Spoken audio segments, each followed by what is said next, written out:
And here again, the one who time after time got the role of the doomed villain, once again has to be the main antagonist and wait for her painful fate. That's why every time the girl has to die at the hands of the noble protagonists, apparently this is her last chance. Let the young man serve her as his sole mistress, and not the family of Duke Felicity. Let it serve only her. It's time to rewrite the monotonous romantic plot and change the fate of the villain. The girl's ruby eyes flashed predatorily. This sufferer is simply incredibly beautiful. His appearance is simply mesmerizing. This handsome hero's name is Lu Dian, and he is rightfully considered the most handsome and powerful in the fantasy world called Norna. The girl came so close to the prisoner that she could not restrain the urge to touch this unearthly beauty. These sharp facial features that can hurt you, the cold marble skin, his whole appearance speaks of inaccessibility and unattainability. In the ice-colored eyes there was a threat and unattainability. Lu Dian will not recognize as a mistress someone weaker than him. It seems like something didn't go according to plan, of course. The girl knew that she had a difficult task ahead of her. So, where did it all start? With yet another plot that deprives the villain of a chance for a happy ending. Before meeting Lu Dian, the girl made a great contribution to the development of this family. Therefore, the head of the house is ready to listen to the girl's wishes, because her birthday is coming soon. The cold and powerful appearance does not deprive the villainess of determination. She is so similar to her mother. So, on the occasion of her birthday, the heroine wants to get the keys to the underground laboratory. The daughter knows about the horrors that happen there and still asks for the keys. She is also part of Felicity's family, which means the laboratory is hers too. What people call a generational breakthrough is a conveyor belt where the living weapon of Felicity's family, Norn, is being struck. None of the residents in the area can even imagine how much blood and horror is locked within the walls of the dungeon, and the strongest of these terrifying creatures is the perfect Lu Dian. Moreover, the beautiful weapon that languishes in the dungeon laboratory is also the main character of the novel, A Dance on a Summer Night. Well, the girl herself is the main villain of this novel, the eldest daughter of the influential Felicity family, Shiani. Each reincarnation, for some reason, was accompanied by the role of a villain who was awaiting a sudden and bitter end. The lady who had fallen into the trap died again, and because of her, the angel still couldn't leave work. She hoped that at least this time she would play longer. Well, what a child. First of all, it was necessary to explain why the girl was here at all and why she had to do all this.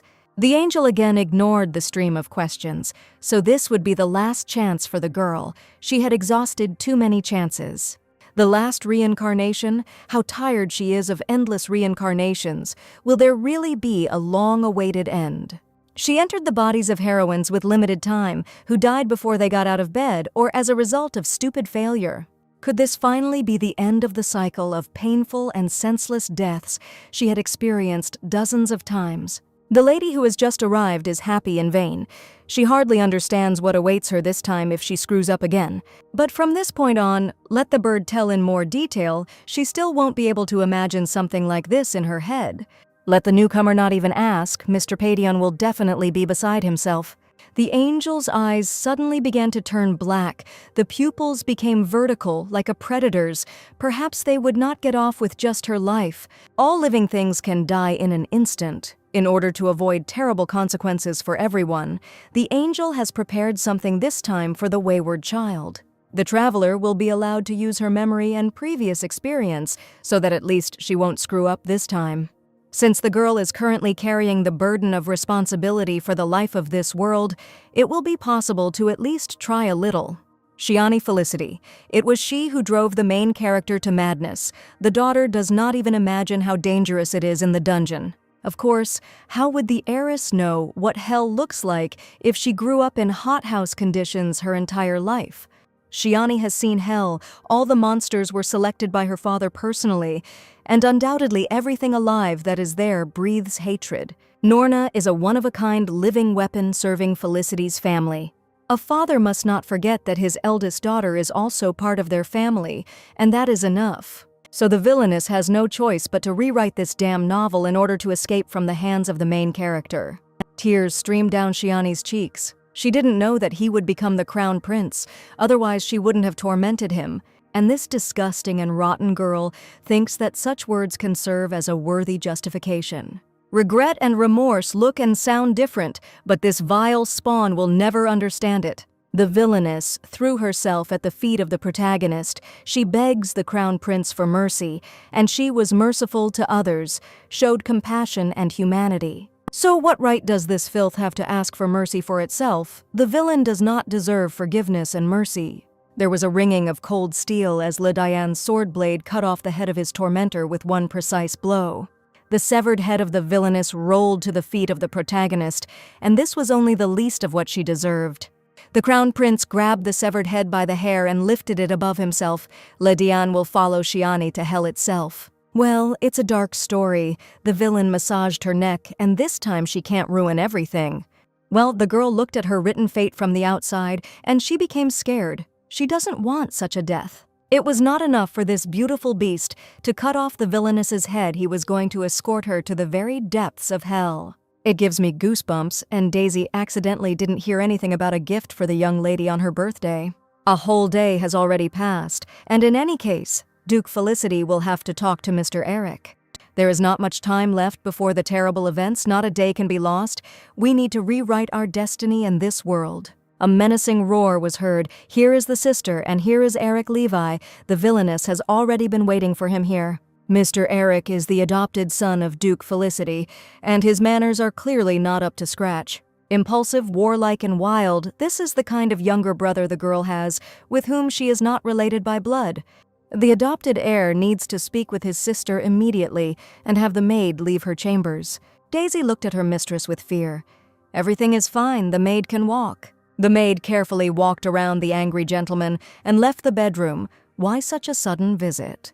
Shiani has gone completely crazy or something. She wants the keys to the underground laboratory for her birthday. If her personal reputation has long since sunk to the bottom under a pile of garbage, then let her think about her family. She's completely out of control. How to make this boy quieter and stop glaring at the villainess? Eric grabbed the back of her chair with his hands. He had already thought that his sister had finally taken hold of her empty and useless head. Ruby eyes immediately flashed. The unmannered brat should be more careful. He is the one locked in here with the villainess. The girl squeezed her stepbrother's fingertips tightly. He had not been taught to knock or speak respectfully in the barn. This brat shouldn't even strain his diaphragm trying to intimidate his sister with his pathetic arrogance. What she said, there are also problems with the perception of information. Shiani can draw everything for him schematically. Let the little ones get out of her private quarters. That's the best this cretin can do. The heiress only has to look at these shifty eyes, and echoes of the past immediately sound before her eyes. Then still a very young villain, suspecting nothing, was in a hurry to meet her father from a business trip. But upon Shiani's return, Felicity was in for a stunning surprise. Let her daughter come here quickly and meet him. These are the children of their father's comrade in arms. The Duke will not abandon them on the street because their father was so devoted to him. They will live here. From this day on, the children are part of their family. Let the servants prepare something special. This is the children's first meal within these walls. And let the butler take care of preparing a grand banquet for such an occasion. Does the little lady have a favorite dish? From the first minutes of her appearance in the house, this pink-haired girl captivated everyone with her sense of smell. The maids can bake lemon pie for the little ones. It must be delicious. She's so cute. And the Grand Duke likes lemon pies. The girl would like to treat him. She is very charming. Is it possible to be so sweet? I just want to eat this baby. It's so sweet of her. The Duke will be happy to eat with the children. Let the little one feel at home. Everyone here is very happy to have her. This is her home too. The Grand Duke is so wonderful and kind. She and her brother are very lucky to be part of such a big and wonderful family. This girl is like an angel. The entire staff immediately began to whisper about how the Duke had become so happy with the appearance of this girl. And where does this father get such hatred for his own daughter when he has so much warmth and cordiality towards other people's children? Ever cold and distant from Shiani, the father has been currying favor with his new and beloved daughter since the very morning. Apparently, the father doesn't like Shiani because he considers her a witch who killed her own mother. And the older sister is always so gloomy and distant or just pretending. What powdery hair, mother-of-pearl eyes, and blue tones. These children have a very pleasant appearance. There is a smile on this child's face, but there is no warmth in it, only venom. The little sister looks like a loser. Lord Benio, the heir to the Archduke, is holding a reception to choose a bride. The lady does not want to get married. She wants to live next to her brother and Duke Felicity forever. You need to be quieter. My sister is still sleeping. How much longer is the charming lady going to take care of Princess Shiani? Why be so angry? My sister has not yet recovered from her wounds after Lord Benio. My lady does not want to see her sad face again. But the younger Lady Felicity is more suitable for the role of the next Archduchess than the older princess. The maids embarrass her. This little brat knows perfectly well that Shiani hears them and pricked her as if by accident, and how can one not become a villain with such relatives? It is only her own fault that the princess has to listen to such things even from her own servants. And let the envious sister not even try to blame Luna for everything once again. What is this idiot talking about? Did he forget to take his medication or something? Shiani was speechless from the absurdity taken to the extreme.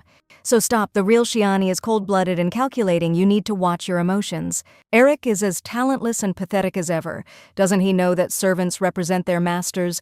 Cowardly vultures only reflect the inside of the moon. So Shiani is forced to follow the ironclad villain cliché, no concessions and no exceptions. This is her last chance. Let's start with the simple. Get rid of the stinking garbage. No matter what outfits these scum are wearing, there is not a drop of Felicity's blood in them.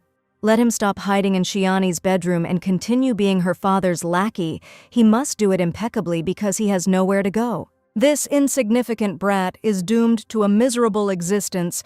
He will spend his whole life only executing someone else's will in exchange for being a shadow in Felicity's house. Once the relatives have sorted out their internal hierarchy, it is time for the true and only heir. It's time to move on to the villain's main task. We need to use all possible resources. Down there in the underground laboratory, a beautiful prisoner is now rattling heavy chains and waiting for his moment. So the Villainess needs to be immediately escorted to the dungeon to the living weapon Felicity. Let the perfect and terrifying in his power Lydiane await his new destiny. Why are the obedient little ones frozen? Let them take their older sister to the underground laboratory. Eric immediately grinned angrily. He hoped that Shiani would not regret this. It was hard to believe. Did my brother really just agree to this, and that there would be no useless advice or abuse? Stop spewing poison here. In this family, it's called communication. After this, Shiani shouldn't ask for help anymore. Eric activated the magical artifact on his neck, and magical runes of movement formed under their feet. This key gives the owner free access to the basement, regardless of its location. And to begin implementing her plan live, the villain needs to get such a key. By the way, Eric has only one clear order from the Duke. He must take his daughter to the basement. Norn is kept there, but the girl will look for the beast on her own, which means this magic staircase leads to the laboratory. Shiani began to quickly take steps into the unknown, where her sister rushed to. It's actually dangerous. The villain is going to meet her happy ending, where it's dangerous, okay, they'll go together. An out-of-breath Eric approached her, and where did that small, skinny body get so much energy from? Stop whining like a girl. The heiress Felicity was met by a guard. Mr. Eric finally arrived, and who is this?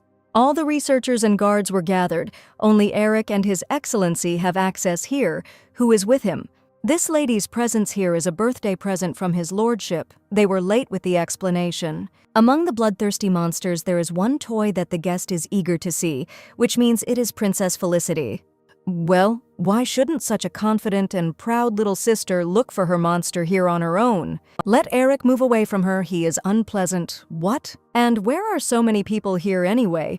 It looks like a welcoming ceremony. Apparently, this is part of a birthday present, but it does not touch the Villainess's heart one bit. It seems that the search for the main weapon and the key to saving the girl may drag on. It's so noisy here that it's simply impossible to concentrate. You need to turn to the original plot. So where could her beautiful Lydiane be? The book said something about the Red Oath, so it's not a coincidence. This means that the perfect prisoner is in that direction.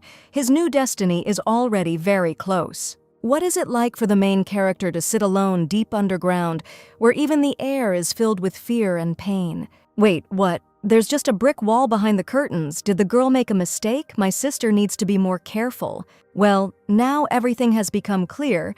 The villain didn't expect him to give away the location himself.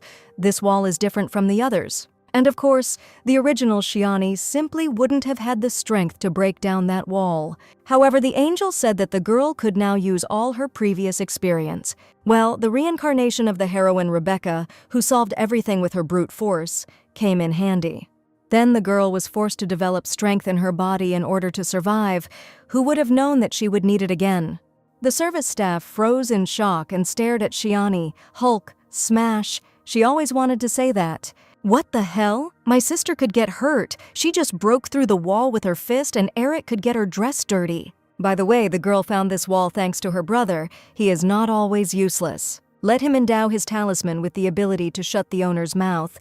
It will be more useful than from pathetic tricks. But thanks for worrying about her. Since they're done, Shiani has unfinished business here. Finally, it's time for the main villain to meet the main hero of the novel. Shiani froze. This was not the first or 10th time, but she had never seen anything like this. How can such a perfect angel be called a monster? He just sleeps peacefully despite what is happening around him.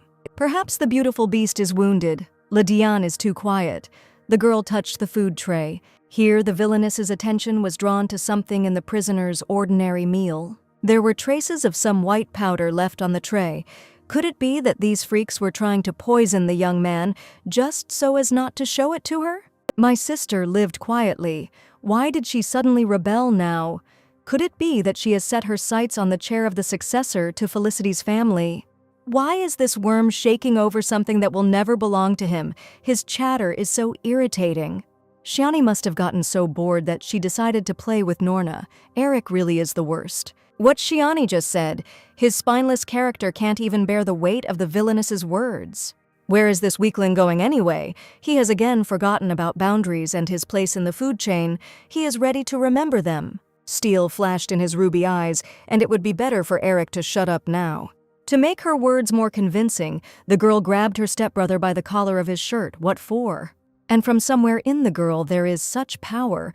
Cold water began to flow down the young man's face. Such an oppressive aura emanates from Shiani. What's wrong with this spoiled princess? The villainess swung her leg and kicked Eric in the knee with all her might. The only spoiled princess here is her brother. Shiani has completely lost her mind. This little brother has lost his mind, since he allows himself to touch the heiress of the Felicity family so carelessly. The young man opened his mouth indignantly, but the villainess immediately shut him up, telling him to close it, otherwise Shiani would rip out his tongue. The girl was distracted from her family's squabbles by the velvety voice of the waking prisoner. Well, they woke up the angel with their screams. Even in his frown, the perfect young man looked so cute and defenseless, who even thought of making him a weapon.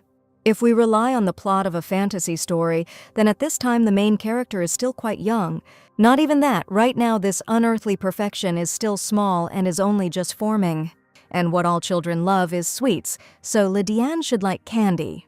There was a rustling sound in the cell. If the young man remembered Shiani the next time they met, he would receive 2 more candies.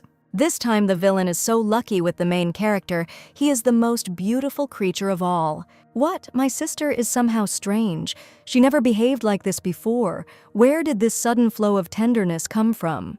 Let Shiani just act like normal and not scare her brother like that anymore. Eric put his hand on the villainess's shoulder. Why does it take so long for this idiocy to get through? Is Eric even capable of grasping the essence of the words spoken to him? It doesn't matter whether the heiress is playing with weapons, aiming for the chair of the head of the Felicity family, or behaving strangely. This doesn't concern the foundling. They are not blood relatives. Eric is nobody here. And stop feigning concern. There are no spectators here. What's all this annoying noise? Why is there so much noise around? What are these people talking about? What smells so delicious right in front of Lydiane's nose? The beautiful and shiny wrapper says that it is a candy, and the young man is interested in trying it. Lydiane had never seen candy before it was put there by the lady who had just punched the red-haired guy in the face. The candy tasted very nice and sweet. This girl promised that she would give more candy the next time they met. The villainess did a leg sweep and knocked her brother to the floor. Was Shiani raised by ninjas or something? It was worth telling this woman that there was no need to bring candy, but Lydiane was not used to interfering in family matters. Well, after the guards had to separate the brother and sister, it was unlikely that Eric would bring her to the lab again. Brother came out of the dungeon with a black eye and a swollen face, which was quite nice. However, now she will have to get the key to the laboratory. The guard said that only her father and this little rat have access. This means there are only 2 ways to get the coveted key, and the most optimal one is to get the key from Duke Felicity. Duke Romeo Felicity, a soldier who rose to the rank of general in the Imperial Army, is a true legend on the battlefield. In close combat, the Duke has no equal, but finances and family life do not come so easily to Lord Felicity. Thanks to numerous reincarnations, the Villainess has found out that any business with her participation begins to bear fruit. She has golden hands, and with the help of money it will be easier to win the Duke's favor. This means that having won the trust and favor of the seasoned warrior, the Villainess will be able to get the key. Then the maid burst in. The young lady must see this soon. She has received a personal invitation from Lord Benio. From Arthur Benio himself. My lady must be happy because all the high society will gather at his lordship's reception.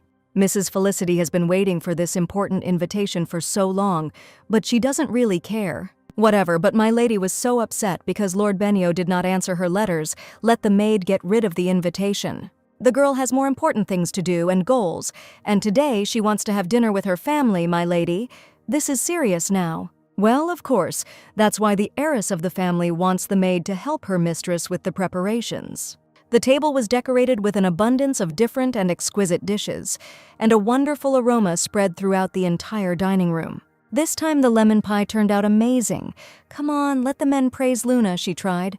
Yes, the girl prepared this wonderful dessert herself. What will her brother say? My sister actually made the lemon pie herself, and no one helped her at all. Well, since Eric began to doubt the fact that he prepared the dessert on his own, it means the pie is really delicious. And what happened to Eric's face? It was as if a gang had attacked him in a back alley. Nothing significant. The young man should be more careful, because the most important thing is the safety of the residents of this house. Eric will strike first from now on. Whatever, there were sounds of approaching footsteps. Shiani was a little late. The Villainess asks for forgiveness for being late. She took a long time to choose an outfit. The father immediately froze in amazement. This is it. This outfit with its delicate satin embroidery is well known to Duke Felicity. This outfit is a priceless thing for the heart of a great warrior, and the Duke kept it carefully. It was not difficult to find out about this relic. Portraits of Shiani's mother in this dress were hung everywhere. This dress was left for her by her mother, but didn't Shiani look at it with rejection all her life? Well, it would be fair to say that the Villainess was indeed incredibly similar to her mother, which caused even more pain in the Duke's soul. And very soon the estate will celebrate Shiani's birthday, but that day will also mark the anniversary of the Duchess's death. The head of the house became furious and angrily hit the table with his fist. Why was his daughter saying this? Shiani decided to remind the Duke of the death of his beloved wife so that he would not suddenly forget. That's right. A smile appeared on the Villainess's face. Everything was happening exactly as Shiani had planned. Her father granted her request for a birthday present, but this is not enough for Shiani. The family hasn't had dinner together for so long. There's no need to quarrel. His Excellency needs to calm down. After all, a birthday is celebrated only once a year, so it is quite natural that a sister demands appropriate congratulations. Let the moon not interfere. Shiani, as always, is simply trying to make noise around herself and seek attention. How childish. The Villainess's words caused such jitters, which is why the heroine forced herself to remain silent, even though she was consumed with anger. The heiress of the Felicity family wants only one thing: for her birthday to pass peacefully. Shiani's birth date coincides with the date of her mother's death, so she has never been able to honor her memory properly. The hands of the Empire's best warrior shook. This man did not flinch before 100 enemies, but one mention of his woman took the air out of him. Since childhood, Shiani has heard that she was called a witch who killed her mother. Luna immediately bit her lip. Their brother didn't mean it at all. The heiress was acting frivolously. All this time, the Villainess hoped that her own father would stop seeing her as her mother's killer. Immaturity and naivety made me desire my father's recognition and love. The Duchess loved Romeo Felicity and considered him the best husband in the world. She hoped that he would also become the best father for their child. Shiani's mother believed that the Duke would become such a person for their daughter, but he was consumed by pain and despair, and he forgot about his wife's words. However, Shiani doesn't need this now. What his daughter really wants, the Duke cannot allow. Well, since all questions have been closed, the princess would like to begin the meal if she is allowed. The head of the house swallowed nervously and looked at his daughter with different eyes. Let Shiani sit down. And here is the girl's favorite pumpkin soup with a delicate creamy dressing. What a spicy aroma. Eric and Luna looked at each other in confusion, fearing the changes in their half-sister. The Duke sat at the head of the dining table and was clearly nervous. The food clearly appealed to the eldest daughter. The three children turned sharply and synchronously to the head of the estate. What was it? This soup is incredibly delicious. Who made it? What kind of nonsense is Shiani talking about? That's all she wants to say here. Let His Excellency answer whether he has thought about investing in a jewelry store. This scum didn't even try to disguise his ignorant interruption into the conversation, and Luna immediately picked it up. They are pushing Shiani out. The Taika area seems more suitable than Wellen, Luna agrees. The square and the road are connected. The interchange there is much better. And Eric thought that his sister only hung around the shops. These two bacteria always work together, as befits cowards. Based on the general facts, the Taika area is indeed ideal, but only Shiani knows what will happen next. The Duke should hold a few more meetings. Since Luna and Eric supported the idea, the Taika area would be preferable.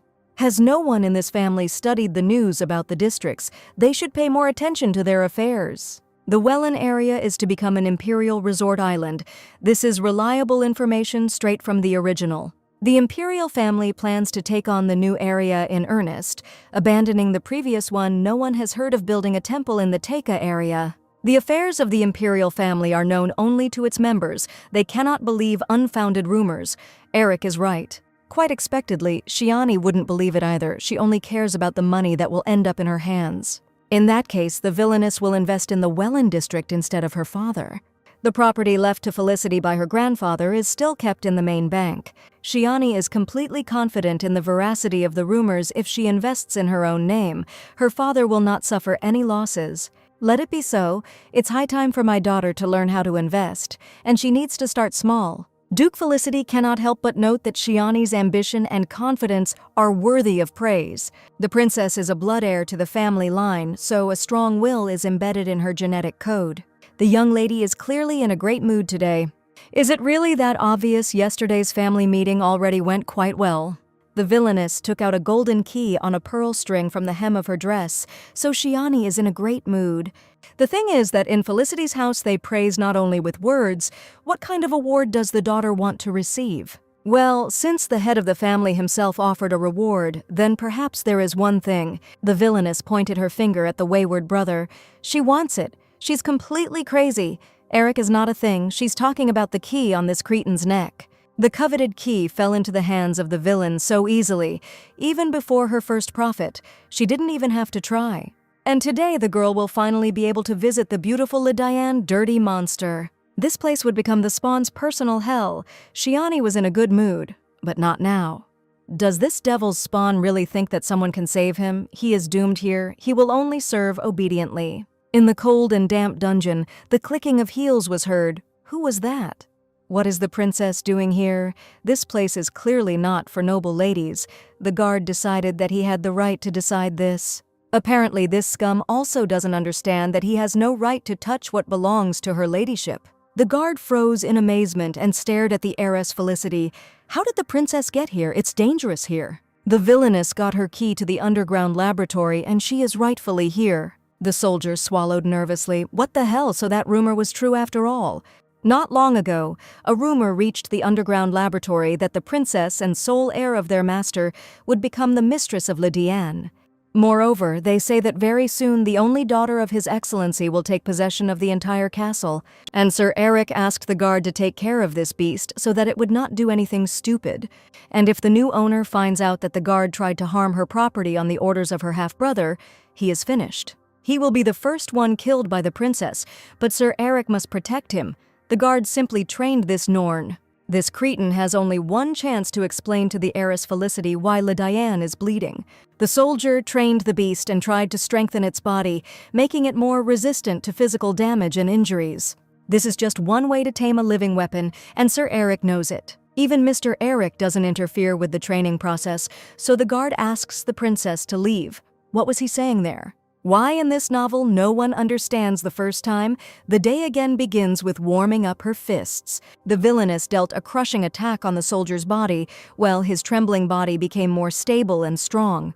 The guard winced in pain, and it was definitely a girl. Shiani dealt a series of more blows. This time the trainer should be even better. This is his own method of taming, and so the princess tames the stupid creature. Well, how are things going? Has the stupid coach become more accommodating, or does he need a couple more lessons?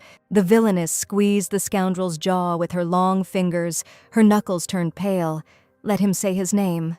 His name is John. John must be able to quickly navigate the situation in front of him now, is the only successor to the great house of Felicity. Where does this psychopath get so much strength? She'll wring John's neck now. What do they feed her in the palace? Judging by the frightened eyes, John won't last long, but he will have a chance to prove his ability to learn. The villainess threw the guard away in disgust, and he crawled away from the princess in shock. By the next time Shiani comes, all the wounds inflicted on Lydiane should be healed. If everything is finally clear, the guard can get away. The beautiful angel is waiting for the girl to say hello to him. Well, judging by his displeased expression, the young man clearly didn't like the compliments. However, today the perfect hero is much more emotional. Well, hello. Lydiane remembers the girl. Shiani came to this dungeon today to keep her promise. The villainess brought the handsome prisoner some candy that she owed him from their last meeting.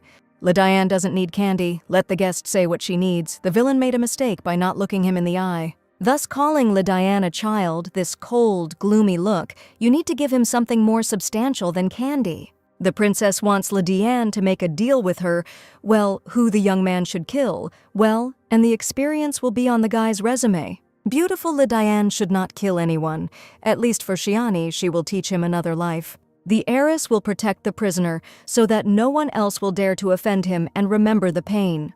The perfect beast didn't even move. Lydiane can be understood. After years of torture and abuse, he lost faith in people. So let the living weapon of the house of the great Felicity family serve its only heir as its mistress. The beautiful Lydiane must no longer bow before Duke Romeo Felicity. This incredible hero is now only for the villain. He is now hers, and she has become the mistress of the devil himself. Shiani is dangerously close to such a perfect creation. She cannot restrain herself. He enslaves her thoughts.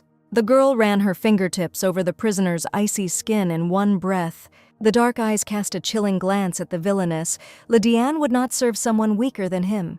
This is a bit unsettling. The villain didn't expect this. This is the reason why Lydiane is being kept here. The young man will not serve a man. He is too weak. Well, it's admirable, so independent and unwavering despite absolutely everything that was done to him.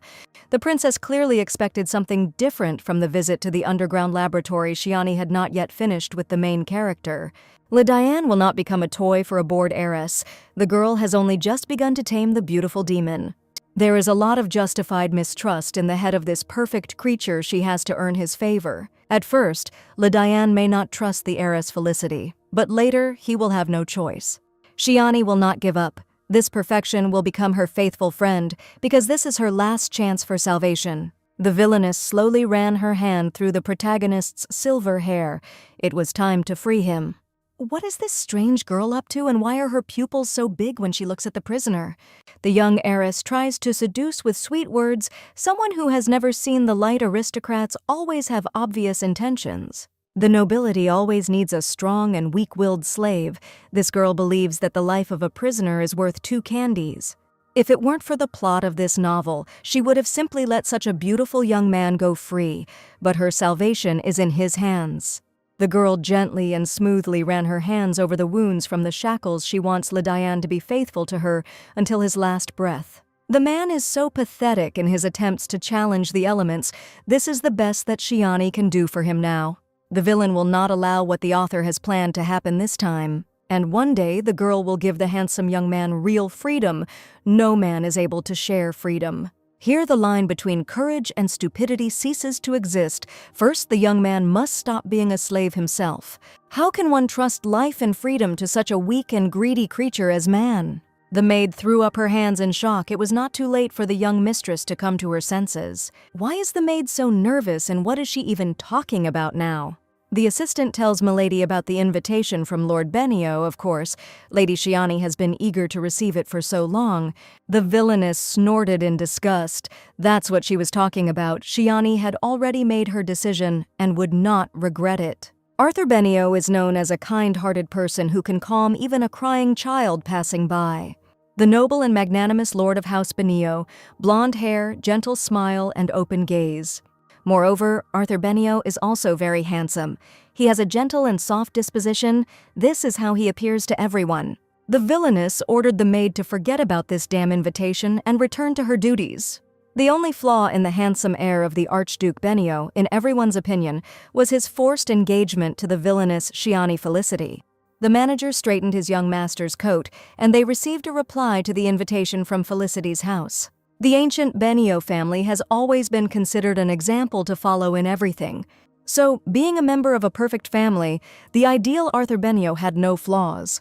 And therefore, I cannot allow an engagement with someone who will tarnish the reputation of his family, and their engagement was destroyed according to the plot. And now that Lord Benio had severed all ties with Felicity's duchy, he needed to find a girl worthy of him. Luna Levi, she did not inherit the Duke Felicity's surname, but the head of the family treats her very carefully. By the way, today my lord does not see a single letter from that unpleasant woman. The manager has already gotten rid of them. No, this is all the correspondence received to date. But where then is the answer from this Shiani Felicity?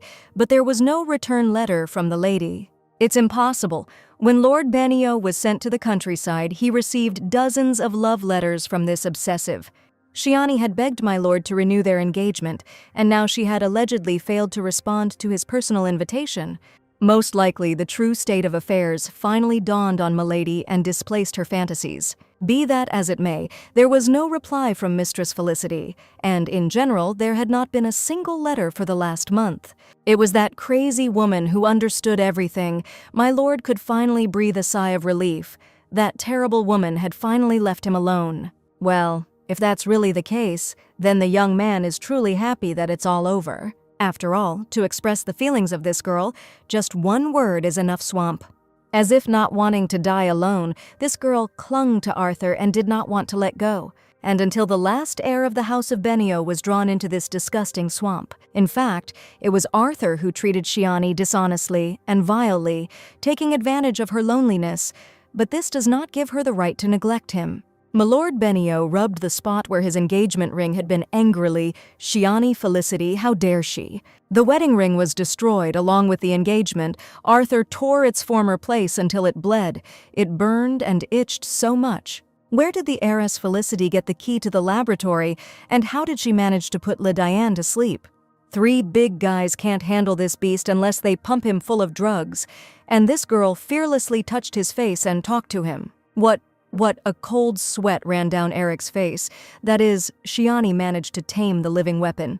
That's right, Sir Eric himself knows how difficult it is. Without medication, Le Diane is sick of blood. He can't just go and fall asleep. The young man doesn't understand anything. The guard definitely didn't mess anything up.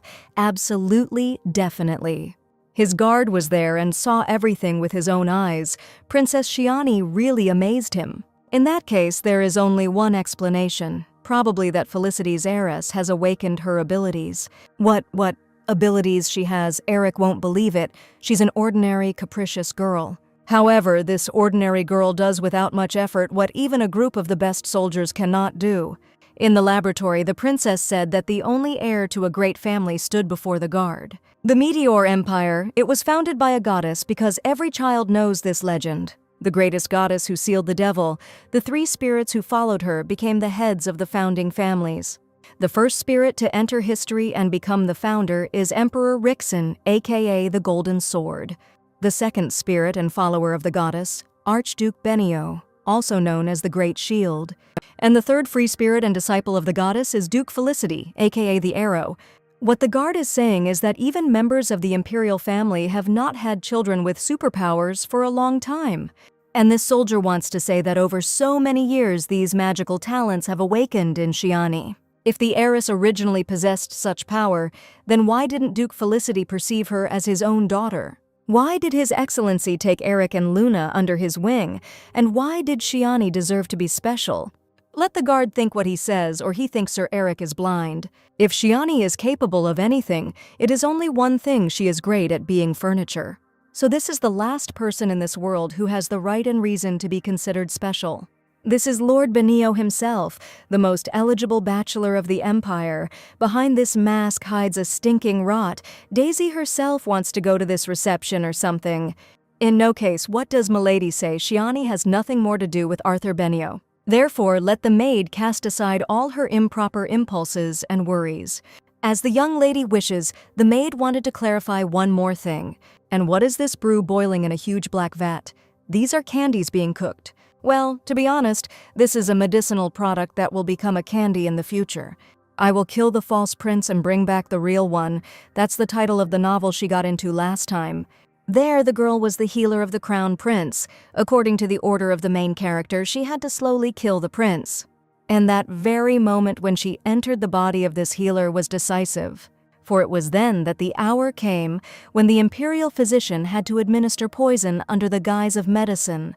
The doctor understands that there is no prince who would like a tasteless medicine. Let the doctor hand over his potion. The young prince will close his eyes and quickly swallow it. It was as if the little heir to the throne voluntarily accepted his death from the hands of the doctor. Since then, she has been working on making an antidote that tastes like candy or chocolate. She doesn't know the ending of that story, because the main character killed her earlier, but Shiani fed the antidote to Lediane under the guise of candy. Milady can treat Daisy too, but didn't the lady just put some medicinal pueraria root in there? And in general, the maid doesn't really like sweets. Lady Felicity isn't talking about candy. This boiling decoction can help relieve the itching. Let Daisy enjoy in good health. What a beautiful box. Shiani prepared it especially for her assistant. The maid clutched the bottle given to her by her mistress in shock, but how could she accept something like that? But still, the assistant is very grateful to her mistress. This will make her work easier. I can see that child again before my eyes. He didn't even know what she was giving him, poison or medicine, but he took it all with a smile. Daisy thought it was just a regular medicine, but her hands felt like velvet. It was just incredible. It also smells wonderful. Shiani had noticed the damage on the maid's hands a long time ago, so she decided to make a cream for her. There's enough for all the maids. Daisy can share the cream. Yesterday the lights were on until late at night, so it's all for the servants. Lately the lady has been incredibly charming. Her heart melted by the story from the original. In that case, why not share such a wonderful thing with Duke Felicity? The lady was pleased with their dinner. The maid would like my lady to become closer with her father. Oh, Daisy asks forgiveness for the liberty. She was touched.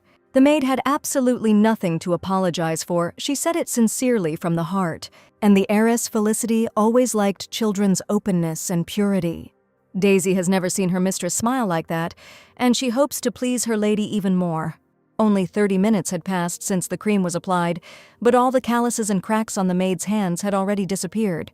That's great. The girl is glad that she was able to at least make her maid's work a little easier. Milady really doesn't want to give one of these jars to the Duke. It's worth it. Why, he probably has a panacea. A magical stone that is known in this world as a panacea. Well, why does the lady say that about herself, who would exchange such a wonderful little cream for some stone? Daisy is right. The reason why magical stones that cure all ailments are not common is their cost. Besides, the side effect of such magic is too significant. This is well known in their house. Duke Felicity did not recover for a long time after using the panacea during the battle. Everything was just like that, by the way. Now they say that the Empress has not left the palace for a long time, and the reason is precisely the use of magic stones. The Empress's personal maid reported that Her Majesty's entire face was covered in red spots, and now the Empress is forced to hide the side effects from prying eyes. And the miracle? The lady's cream helps a lot, and it also doesn't cause any side effects. In fact, the villain has nothing to lose, and the great warrior Felicity's hands have really become rough from the sword. However, does the Duke need ointment for his leper daughter? Will he accept it from Shiani? The point is not that Shiani feels sorry for helping the Duke, or that she is seething with the poisonous resentment of a real heroine. It's just that, unlike the true heiress Felicity, she doesn't have any illusions about her father's recognition and doesn't strive for it. So she used young lime flowers as an antibiotic, and you also need to add cinnamon to it. You also need young fresh pueraria root, finely crushed citrus powder, and vitamins. This is how a natural and effective skin remedy was created apparently. Golden hands were activated again. Daisy doesn't compare at all. But Luna collects medicinal herbs for the Duke every week. And the lady's ointment is much better than some leaves. Shiani immediately jumped up. Luna Levi is the main character of this novel. She was predicted to become the next Archduchess of Benio instead of Shiani. From the very beginning, this heroine drove Shiani into the shadows and made him think, along with his brother, that she was a worthless person. Thanks to which, Luna systematically took away everything that rightfully belonged to the Duke's own daughter Felicity. By the way, where is Luna? My lady hasn't seen her for a long time. Most likely, the girl is currently busy preparing for Lord Benio's banquet. Now all the salons in the capital are sewing dresses for his event. It will be the most luxurious banquet in recent years. When Arthur Benio and Shiani's engagement was broken off, she couldn't find peace. She loved him so much and was so devoted. How could he do such a thing? Lord Benio never truly appreciated the lady and never knew how wonderful she was. Let the maid not even start this story again. Shiani will not brighten his banquet with her presence. If Lord Arthur Benio falls on his knees before his ex-fiancée, then she will think twice. And also, my lady doesn't want her assistant to worry about breaking off her engagement. If Daisy promises not to mention Lord Benio again, then milady will become closer to her father. Of course, the maid agrees to the mistress's condition. She can warn his superior about the meeting. Although no, to begin with, for such an occasion, it is not your highness who should dress up. Let Daisy pick some wildflowers and find a cream box, which is not too modest. The Duke would be pleased. Then the maid will distribute the remaining jars of cream to the other maids. Except for one, Shiani will still need her. Let the maid take care of the preparations, and Shiani needs to go down to the underground laboratory to her treasure. The villain needs to test her personal devil, because it is in his hands that her happy ending lies. And why isn't Her Majesty sleeping at such a late hour? The night guard didn't expect to see the heiress here. That's it. Wasn't there a guard named John who was supposed to be on duty today? The heiress remembered that for sure. Well, why did the guys suddenly go silent? Let them answer when the heiress of the duchy asks them. His comrades answered synchronously, but not to the point he was on sick leave. John was self-studying, so it was one or the other. The boys were really poorly prepared. John asked them to do all this. He is sleeping now. The guards are asking for forgiveness. The Villainess came here to apply ointment to Diane's wounds, and John knows about the unrest in the dungeon. So John ran to report everything to Eric. A pinch of power, and the man will show his true face. And the sixes of this vile slug are to match him, which was to be expected. In that case, the guys will have to tell their wayward colleague that the princess came at night. Heiress Felicity came to visit Diane, and at the same time to check every part of his body, to make sure that no new injuries appeared on this beautiful young man. Why is Her Highness risking her safety? Is she bored in the castle? If that horrible monster gets angry, the heiress will leave the underground laboratory in bags. Wouldn't that be for the best? In that case, there would be one less problem. That's right, at this facility, the guards are not responsible for the lives of others. It's the fault of the careless visitor. The perfect Diane, his fantastic face and body still had wounds on them. When every day is like the previous one, the sense of time disappears. Diane was so tired of the endless hell, locked in a lifeless basement, not knowing when the sun rose and set. As if in the cycle of samsara, their lives with the prisoner play out the same scenario day after day. Lara Fury, this name, like an obsessive echo, continues to sound in the echoes of memory. Now they both have no right to make their own choice, and Lara Fury remains just the same name. She is the same as Lydiane. She understands his feelings. She also can no longer bear living according to other people's scenarios. The only thing the prisoner asked was what Shiani wanted. She just wanted to live. That's all she needed. After his release, Lydiane will become crown prince. She needs to help him so that her life doesn't end so stupidly and quickly again. And if Shiani finally manages to live, then she can even achieve redemption. But for now, they should stick together. So the princess definitely went to the beast. She even came out with all her limbs, and how did this psycho fall asleep without medication? And what is that on Lydiane's face? Did Her Highness really come here to personally take care of the beast? Heiress Felicity is too good-natured and naive, and what could a princess see in a demon anyway? As soon as the main character felt the guard's touch on his skin, he immediately grabbed him by the throat. The demon is not sleeping. What the hell are rats in uniform doing here at such a late hour? The guard immediately began to shake with fear. He asks for forgiveness, and this coward thinks that this is enough for forgiveness. Let this filth name at least one reason why Diane should not kill him. He just wants to live. That girl, her voice sounds in the young man's head. She suggests that they stick together until then. Let the rats get out of Diane's dungeon before the young man changes his mind. The main character cannot understand the motives of this girl, but he will definitely figure everything out. She said that she too was a prisoner, that she too had no freedom, but why? His Excellency's order was carried out in the morning. Could it really have happened so quickly? The intended plot of land in the Wellen area was registered in the name of Princess Shiani, and yet the Duke is very curious as to why his daughter suddenly decided to buy a plot of land in such a remote place. His heir said she would use her own money to invest, so her father couldn't stop her. Who knows? Perhaps in the long run, Princess Shiani is much more far-sighted than all of them. The manager was also surprised that the only heiress had developed an entrepreneurial streak. Even among the maids, there have been many interesting rumors about the princess lately. For the maids of the main house, Milady Shiani spent the whole night preparing some incredible ointment. And this ointment has an effect similar to a panacea. The maids talked about it so much, and the butler also became interested. The manager takes his hand out of the glove. The Duke sees it. His skin shines like an emerald and is soft as pudding. The great warrior looked at his rough hands. Well, that was very sweet of his daughter. The butler's keen and attentive gaze did not miss the reaction of the head of the duchy. Honestly, after applying this wonderful cream, you can't stop touching this velvety skin. Could it be that Felicity's heiress didn't share such a priceless creation with the Duke? No, she didn't share.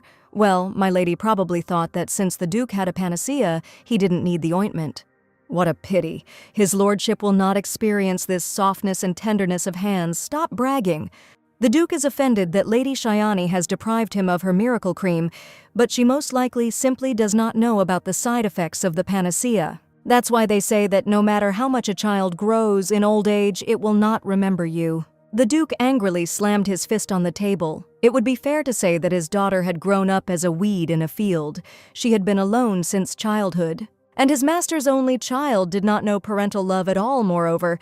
Everyone bullied him for no reason. Simply because there was no one to protect her, and her father's neglect made the poor thing think that she deserved it all. At first, the great warrior spent all his time on the battlefield, and after the death of the Duchess, he left the estate altogether. Having given rise to rumors of a curse, and the princess not knowing any affection or care, the poor girl never felt needed and loved. And when Shiani's only blood relative finally returned, he brought with him other people's children. The gentleman was gone for so long, and upon his return he did not even look at his only and dear daughter. The princess was always just a shadow for him. The unfortunate child grew up in loneliness, resentment, and pain that tore him apart. It's true, my lord doesn't even know what Shiani's face was like that day, and what, shouldn't he even count on a gift? The butler was always interested in why a child deserved such exorbitant accusations and bullying from birth. How could a great warrior who spoke of honor and dignity be so cruel to an innocent child? The Red Witch of the great Felicity family, no one would dare to say so. The Duke's daughter is called that by everyone, and the master knows why, and he himself became the reason for her persecution, who dared to call the Duke's daughter a witch. Didn't my lord himself blame the poor girl for this? Shiani recently said at dinner that she was called a witch and a murderer, the reason for the death of her own mother, and that she had already stopped hoping that her father would stop seeing her as her killer. The Duke has become a lousy father, failing to live up to the expectations of either his wife or his daughter, and he understands Shiani's hatred. His lordship will never understand even a small part of what his daughter endured so steadfastly.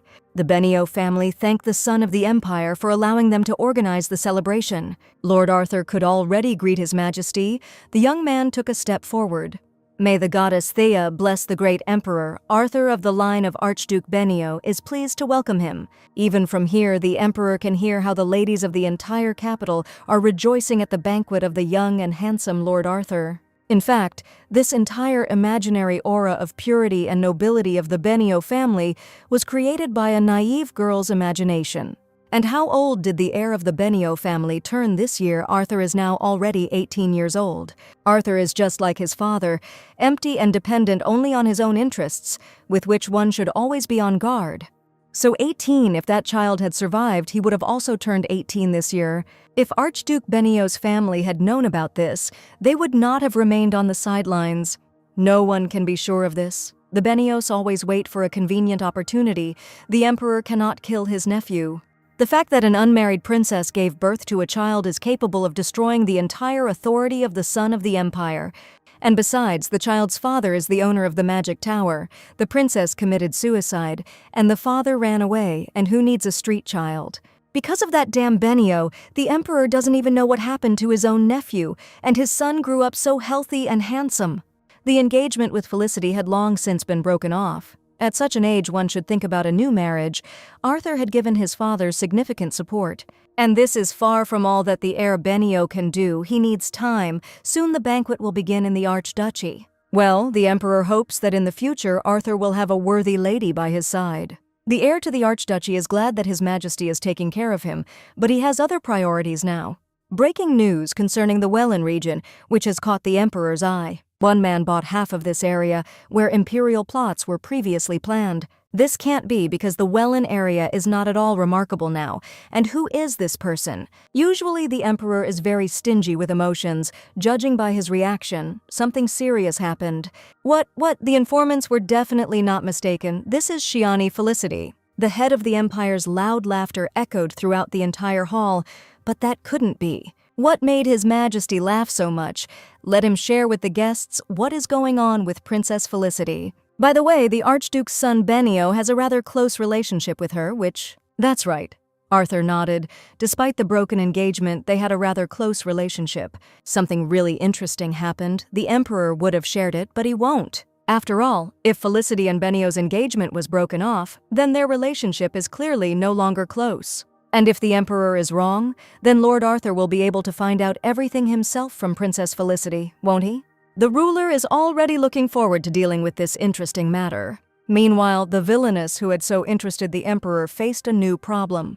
The young man said that his name was Valentin and that he was a close friend of the main character. And besides, Valentine is an incredibly talented knight and the second key to Shiani's cherished future. The princess must understand that this is, after all, a training ground. The knight's hands were numb and shaking from holding a lady's parasol for several hours. The Villainess is lounging on a chaise lounge. The soldier is unhappy about something. There is also something to guard on the farm. No, he has a wonderful job. That's great. Let him hold the umbrella more evenly. The sun is shining from behind. The girl took out her binoculars because no one knew that the princess was located here and spying. No, as her grace commanded, the guard found a blind spot. None of the knights will see it. Why would a noble lady watch knights training from the bushes? Ladies don't ask about that.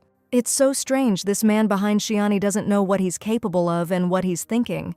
For a long time, the laboratory was a monarchy for Eric, where he personally reveled in power, and then the Red Witch appeared. John, his right hand and his main six, heated up the situation from within, and the instructors knew perfectly well who was speaking through his mouth.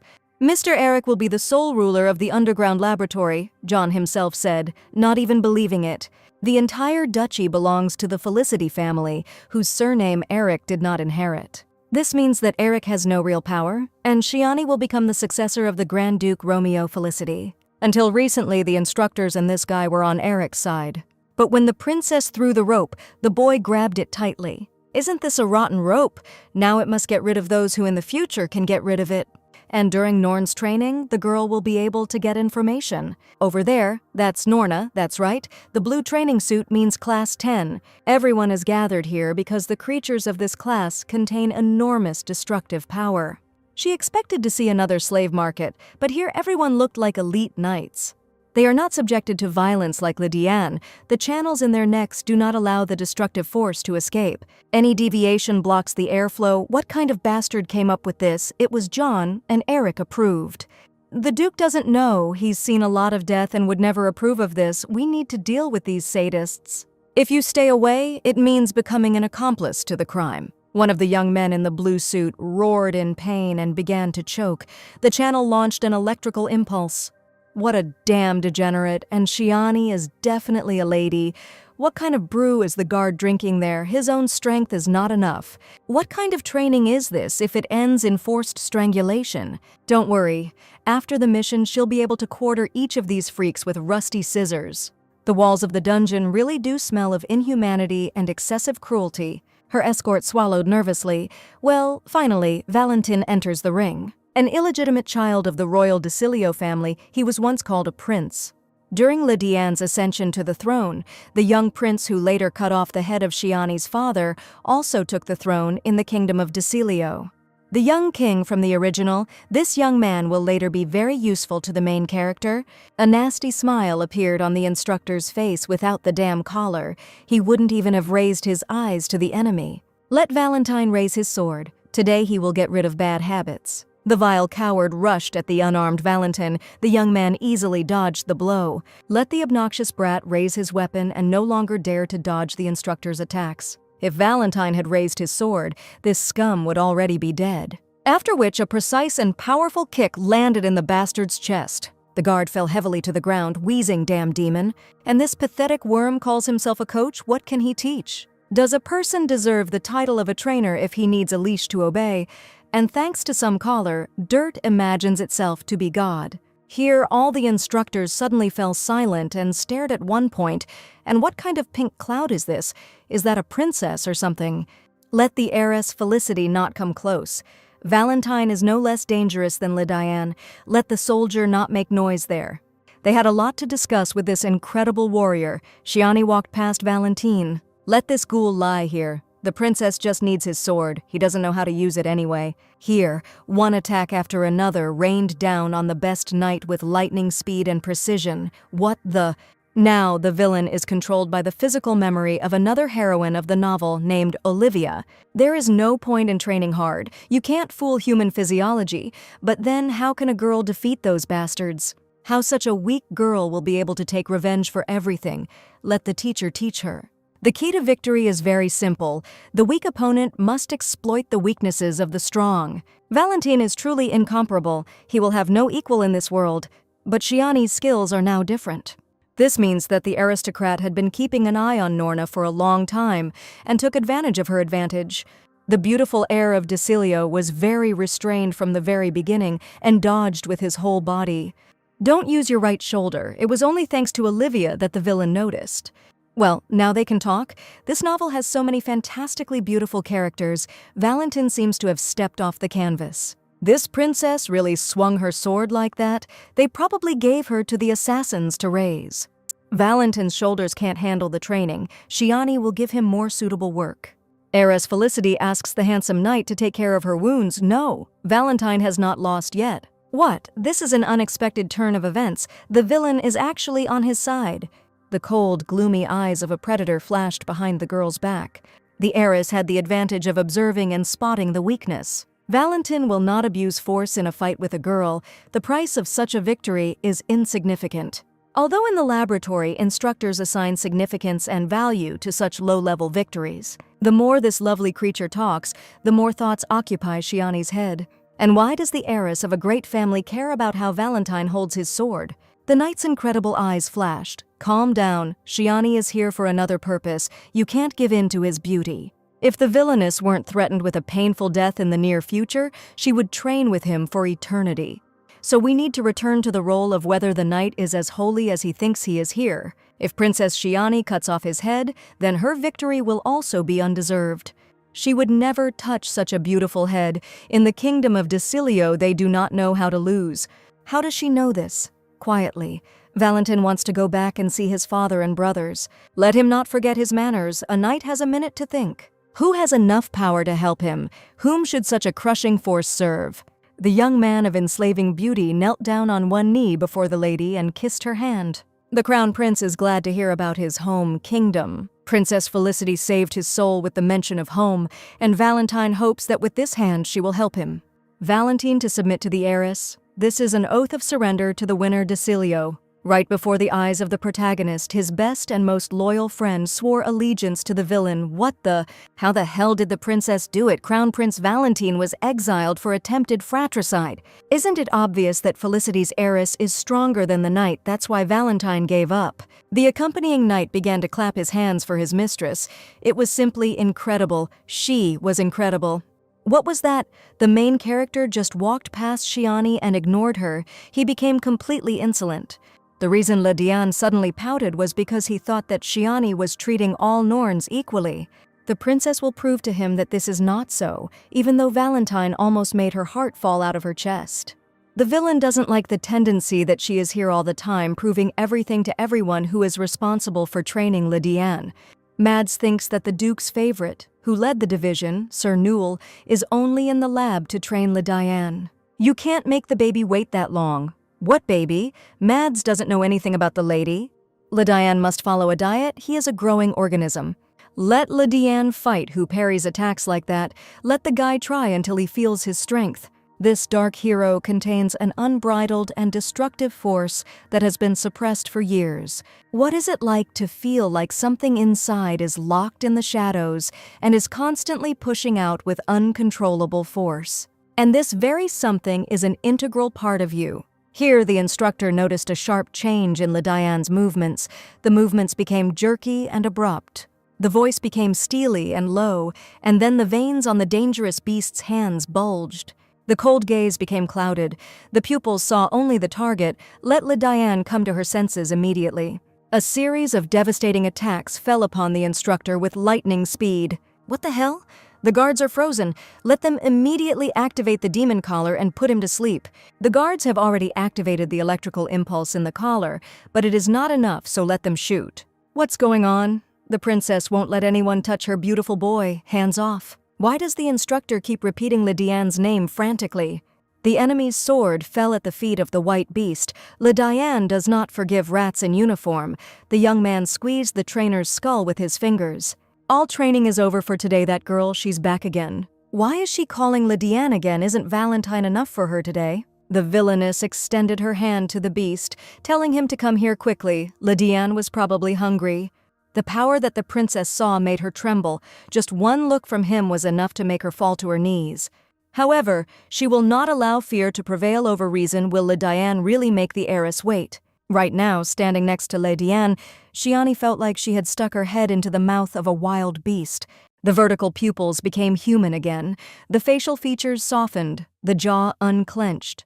Why did this aristocrat return to the underground laboratory? The young man shook his head. What's the matter? Lediane is fine. He's feeling dizzy. Why does the princess keep worrying about him? And why shouldn't the girl worry about him? Shiani saw everything, including the very part that everyone fears. Stop dodging direct questions. Lediane is just one of many she needs to achieve her own selfish goals. A spoiled aristocrat can entertain herself, however, and with whomever she wants. Lediane will not participate in this. Yes, it was stupid to think that the main character could be brought to heel with boundless kindness. Lediane asks the princess not to appear before his eyes again. He is not the only martyr here. She herself doesn't like to see it, but without this guy, she won't reach the final. Her voice immediately brought the beast to his senses, which means he's not being completely frank with her. She cares about Lediane, and many are really ready to help her achieve her goals, but she doesn't need it. The one Shiani really needs is unbearably rude and stained with blood. Well, what would the lone wolf say about this? The girl managed to convince him. He already knows that the aristocrat needed Lediane for some reason, but for what purpose? Wait a minute. The villainess feels the frantic rhythm of his heart under her palm. She promised him freedom in exchange for loyalty. And apparently she still has a reason to count on the loyalty of the main character. Why does the aristocrat always touch the dangerous beast? As it turns out, any beast can be tamed. But if the predator himself wants it, the girl will do everything to justify his choice. What is the young lady looking at so long and so persistently? The maid has been calling her for 5 minutes without an answer. There was a magic crystal ball lying on the table in front of the girl. The villainess is observing something very interesting right now. What the hell? How did this woman manage to get Valentine and Lediane at once? They are the strongest and most dangerous of all. And the guards saw how this lady handled a sword. They wouldn't want to cross her path. Maybe they should switch to the side of the true heiress. Even Lord Benio broke off his engagement to this witch. And no matter how hard this damned princess tries, she won't even win the favor of her own father. There is no forgiveness for killing their mother. John, Balo, and Thomas believe they have 9 lives. The lady is worried about Diane, but not so much, because today the young man had a great breakfast. The protagonist's wounds heal quickly, and he is more willing to make contact with Shiani. In fact, the maid had already heard that Milady had gone to the training ground yesterday and that she had not gotten hurt. The maid has nothing to worry about. The princess is fine. And again, in my memory, there are fragments of the past, the painfully familiar cold office of Duke Felicity. This is a disgrace to their great family. Shiani better not stick his neck out, the usual indifferent tone of his own father. The daughter has nothing to say in her defense. This man never loved Shiani. And the girl's cold, accustomed face, as a final contrast, why she always has to justify herself without doing anything wrong. It's becoming increasingly difficult to contain emotions. I want to fix a lot of things and hit a lot of people. But this feeling is not hers at all. The impulse of injustice and pain belongs to the real Shiani Felicity. This expressionless face had hidden an immense bitterness all his life. There was a knock at the door of the princess's private chambers, asking if she could enter. "Let Manager Lloyd come in. His Excellency calls Milady Shiani to his presence." I wonder why the maid is so happy for her mistress. The maid will bring the box for the cream right now. Oh well, Shiani was going to give it to him anyway. Well, the Duke called his daughter too suddenly. It is doubtful that his speech will be sweet over a cup of aromatic tea. Wait, what? Who are these anyway? What's going on here? This is not a good thing. The face of the head of the Felicity clan was impassive. Let his daughter look at this letter. The maid brought the envelope to Milady, and what? Because of what letter all the vassals of the family gathered in their house. Wait a minute. This is the seal of the imperial family. His Majesty sent this letter personally for Shiani. And everyone wants to know why. Well, there is one suggestion. The princess had better confess her crime right away. It would be better for her and her family. Who is this idiot? What did Shiani do? She spread dirty rumors or insulted a member of the imperial family. So that's it, the vile Eric has spurred on the vassals. This guy is climbing out of turn for death. All those gathered here could not open the imperial seal, since the name Shiani was indicated on the letter. That's great. Let your daughter read the contents out loud immediately. Now it is important to immediately clarify one point. The heiress understood correctly that the Duke shares the planted opinion of the vassals. The head of the family believes that his daughter committed a crime. His Majesty never sends letters just like that. The confusion and unbearable pain of the real Shiani now make the girl feel betrayed. And how could you make the brightest and strongest heroine the villain, and the most rotten and pathetic one the main one? She will no longer allow the heroine to be poisoned if her father turns out to be right. She will clear the honor of Felicity's house with her life. The Duke stared at his daughter in shock, wondering what the princess was saying. However, if the vassals made a mistake in their baseless accusations, it would be fatal for each of them. For every insult and accusation, all vassals and those involved will suffer the appropriate punishment. All the vassals are sure that the princess is dishonest. There is no need to intimidate them here. It wasn't enough to break off the engagement with the Archduke's heir Benio. She also had to drag Felicity's family name into the mud.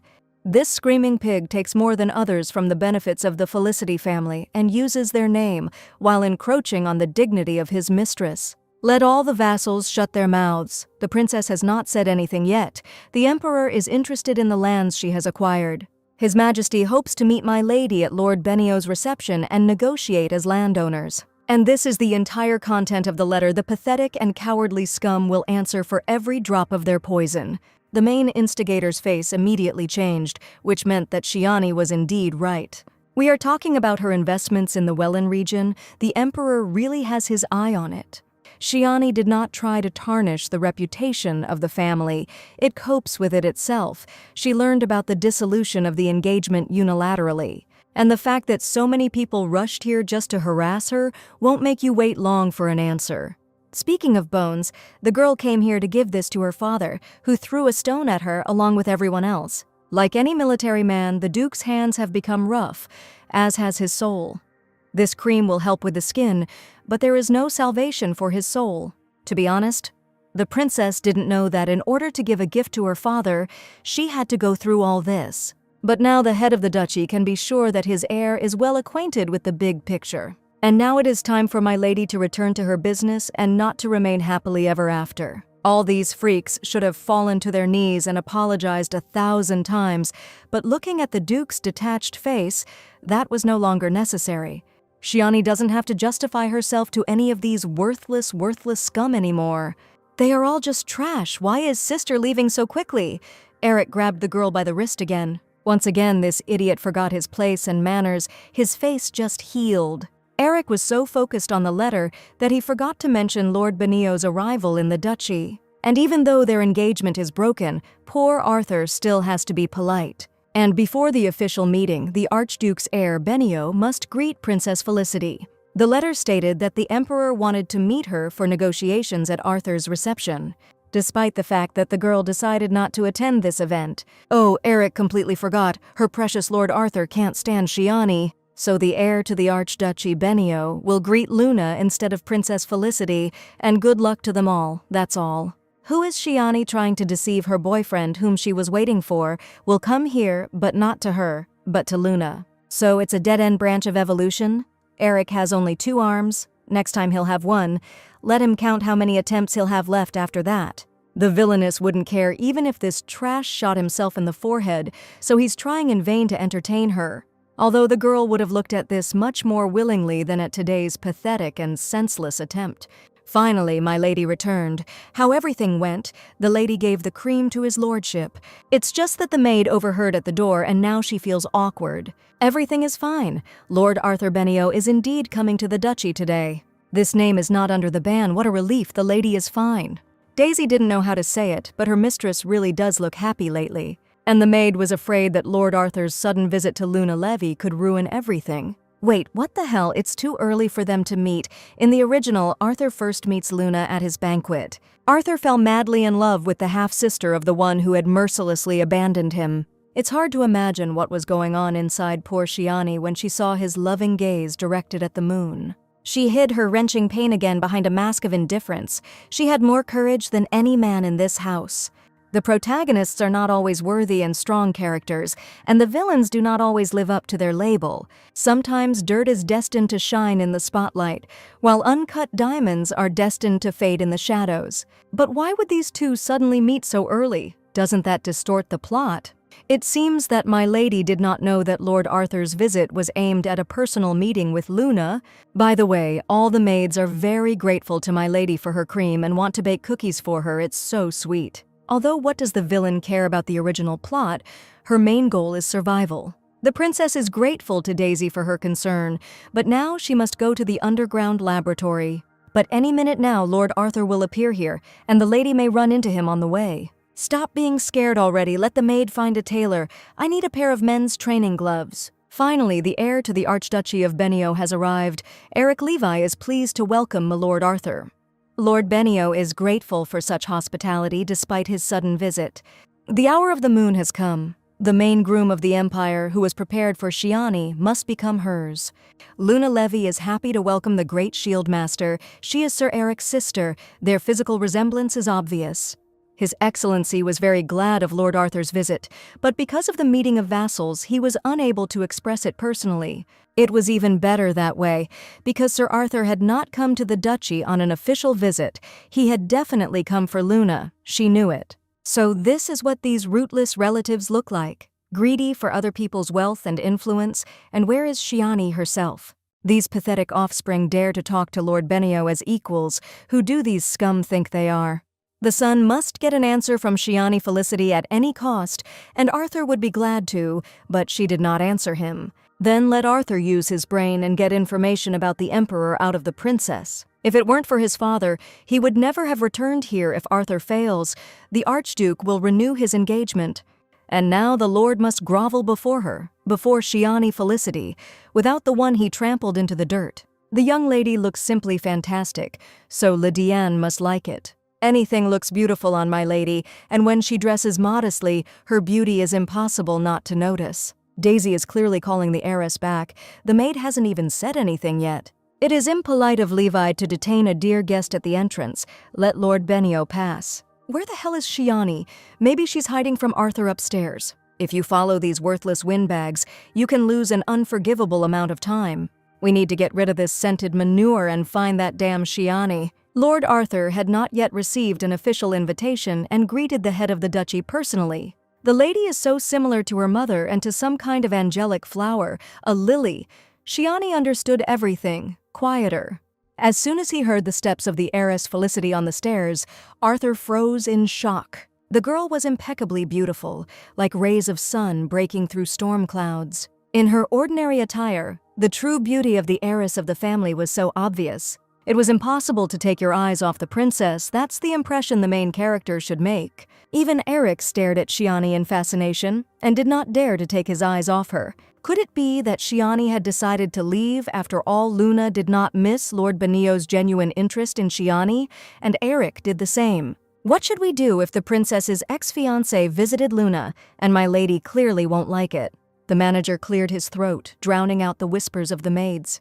The servants announced to the princess of the house, Felicity, the arrival of the heir to the archduchy. Benio, Shiani herself sees. Welcome to the duchy of the great Felicity family. Moon's desserts are especially good today. Have a nice time with her nasty relatives. And that's all. Where did such coldness in her eyes come from? The heiress indifferently walked past Arthur. What was that all about? There was so much indifference and calm in this girl's eyes, as if she was looking at the dust under her feet. A deafening silence fell over the reception hall, and what should the lord do now? He had nothing to do with this scum. He needs Shiani. He needs to get information from her, but something is clearly wrong with her. Milady is going to take the candies she prepared in the annex before heading to the dungeon.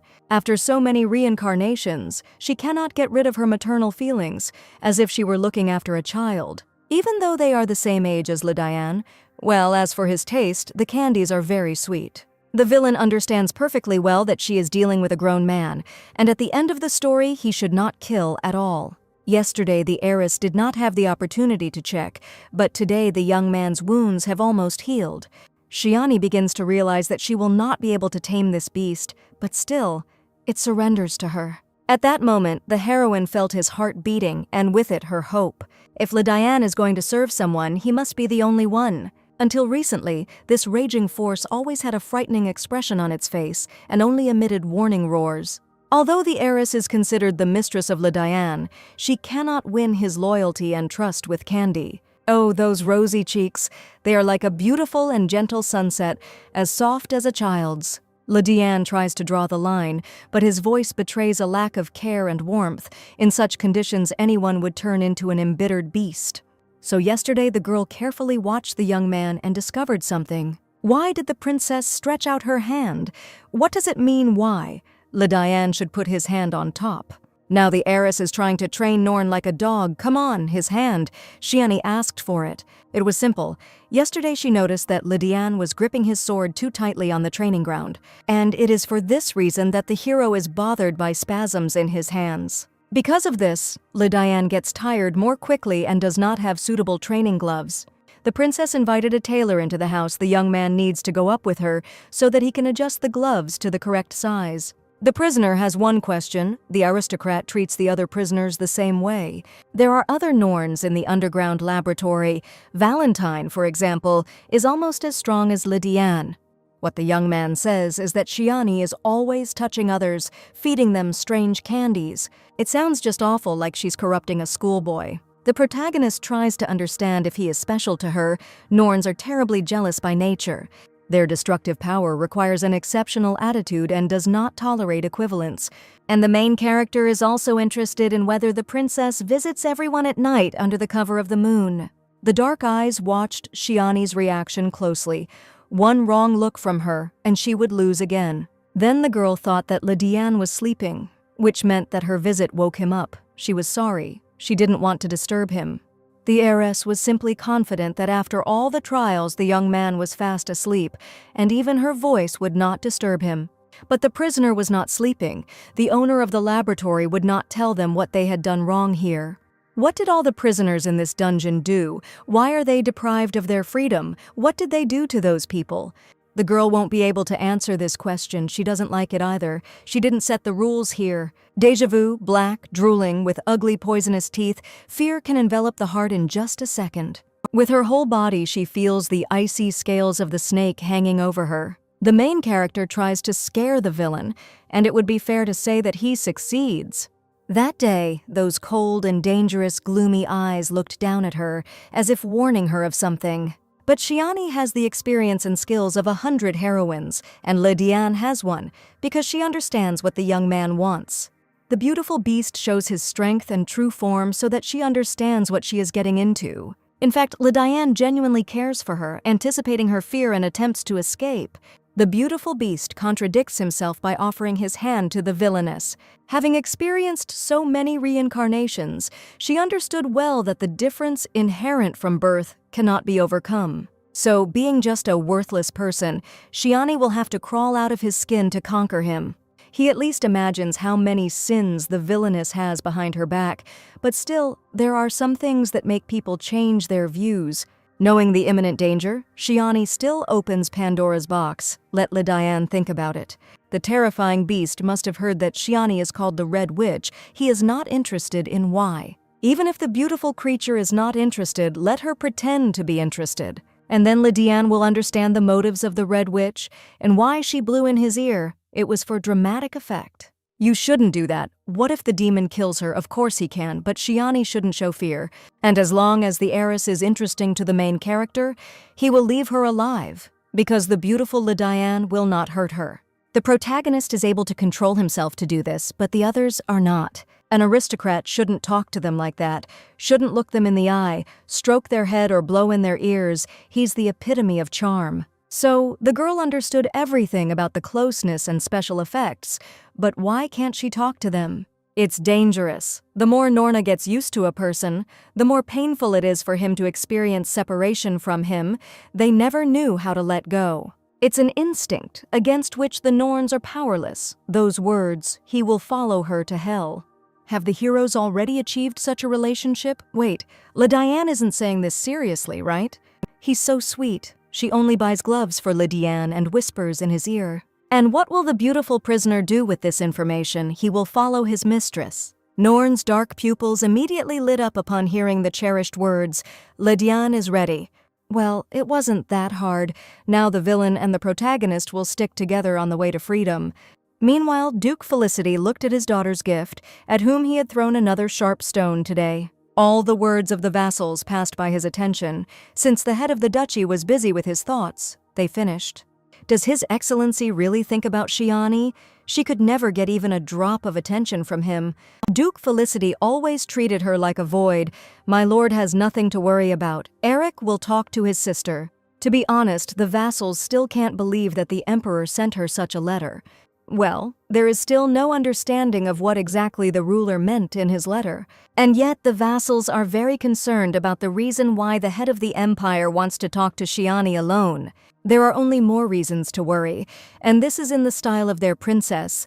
Now she is interested in the monsters from the laboratory. If Shiani were like Luna, the family would live more peacefully. They had just washed themselves clean after the breakup of her engagement to Lord Benio. Let that rot shut its mouth. Shiani never deserved such words, unlike this filth that is using her name to the fullest extent. They all sit at the trough of Felicity's family only because they call themselves the support of the family, since these servants dare to denigrate their mistress. Aaron Port, is it Princess Shiani's fault that Arthur turned out to be a scoundrel despite his white reputation? And why is no one discussing the fact that, thanks to Shiani, their family became of interest to the emperor himself? And it would be fair to say that it is Felicity's heiress who is now pulling their family out of the hole. Senile dementia, envy, and their own worthlessness do not give these cretins the right to discredit the princess. How many centuries must we wait before people at this table begin to think sensibly and not exalt themselves by humiliating those worthy of recognition? During the years when Duke Romeo was absent from the estate, these miserable hyenas placed a little girl on the throne. And they began to mock her, to abuse and humiliate the little girl, no matter what she did, behavior worthy of a stinking dump. These useless and unwanted parasites drove the girl crazy and she stopped talking altogether. And they demand to be considered people. Aaron sat at the table of vassals at the age of 10 in place of his deceased father. But despite the fact that Shiani was even younger than him, she steadfastly endured all this abomination until the end. They all don't even stand a drop of dirt under her feet. Aaron couldn't present anything regarding the fact of bullying the princess until now. Now, let the Duke look at the original source of the rumors about the Red Witch Felicity. What is this puppy talking about? Let His Excellency not listen to this impudent brat. And he will also deprive Sir Aaron of his right to vote in their vassal meetings. Sir Aaron Port is the only one who served the family faithfully and truly, and is simply a worthy person. Before making a decision, the head of the clan will ask the question, Aaron Port's words are true. Well, the head of the duchy could not have been unaware of what was happening in his house all this time, and yet he did nothing. So everyone continued the persecution. Words cannot describe how happy the Duke was that he could still do something for his daughter. Emerald eyes sparkled. They hadn't seen the princess for a long time, not an event. He crawled back.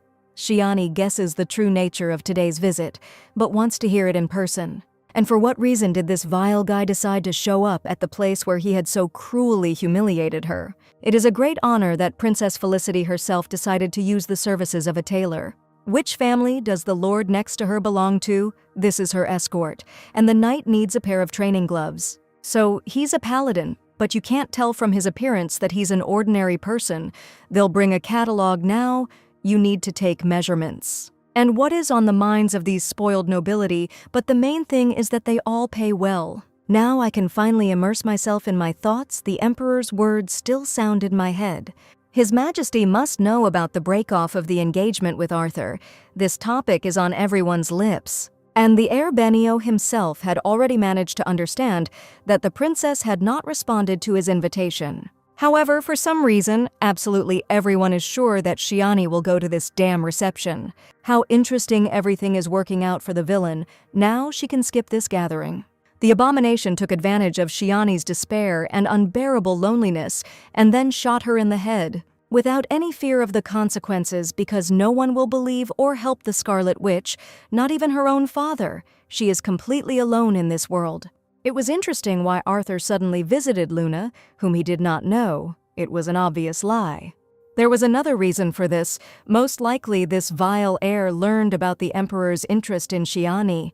More precisely, Arthur's father was very interested in the information, so he sent his executor. So I decided to get information from her about what was going on there, what that roar was just now. Well, it's, here, Lydian is shy and doesn't want to be touched. What is this young man talking about? The tailor needs to take measurements of the hands of the knight accompanying Milady Felicity. And the new client doesn't give in at all, but without the necessary measurements they can't make gloves. And why did the tailor suddenly become so nervous? Apparently he was frightened by his beloved and gloomy cutie Shiani. Why can't boys do anything themselves? A centimeter here, the heiress will do everything herself. Well, that's it. It wasn't hard, was it? Even the perfect Lydian's hands are perfect. That's great. The tailor will pass on the measurements to his workers, and they will quickly adjust the selected material to them. Is the young man really that scary? What is he talking about? When they see Lydian, everyone trembles and gets scared. It's like the guy is a monster from hell, and this is despite the fact that he hides under a cloak. Here are the measurements. The tailor just needs to adjust the fabric to them. Thanks for understanding. Does her cutie really not realize that she can make a hole in a person with just one look? In fact, the main character has long since become accustomed to his stigma. What nonsense! Everyone is amazed at how beautiful and different Lydian is, and his phenomenality cannot be hidden by a cloak. And what, the princess really thinks the young man is handsome. He saw her pupils, that is, you need to bring fabric. Yes, she had never met such unearthly beauty in her entire life. Valentine is also beautiful, but the main character is the main character. Shiani shouldn't say it out loud, the heiress never answered, and the young man is persistent. Or maybe Lydian wants to hear the girl's answer out loud so badly. Let the beautiful hero wait for Shiani here. She will return soon. Yes, Lydian is a delight for anyone's eyes, the most beautiful thing she has ever seen. It is really hard to keep silent about it. What's wrong with the maid's face? Did something really happen? Well, here's the deal. Let her spill it already. The maid doesn't know how to say this. In general, the lady will be unpleasant. Then Daisy was interrupted by a male voice. They hadn't seen the princess for a long time, and yet another vile degenerate crawled back. Well, okay, Eric's death can wait for such a contender. Let Daisy go down now. But the maid does not want to leave her mistress with this man. He can hurt her again. Daisy has nothing to worry about at all. The only one who will be hurt here is this henchman of her father's. And let the maid be sure to tell the low-ranking relatives that Shiani is in this hall. And let her add that her mistress here with Lord Benio is in a very difficult position. Now let the maid go. Heiress Felicity has something to discuss with the uninvited guest. Why didn't Shiani respond to Lord Benio's invitation? She was waiting for it so much. Or is this another manipulation? Shiani put on a show of pride to attract the Lord's attention. This time the princess succeeded. She was finally happy. Arthur came to her personally. Smart girl, but Shiani can stop there. The actions of this trash were so easy to predict. Behind all this oppressive bravado lies a snot-nosed boy, dependent on his own gain and the approval of his father and those around him. So boring. He personally brought the invitation in his slippery paws. Apparently, Daddy yelled at him loudly. Shiani turned up her nose for so long and accepted the invitation so easily, Arthur cannot do without the princess at his own reception. This worthless idiot probably announced in advance that Shiani would be at his party. This time the villainess will agree, since the Lord himself has galloped here to be nice. But next time the invitation for Princess Felicity must be written in his blood, what? If that brat tried to invite Shiani again, he would have to fall to his knees and beg for it. You can bark so that it won't be as depressing as always to look at this worthless thing, Shiani Felicity. This time, to attract Arthur's attention, the heiress pretends to be crazy. Who gave the right for dust to touch the villainess's skin? Hand donors are waiting for Arthur at his father's estate. Has Shiani forgotten that in her home someone began to consider her a person only because of him? Again, the mongrel bares its teeth. Arthur is the only one who can save her. These are her words. And how dare she behave so arrogantly towards Arthur after this? Let him be grateful that she did not deprive him of his hands. Shiani began to be hated precisely because of this degenerate. She was made guilty of breaking off the engagement. The real princess was always a sensitive and worthy person, but she was forced to wear the mask of a villain. Apparently, it doesn't reach Daddy's nutcracker. There is no more Shiani for this scum to use and hurt. In other words, Princess Felicity's life will not change because one day she stepped in pigeon droppings. Where does this oppressive and intimidating aura come from in Shiani? She has always been a faithful mongrel at his feet. Arthur could do whatever he wanted with her. She was material for him, something he could even wipe his feet on. The world belongs to women now, my friend. There's a reason natural disasters are only given female names. The princess has hurt her head. She understands who she is telling all this to now. Who would have thought Shiani's dependence on Arthur was disgusting to him? But it's much more interesting to play with this girl. This cretin really finds it funny. He's lost touch with reality. Today, Shiani is unusually beautiful. She should not have hidden her character. If the heir to the archduchy had known about her character, he might not even have broken off their engagement. This freak actually said it out loud. He was so sure of the former Shiani's admiration for him. Arthur should have realized this was hurt, but he only saw now whether the princess really had her own motives. Let Shiani answer him. She has truly secured His Majesty's trust. Or maybe the heiress of the house, Felicity, has found a madman who is ready to become engaged to her. Poor, stupid little rat. The patience of villains has never been limitless and loyal. Well, since this idiot has talked enough, the speech apparatus is no longer needed today. Shiani sharply jerked the back of her head upward. The heir of the Shield clan stared at his former admirer in shock, touching his chin. What the Lord didn't imagine now was that the princess really did hit him. Such unforgivable closeness and tactility among noble ladies is regarded as harassment. This is unacceptable in any society, and especially after the engagement is broken. So let ignorance tell whether he will have problems with the Pope if Shiani does not attend his reception. Doesn't the pitiful offspring of the Benio family have his own motives? Now the princess really does have her own interests, and they don't coincide with his. What was that, and what is the heir to the Archduchy Benio doing here? What is going on here anyway? Daisy was always punctual, and it seemed to her brother and sister that the Lord was busy studying the gallery. These annoying flies. What are they doing here? Arthur hasn't yet received what he came for. Lord Benio apologizes. He accidentally ran into the princess while looking for the gallery. Shiani is flattered that Arthur traveled so far to personally present her with his invitation. What did she say? How is this invitation? What does it mean personally? Eric and Luna looked at each other with concern. It is worth apologizing for the omission. If Arthur had immediately said that he had come to meet Shiani, it would not have been awkward. And also the poor relatives would not fuss in vain around the uninvited guest. And how could a person from such a noble house manage to put the guests of Felicity's house in such an awkward position? On the part of the uninvited guest, this is the highest degree of disrespect for the helpful poor fellows. And now the heiress of the Felicity family wishes Lord Benio a safe journey home. Let reader Levi deal with Benio's heir on his own. Heartbeat quickened as soon as this degenerate approached. Shiani's heart skipped a beat. And it was clearly not fear. The villainess's heart did not yet follow the feelings of its new mistress. These feelings belonged to her, and to the real heroine the princess has finally returned. And her highness is all right, but Milady's face turned pale. The villainess cannot believe that the heart devoted to the true Shiani still beats like that. It hurts her pride. The tailor has chosen the fabrics. Let the lady look at them and let her know if she likes anything. Milady is grateful for the tailor's work.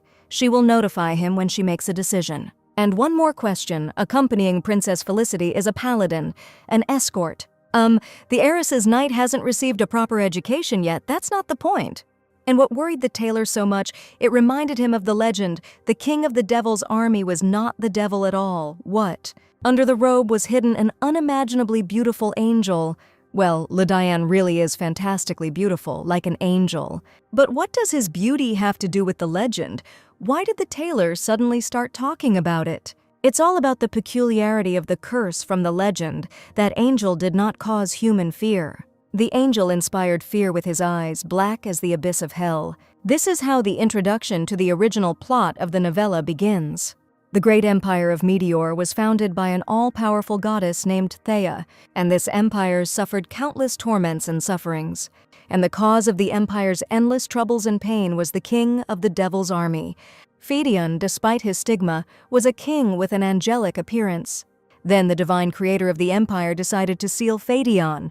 It seemed that the goddess Thea had existed since the very beginning of the universe, as did the king of the devil's army himself, but the goddess disappeared along with him. This legend was at the beginning of the first chapter of the original plot of the novel. And why did the legend about Phaedion and the conception of the empire itself suddenly start to sound now? What the tailor is leading to, well, the whole point is that the princess's paladin has black eyes. Damn black eyes, come to think of it, no one mentioned black eyes in the original. And in general, the eyes of the main character were described as aquamarine, which is richer than the depths of sea waters. And if we were talking about someone else, the girl simply would not have attached any importance to it. But we are talking about him, about Lediane, who is the key to everything. So the villain needs to collect and analyze any mention of her favorite hero. The tailor's assistant wrote down the measurements of the princess's companion. They can go. The tailor left the estate, and the princess said that she would return, but the young man never waited for her. The villainess looked closely at the handsome hero, letting Lediane approach her. The beast with the angelic face was so close to her, but not close enough. Let the young man go lower. Lediane could just lower his head. The princess reached her hands to his perfect face. Norna approached the man with distrust, but with the curiosity of a wild predator. They must trust each other. Now they are in the same boat. The young man managed to forget about their agreement. What does the heiress do? Let her favorite stand still? Well, a little dark, but definitely not black. This is definitely a dark and cool shade of blue. Why was the tailor so scared? He should have a good understanding of the palette of colors and shades. Perhaps it was the shadow from the robe that fell on the eyes, making them appear black. Oh, what's wrong with the expression on her beautiful boy's face? What's the matter? Lediane is worried about something. He feels unwell, where it hurts. His cheeks are burning. It's all because of the princess's candies, that is. The young man eats them constantly. Of course, if you eat a lot of sweets, there may be unpleasant side effects. But these are not some kind of caramel confectionery. These are healthy pastilles made according to a recipe tested by a doctor. What is the main character talking about? Such a good medicine could not harm Lediane. And by the way, the villainess tried very hard, but oh well, the young man can trust Shiani. And to tell you all about it, on the way here, Lediane met a group of maids. Those maids told their mistress's escort where she could be found. And besides, those girls said that someone had really bothered their lady. It's hard to believe that such a man with a spotless reputation could do this to their princess. Well, Shiani was indeed disturbed today by someone insignificant. It was that man. Since the girl was talking to Arthur near Le Diane, he apparently heard everything. It's not about him. Then who is? When was the last time she felt real anxiety? When you live another person's life over and over again, you realize that being overly sensitive is a heavy burden. If you don't trust anyone, then it's impossible to be deceived. If you don't get attached, then you won't be betrayed. And in that case, there would be nothing that could actually cause pain. In reality, there is no such person usually. A person becomes disappointed because of his own expectations. That is, the princess means that she never expects anything from people, exactly. Nothing came of it, all because of that strange young man who asked the maids about Milady Shiani. It was definitely Norn, whom the princess pulled out of the dungeon. He is so scary and frightening. Why did the heiress even pull the monster out of the laboratory? There is no need to blame everything on the older sister. Luna is worried about her. Let the maids help the girl change her clothes. It's time to visit Shiani. So is there a beige dress in Lady Levy's wardrobe? The villain really doesn't expect anything from people, so as not to hurt herself later, but this does not apply to Le Diane. The young man becomes close to her. They stick together on this difficult path, so she expects a lot from him. A beautiful young man must never betray her. He must swear to follow this. Le Diane will only hurt the heiress if Princess Shiani herself betrays him. This will never happen either, because in that case, Shiani will simply die. Here, the atmosphere around the main character began to change. His aura became frightening again. In that case, if Shiani breaks his oath, Le Diane will regard this as a call to action. Milady will untie his hands. Shiani will not betray him, by the way. Le Diane himself did not make any promise. Footsteps were heard outside the door of the princess's private chambers. Who was there? Daisy had forgotten something. Why was there no answer? So even if it is hot in this robe, Le Diane needs to be patient, okay? Here the bedroom doors swung open without a preliminary knock. Luna asks forgiveness for the visit, and only for it. She was just worried that her beloved little sister wasn't feeling well. Ugh, what a mediocre game. There is at least one thing that this useless, envious woman will be good at, that she needs it all. The original plot is changing so quickly, and the reincarnated villain is to blame for it all. Luna didn't know that Shiani had guests now, and that this envious and greedy girl couldn't take her eyes off Le Diane. This is Norna Harris from the underground laboratory. They need to discuss some issues. Training on the training ground will begin very soon. It's time for Le Diane to return. As it happens, the handsome young man will be able to get there on his own. My lady should not worry about him. The young man whispered the last words right into Shiani's ear, following her example, and her heart immediately began to beat treacherously. You shouldn't do that. Shiani's legs are buckling now. It's like she's in a romantic drama. What the hell? It didn't seem to the moon now. What was this at all? So the main character goes to the underground laboratory with the magic key. Let Luna pass, unlike her vile brother. Luna in the original never spoke to Shiani alone. Since I was always afraid of her, Lord Benio said that he was going to inspect the gallery of Felicity's house. So the brother and sister said that they would not detain the heir of the Benio family. The sister must have been surprised. Shiani was not at all surprised, by the way. Shiani actually received an invitation to his banquet.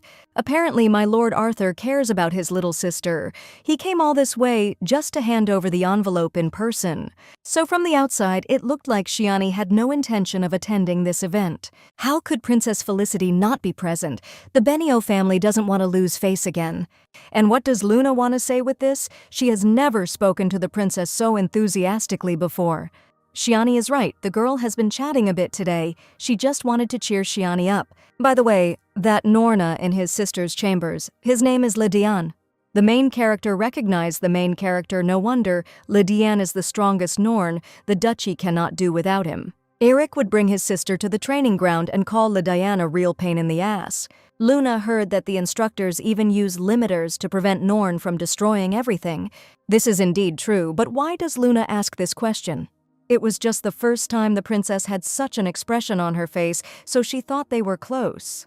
The flow of the original plot was disrupted. Due to Shiani's intervention, the main characters did not recognize each other. The Villainess never intended to come between them, even though this third-rate heroine was not even worthy of standing next to him.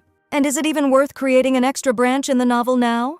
Shiani is simply trying to live up to her father's expectations as always, and it was not for nothing that the Duke gave her the key.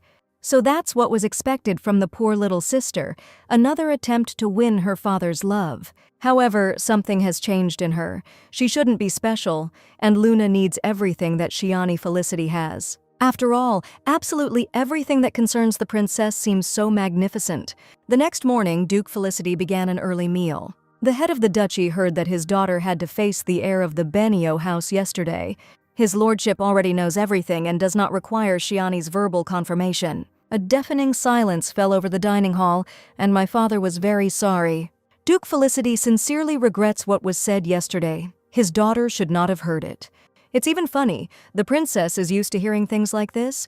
She's only been told nasty things since she was born. Shiani is much stronger than any of them and does not need pity, and what did the Duke call her at all? If that was all, the heiress would not like to take up any more of her precious time. That's all. Yesterday the daughter said that if the vassals refuse to be right, then she will clear the family name at the cost of her life. Otherwise, the vassals will have to pay, and Shiani is right. They must be held accountable for their words. And the Duke wants to give the princess the right to punish them personally, and that's not the only reason Shiani is sitting here to punish. Shiani will personally pass judgment on those who dared to desecrate the name of Princess Felicity. Well, I must say, the Duke, who hated and neglected his only daughter from birth, had something for Shiani. Could it be that after so many years, this ruthless parent decided to let his daughter in just as soon as she showed off her intelligence? It's just that the Duke is apparently flattered to attribute the success of the heiress to his blood, making it his own. The father literally put a knife into his daughter's hands that would cut the throats of their family's vassals. Since the Duke has made such a decision, the heiress will follow him. Since the vassals were very surprised by the letter for her from the Emperor, it is worth observing them for a while. What the daughter means is that the vassals will have the opportunity to correct their mistakes. Since they have been serving Felicity's house for a long time, instead of cutting their throats, it would be better to put collars on them. That's how it is. Wouldn't it be better to expel them, deprive them of everything, property and status? Well, the princess has become so reasonable and strong-willed. And how did the daughter even find out about the Welland region? Who is the person who has information about the affairs of the imperial family? After all, the ruler will probably ask about the source of Shiani's information no one informed her. She herself learned and planned. Most of the central areas are owned by the palace. The emperor buys up land that can be developed, and when this happens, the aristocracy gets ahead of the game and buys up such areas. And in that case, why then did none of the nobles take an interest in the Welland region? It is not because the emperor seized it that the land is useless. There is no possibility of developing it.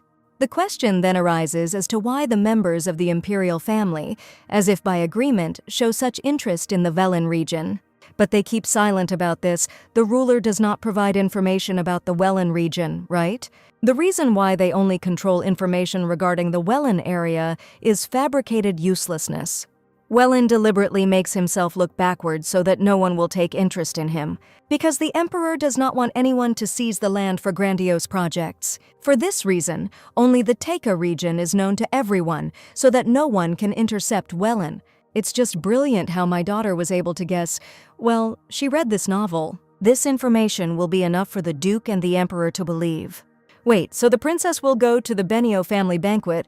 Well, their heir arrived yesterday in person.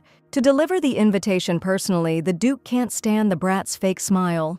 This slippery guy has completely lost his fear the head of the duchy should bring him closer to death. Duke Felicity may slander even after his daughter's visit. Shiani has one request: let him devote his time to her. If you think about it, his own daughter has never asked the Duke for anything. And like the worst father in the world, he will do anything for her now. So let the daughter tell, she, more than anyone else, deserves to have her wishes fulfilled. It seems like it's very busy outside today. What's going on there? Rumor has it that His Excellency has gathered all the most famous designers for his daughter, which the Duke paid 10 times the compensation to each craftsman to leave their current work. With all orders cancelled, the empire suffers from crying heirs, and the princess is definitely being slandered. It's good that Luna's dress is middle class. It's better than being left without an outfit. The princess is definitely jealous of Lady Luna. Why doesn't she share her dress with her? It would be better for the lady to ask the duke, not the princess. How can Luna resist her sister? Besides, His Excellency gathered all the designers specifically for her sake. And Archduke Arthur Benio came all the way to personally extend his invitation to Shiani. Why is the lady crying? She is the most beautiful. The princess cannot compare to her. There is no point in shedding tears over this evil and greedy heiress. Damn Shiani, Luna always took away from her absolutely everything that she rightfully had. Those beautiful dark eyes. Luna can't think of anything else. He should only whisper in Luna's ear like that. Luna herself said that she is much nicer and kinder than her half-sister. She has nothing to worry about. Everyone should shut up. Shiani has hidden the most valuable and beautiful thing of all, and it will become hers. Well, what's wrong with the maid's face again? It's so unfair, the designers that the mistress's father called. All these vile people have gathered and are throwing mud at her lady. One said that if only he had known that it was not Duke Felicity who had invited him, but the Red Witch, he would have refused. Another even dared to say that he had never seen the princess, but was sure that she was ugly. Why aren't maids allowed to kill such degenerates for the honor of their mistress? Who are you, warrior? There would be no reason to be so angry. It would be better if Daisy helped the princess put her hair up. The maid can't stand it when her mistress is treated like this.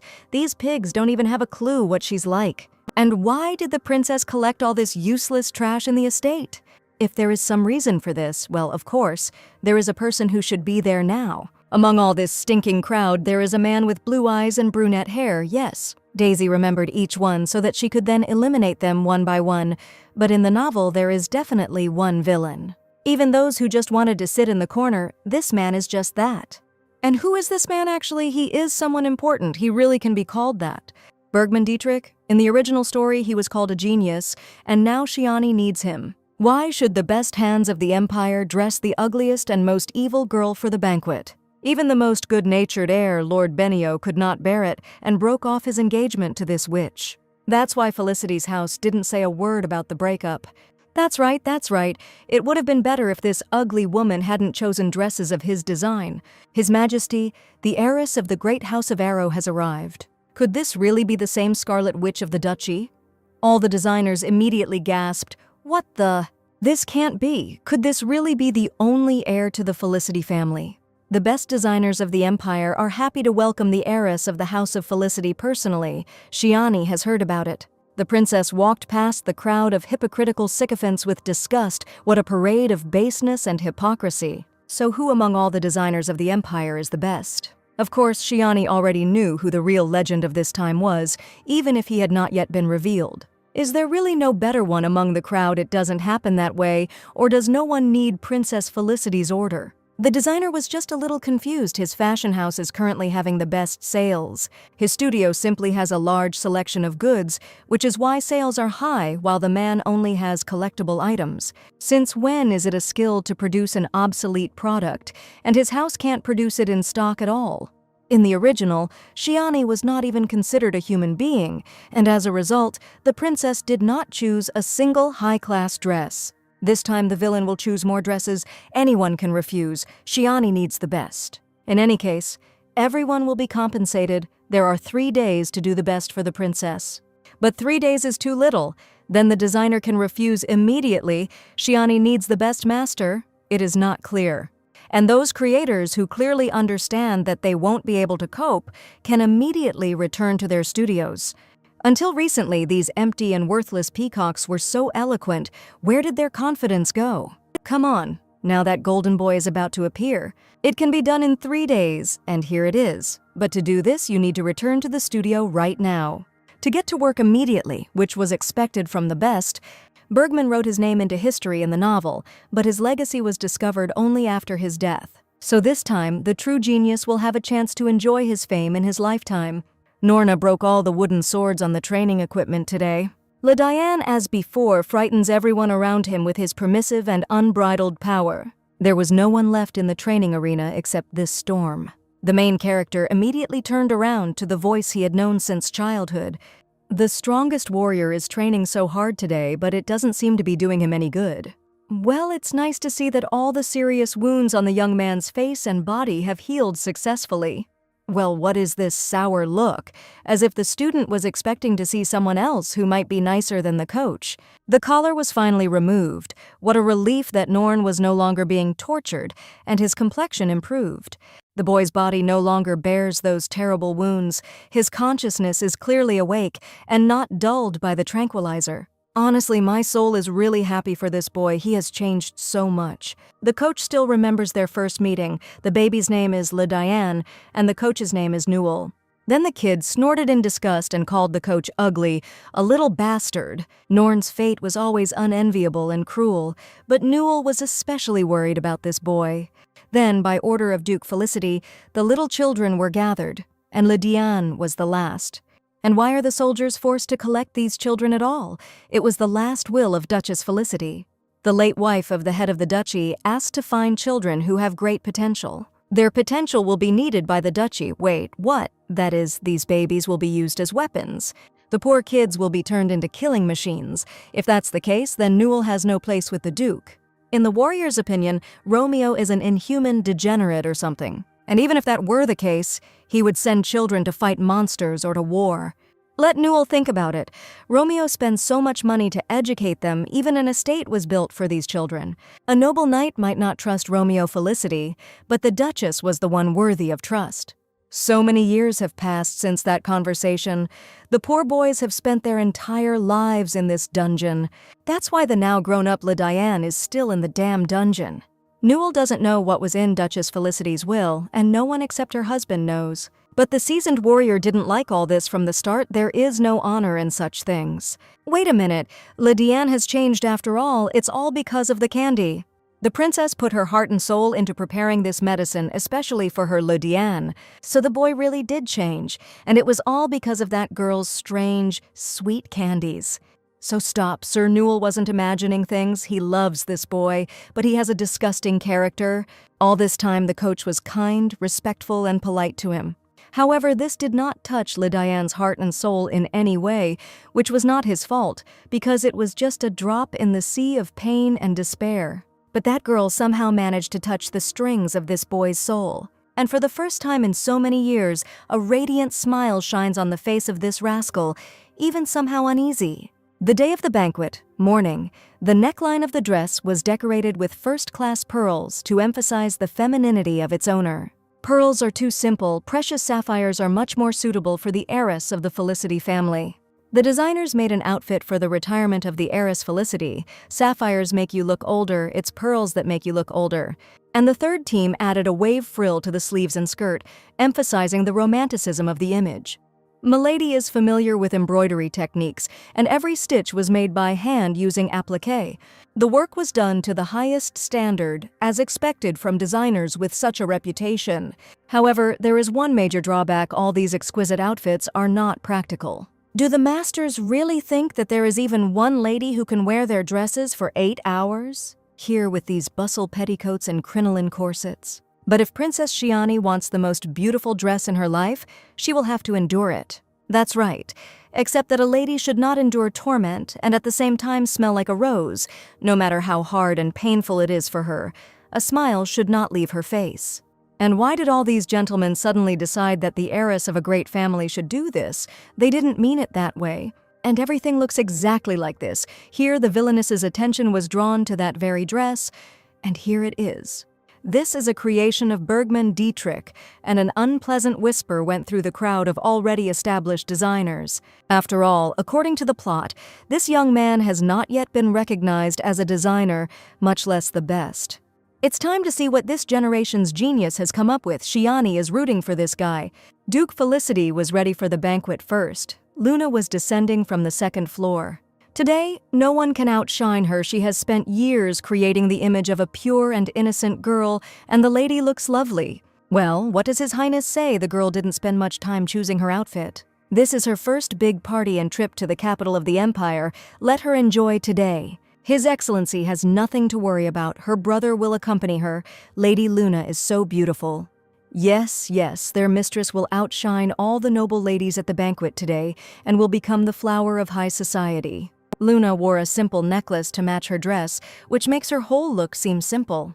Shiani is late. Luna knows that carriages with clothes arrived this morning, so it's not surprising. If you try on all the dresses, you might end up staying in that room forever, and here comes Princess Shiani. What did Luna squeak? Everyone present gasped. It can't be. This is their princess. Her ruby eyes sparkled enchantingly, her golden locks were swept to the side, and her dress accentuated her marbled skin. The creation of the brilliant designer perfectly emphasized the heiress's exquisite figure. The luxurious fabric flowed over her body. The men immediately stared in shock, wondering who this girl was. Could it really be Shiani? The daughter looks absolutely fantastic, you can't take your eyes off her. And the necklace on her neck, her father gave it to Claudia. When I proposed to the Duchess, wow, the princess is truly beautiful like the most beautiful rose. And who was the designer of this bold dress? His name is Bergman Dietrich. Later, she will introduce her wizard to her father. Even Eric looks at this girl, fascinated, as if she were a masterpiece in a gallery. They are already late. It's time for them to go. Is it possible to be so greedy for other people's attention? Why should everything be for Shiani? Luna always wanted to be the sun. And she deprived this scoundrel of everything, and now she, like a reborn phoenix, shines brighter than ever. Why did Shiani suddenly decide to come out of the shadows? Since childhood, they have instilled in her worthlessness and pain. Where does she get so much strength from? Eric thinks that Luna has a beautiful dress, the colors are so well chosen, and who did her hair? The sister should praise this man, that's enough. She doesn't need consolation from her brother. But her brother doesn't try to feel sorry for her at all. He speaks from the heart, uninterestingly. The carriage in which the Grand Duke is now riding, how spacious and comfortable it is. What? The day will come when Luna will ride in this carriage. Their carriage is also good. When they lived in the orphanage, my sister dreamed of such outfits in the capital. And now Eric is the right hand of the Grand Duke Felicity, and Luna is his adopted daughter. However, she and her brother are simple Levi, not Felicity, and they were not seated in the carriage with the head of the family. And Shiani hasn't done anything for more than 10 years, but now she's riding around in the Duke's carriage, where Luna should be. Okay, my sister will deal with this later. Now she has a different goal, a cherished and main one. Eric must help her. After all, her brother has a key to the underground laboratory, and there is a Norn there that she wants to meet. The princess prepares candies for Lydiane and worries about him. This is good, but this vile Eric has always been disgusting to Newell. By the way, today there is a grand reception at Lord Arthur Benio's. So many carriages arrived in the morning, and they all had dresses for the princess. This was the scoundrel who broke off their engagement with Shiani, so it was Arthur Benio who was bothering the princess that day. The heiress went to the celebration to meet this man. Well, probably. Once Lydiane asked an unusually large number of questions about what exactly was going on here. Before leaving, the young man whispered to Shiani to visit him before he got hurt if she was worried about him. In response, the villainess asked the young man to promise her that he would wait for her, and then Shiani would return to him quickly. Lydiane here is not the same as in the dungeon. Well, at night the young man was in the dungeon, and during the day he trains here. Of course, the guy is very grateful to the princess. He is in a place where he himself cannot get, and he returns back himself. Lydiane is really glad that thanks to that girl he can now go out of the dungeon. But it's not just about the privileges they receive. Shiani said they now stick together. And she said this sincerely, but why did she need it herself? If the main character obediently waits for the heiress, she promises to return. But if he gets seriously injured, let your daughter leave her cape alone. She might freeze indoors. But it's summer now. The princess simply doesn't know how terrible a cold can be in the summer. The Duke is clearly overdoing it. Who is it that has come to the possessions of the Archduchy of Benio, the great Romeo Felicity and his only daughter? The villainess is happy to greet the head of the Shield clan, so this is what her failed father-in-law looks like. And the princess has changed a lot since their last meeting. It's clear why Arthur is so tormented. Ugh, the offspring is just like his dad. The Archduke has heard about Milady's active work. She combines beauty and intelligence. Duke Felicity must be proud of such a daughter. Here we go. Benio only just realized that this freak is seriously courting his stub again. And what was that all about? Doesn't the father care about his daughter? Has Benio personally greeted his guests for a long time? How could the Archduke entrust the meeting of Felicity's family to servants, and he would like to talk to the princess personally? In the first part of the event, the young people should have a fun time. The host will accompany Duke Felicity and let the maid take the princess to the guest room. Duke Felicity is here today only to accompany his daughter. Well, what did this rotten brat think of? And her father suddenly started to protect her like a lion. Well. There's no point in arguing anymore. Everything is really fine. The beginning of the holidays is always chaotic anyway. So Duke Felicity can safely go to the banquet if they meet in the second part of the holiday. The princess will be fine, so the father really has nothing to worry about. Yes, of course, let his daughter believe him. Today men will stick to her, but they won't dare to do that next to him. Why? So, what was that? Does the Duke really think that Shiani forgave him for all the pain he caused her? Why did you suddenly start playing the role of a caring and loving father? Well, we'll talk about that later. The maid will be happy to serve my lady. What false helpfulness! Archduke Benio simply ordered the maid to keep an eye on the princess. The heiress of the house, Felicity, would like to request some water at room temperature. The princess is also very sensitive to smells, so she asks to put herbal leaves in the water. The lady would like to have some rosemary or something else. Hyssop leaves, please. The maid understands that the princess means young hyssop leaves, not pre-prepared ones. As long as the maid carries out the order of this aristocrat and cannot overhear anything, the master will be dissatisfied. Milady's assistant Felicity and her guards will be outside, so the maid has nothing to worry about at all. In this case, the maid will begin to fulfill the mistress's order, but finally she got rid of Benio's ears. The villainess should take a good look around before the banquet begins. Where did everyone go? Wait, who is standing at the door during such an important event? Why is Milady here alone? It is unlikely that Archduke Benio assigned surveillance to only one maid. He must be a member of the imperial family, otherwise this guy wouldn't have been able to get here so easily. They couldn't have met such a person by chance, so what was he planning? The stranger sees that his appearance has surprised the princess. His name is Caelus.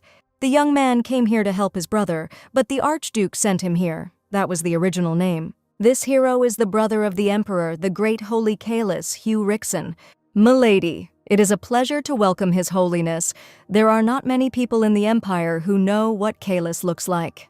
Of course, because on the pages of the original work, there was an image of him only in a hood. Young aristocrats are so bold these days, Caelus speaks as if he were about 100 years old. And now the young blood is not at all afraid of the consequences. And what does the Emperor's brother mean? More words, uncle. The princess sent away the maid who was assigned to watch her. Her master will be very upset. The villain doesn't understand this hero's motives yet, but she absolutely needs to watch her words. Shiani did not know that the request for leaves could upset His Holiness. He was talking about Archduke Benio. She knows why the Emperor arrived here today. The ruler was looking for a meeting with Milady, and Arthur also made a bet with him that Shiani would be at his reception. However, the villainess will not speak about this directly. She is not sure that she knows the motives of the son of the Empire. The Emperor had been eyeing the ore deposits for a long time, but some ill-mannered girl bought them up right in front of his nose. That's what the Welland district was hiding. Why did the girl buy an ore deposit that she was definitely not interested in? So the palace came to the conclusion that they had a rat infestation and that the rodents needed to be caught and killed. Caelus is looking for someone who he thinks could have planted a rat in the imperial palace. This is an expected reaction. His Holiness says very strange things, that's why. It is fair to say that His Majesty is upset that someone managed to get ahead of him. But why would the imperial palace stage senseless provocations? After all, no one would even think of competing with the Emperor of Meteor himself. It would be tantamount to a death sentence. Then why did such a smart little girl acquire such inconspicuous lands? The deposits that the Imperato has his eye on are certainly valuable, but there was only one man with the foresight in the Empire. Some smart little girl, and it is unlikely that His Highness will punish her for her good intelligence. That is fair. In the original story, Caelus was more of a punisher than a priest. Wrong answer, and Shiani's body would have been found that evening. But it is not so easy to get rid of the mental anguish that he bears, as His Highness must accept the fact of theft from him.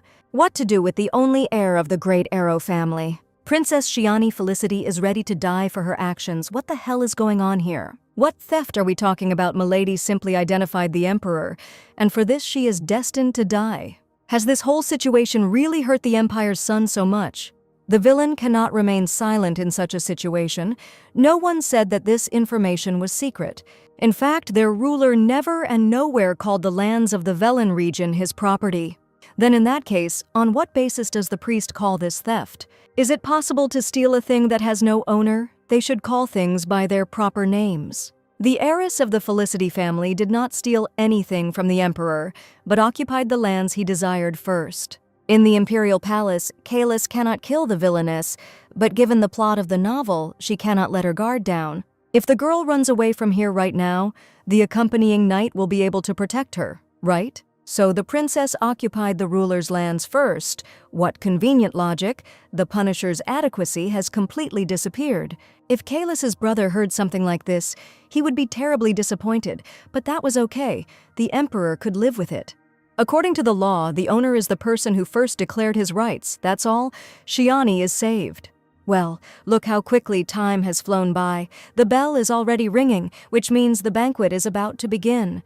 Kalis would like to accompany the heiress Felicity to avoid getting into a terrible situation, since both of them have no partners. After the test which brought her 5 minutes closer to death, she didn't really want to. But since this is the hand of a great saint, everyone present will definitely pay attention to them. It is a great honor for the princess. May His Holiness take care of Shiani. It must be admitted that Kalis had his own concerns about the Grand Duke's only daughter. This is what teleportation magic is. Depending on the princess's answer, there were only 2 possible outcomes. Either Kalis would kill the girl right here, or he would allow her to enjoy special honors. What's going on? Why is the Punisher's hair color changing, and the man has made his decision? What for? Today, all eyes will be on the new owner of Wellen, who will be accompanied by the Emperor himself. Benio can't take his eyes off Duke Romeo today. He looks especially charming today. The Archduke of the Shield family snorted. He would speak directly. It was a surprise. What kind of relationship does Shiani have with the Emperor? Father has no idea, and yet Duke Felicity only came here to escort his heiress. Besides, the great warrior had not been out in high society for a long time. It seems that the old head of the Shield clan did not notice that the skin of Duke Felicity's hands no longer suffered, which... His hands are like velvet. This is an attempt to avoid the question of what skin has to do with it, and who the Duke should allow to accompany his daughter. Shiani gave the cream to her father to soften his hands. The middle-aged man's boasting was activated. He refused, but his daughter insisted. Benio doesn't have a daughter, he can't understand, and they call Benio cruel. What an old bastard. Well, this is unexpected. Romeo is not bragging for personal reasons. He is truly proud of his daughter. Something doesn't add up here. The head of the Arrow clan speaks so warmly about Shiani, but didn't react in any way to the break in the engagement. Could it be that Shiani's father provoked the breakup of their children's engagement? What's the matter? The Archduke ordered that no one be allowed in here until he himself gave permission. The butler asks the gentleman for forgiveness, but the host must know that there is a very big and unexpected problem in the banquet hall. It's all about the heiress of the Felicity family. Princess Shiani is currently accompanied by the Emperor himself. What? Shiani is doing great. The more the Emperor watches her, the more he realizes how phenomenal she is. How can the princess not be happy that the son of the Empire has recognized her abilities? The girl is not an expert, but she clearly remembers that teleportation is prohibited in the temple. By posing as another person, Shiani must keep it a secret, otherwise Silas will rip out his brother's heart with his bare hands. For the record, the real Kalis is much colder and more intimidating than the Emperor was in his guise. Now the princess became the main heroine of the banquet. Even the ruler's daughter could not be honored with being accompanied by him. If Shiani likes his favor, then she can give up Wellen, all negotiations at the negotiating table. And the girl is not at all simple, but His Majesty said that he would arrive for the second part of the banquet. So the princess's father also arrived at the event today. Duke Felicity is glad to welcome his master. But the great warrior did not think of giving his daughter to the ruler. What he said, the Emperor burst out laughing. Let the father listen to the end first. And there is no point in trying to make a hole in the head of the ruler with the power of thought. Many have already tried. The Duke raised an incredibly smart daughter with a strong character, and the Emperor would like his daughter to be the same. To make sure that the princess follows Shiani's example in everything, Arthur's dad looks extremely displeased. The ruler's daughter had gone through their entire history in 2 years, and the Archduke did not like the fact that his son's holiday was turning into a parade of pride for his daughters. Just like fathers and men have a lot of topics to discuss, the villain really did become the star of the evening. The emperor met with the man he wanted to. It was time for him to go, and by the way, he almost forgot to congratulate Arthur. The ruler congratulates him on the return of the title of Archduke. Let the head of the Arrow clan and the head of the Shield clan follow the head of the Sword clan. Let's talk. Let the princess be more careful and not let these lustful men get close to her, okay? And here is the trash that didn't get even a drop of attention at the moment when it should have become the main character. She and her father are having a hard time suppressing their anger, which means they will both take action. Shiani looks great today. What's wrong? I don't like being in Shiani's shadow. The game is on. There are a lot of spectators around today. This is all for them. How pathetic and disgusting he is. The slimy bastard placed his hand on the villainess's shoulder again. She should have been like this from the very beginning. And this bastard should know that his turn to die has come. If the girl had always been like this, then Arthur might even have fallen in love with her. Ugh, how disgusting. The princess must know that today the election of the Archduchess will also take place. This rotten boy deliberately raised his voice so that the other guests could hear him perfectly well. Dirty and cheap tricks, but there was pathos. This character does not change. It will be easy to remove him from the distance. Well, the lady said that the heiress of the House of Felicity clung to their Archduke like a leech. But her image, it seems, is that Arthur has fallen head over heels in love with her. Let Shiani finally admit that she has achieved her goal. That all she does is try to get his attention so that Shiani can be chosen as the next Archduchess. The heiress of the Arrow family thought only about this. This is what Arthur thinks only about. Let him not get confused. Poor boy. He was told as a child that the world was created for him, but it will be painful for him to face reality. There is one significant problem here. Arthur is not at all a subject for Shiani to admire. He is ugly and disgusting. And he's also not handsome. Let him take care of his skin or something and do something with his hair. It looks like his younger brother cut his hair, and that stupid expression on his face. Shiani isn't blind. How could she like him? What? Oh, how the villain's words touched this peacock. The blockhead didn't even have time to control the emotions on his face. Well, to be honest, his appearance is not exactly ugly, but the internal rotten stench causes an unbearable attack of vomiting. And if you compare him with the beauty of the fantastic Le Diane, then Arthur is just a purulent pimple. When a girl is told that she will be accepted, she should behave modestly. God forbid he says such a thing in the real world. The coward dropped to a whisper, feeling himself at a disadvantage, but there was no man in the empire except Arthur who would accept her. Then the villainess's stepsister crashed into her shoulder, and the guests immediately gasped. So what was that? What did this street dirt have in mind this time? What kind of show was this? Luna began to squeeze out tears and apologize. She was so guilty before her sister. The girl simply knows that the princess didn't have time to have breakfast today, so she brought her some food. This adopted daughter of the Duke, Felicity, is she really treated so badly that she brings food for the blood heir? And this red witch only mocks the poor village girl. That's what this snake has in mind. How low she has fallen, the main character tries to steal the spotlight by denigrating her and making her look like an evil older sister. And to whomever the author gave the leading role in his plot, it's a failure. There was cake left on my sister's shoes, but it's okay. Luna will clean it up now. It was this rot that started the dirty rumors that Shiani was a villain. The heiress of a great family should calm down. Luna Levi did not do this by accident. Hands off. The real Shiani would have fallen for this pathetic trick, but it's time to rewrite the plot. Then the villainess slapped him with all her might, and a loud and sharp sound echoed through the hall. Everyone present immediately gasped. In any case, Shiani, contrary to the dirty rumors, remained himself. Public opinion will still be on the side of the false and cloying scoundrel, as it always has been. But just as the villain is unable to change her prescribed image, so Luna will not be able to change some things. As a personal servant, she generally took care of her mistress, and the maid rubbed her cheek in bewilderment. The heiress made it clear that Luna Levi needed to be taught etiquette. Why hadn't this happened yet? Where did her ill-mannered mistress get the habit of falling on her knees anywhere? The princess taught Luna the concept of dignity, and that she represented the Shiani family. Another thing is that now all the nobility knows that low-grade origin cannot be changed. A whisper immediately went through the crowd, yes, no matter what dress they put on a country bumpkin, she will remain one. You can't let just anyone into a social event. Duke Felicity's family was so kind to this ignoramus, and she repaid them so much. Eric immediately began to raise his sister. Enough, it would be better for her to stop shaming them. The stupid and pathetic wretch must understand that her cheap tricks only work on the street with her backstreet rabble, but not with the heiress of a great family, such an insignificant spectacle. It's hard to believe that this blockhead actually went for it.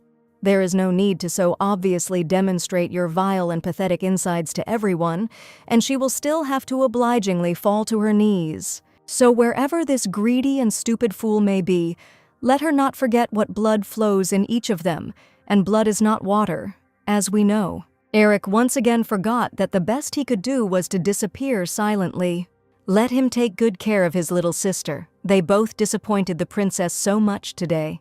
So the Archduke of the House of Benio is very interested in the reason why the Emperor himself personally accompanied Princess Shiani. What's so hard to understand?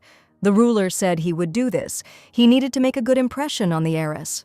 However, today, it was Benio's son who was to become the sun, and the evening turned into the festival of Shiani. What are these two nasty old men generally keeping silent about from the head of the Shield House? What a fragrant tea!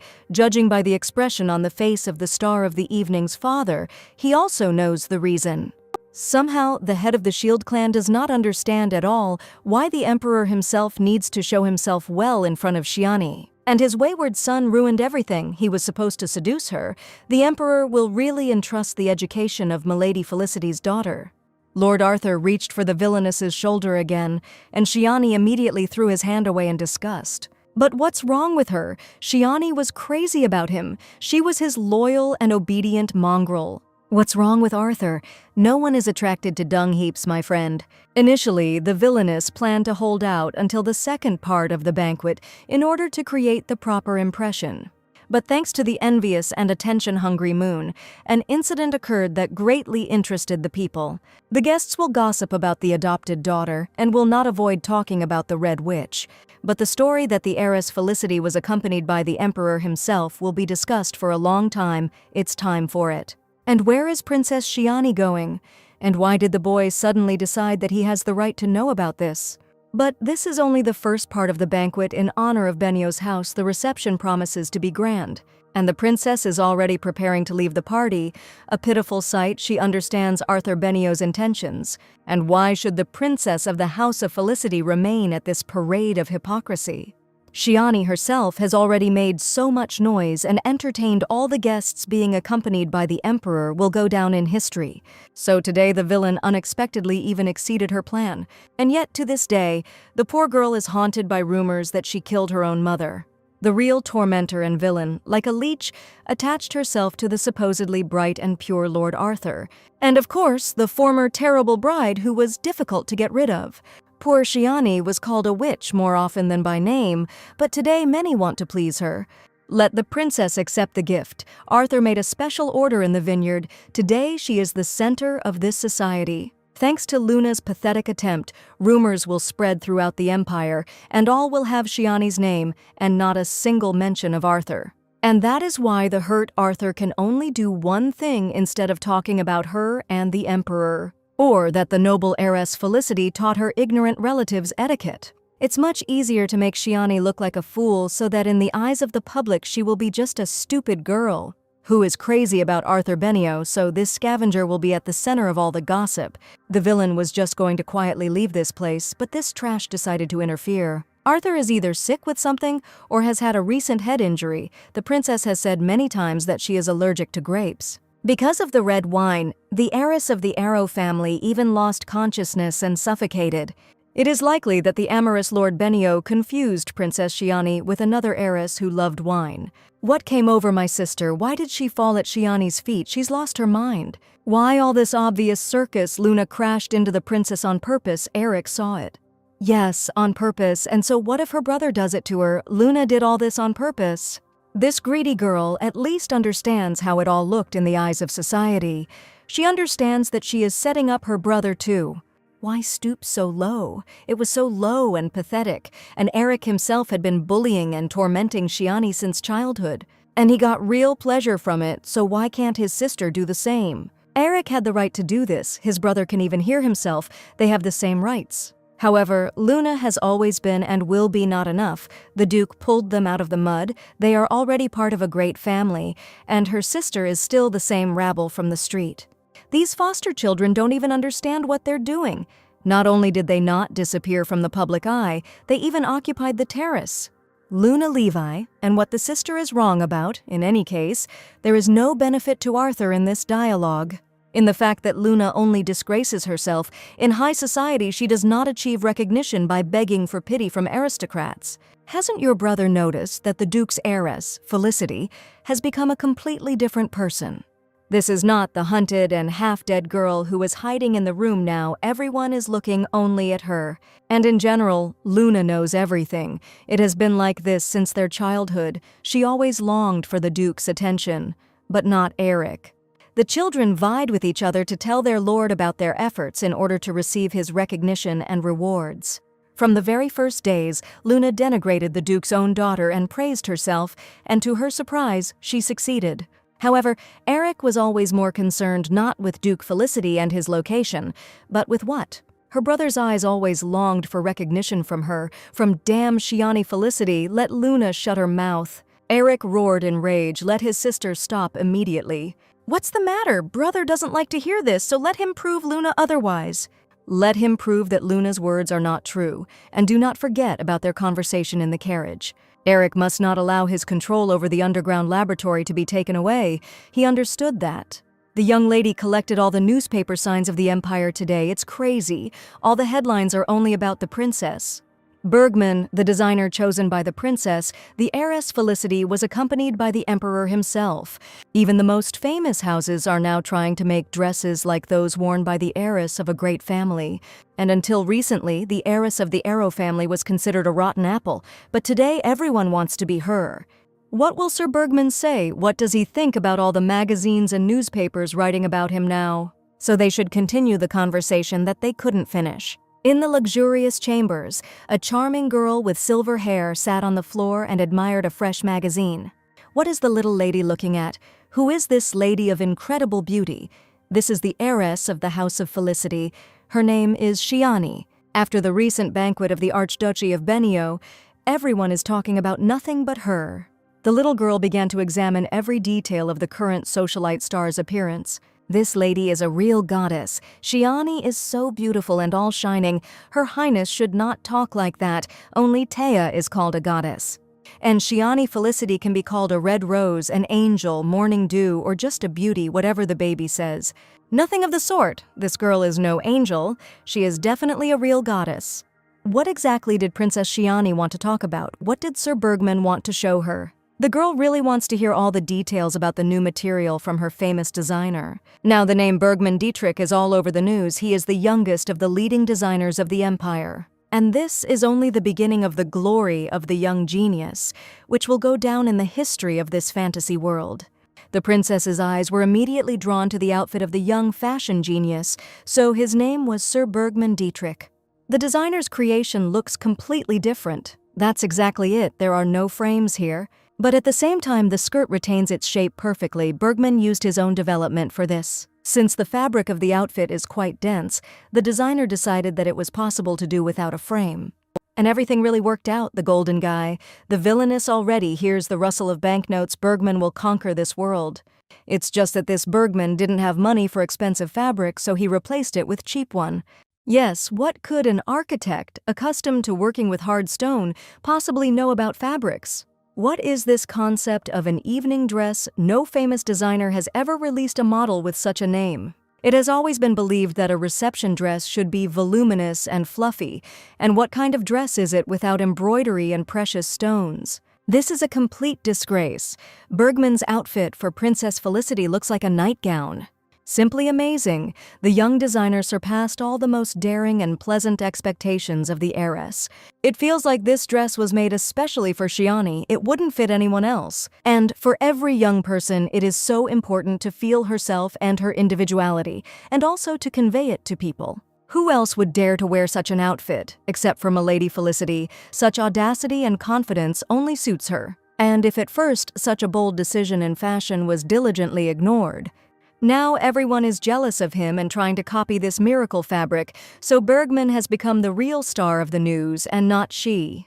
It's all thanks to Princess Shiani. If the girl hadn't worn an outfit by a little-known couturier, he would never have been noticed. Although modest, among the uniform outfits it became revolutionary, breaking all boundaries and setting a new direction in fashion. And now all the heiresses of noble houses are lining up to get their hands on his innovation. The creation of the young genius has not only obvious beauty and aesthetics, but also convenience and individuality. And Bergman was the only one who managed to combine everything in one thing. However, there is nothing wrong with such a phenomenon feeling indebted to Shiani. She wants to make him one proposal. Felicity's family wants to officially support the brilliant couturier in the creation of his new material. This is a contract. Bergman will be sponsored by Felicity, and he will officially become the princess's designer. Being a couturier under the command of the House of Felicity is too much for the young designer. It would be more accurate to say that Sir Dietrich will be under the personal control of Princess Felicity, or he does not want to be.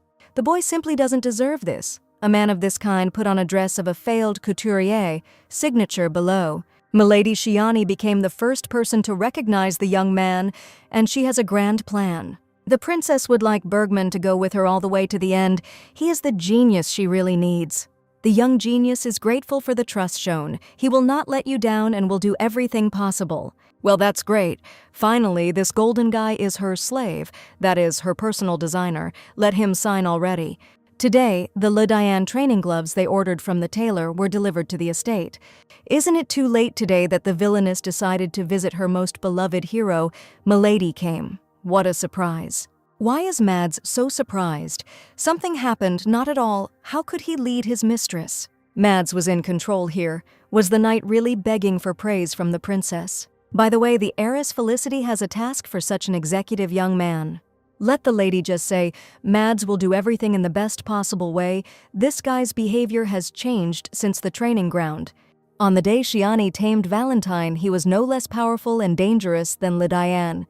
Previously, Sir Mads was torn between the villainess and her half-brother, but now he has taken the side of his master's heiress.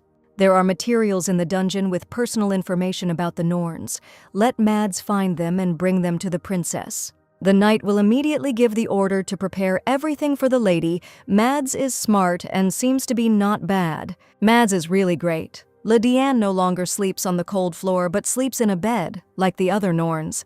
The view here is, of course, not so great, but this room already resembles a room more than a dungeon. Now you don't have to worry about the handsome young man catching a cold. Well, that's a great job. Mads really deserves the praise from Princess Shiani. The knight paid full attention to the villainess's instructions and didn't miss anything, that's the thing.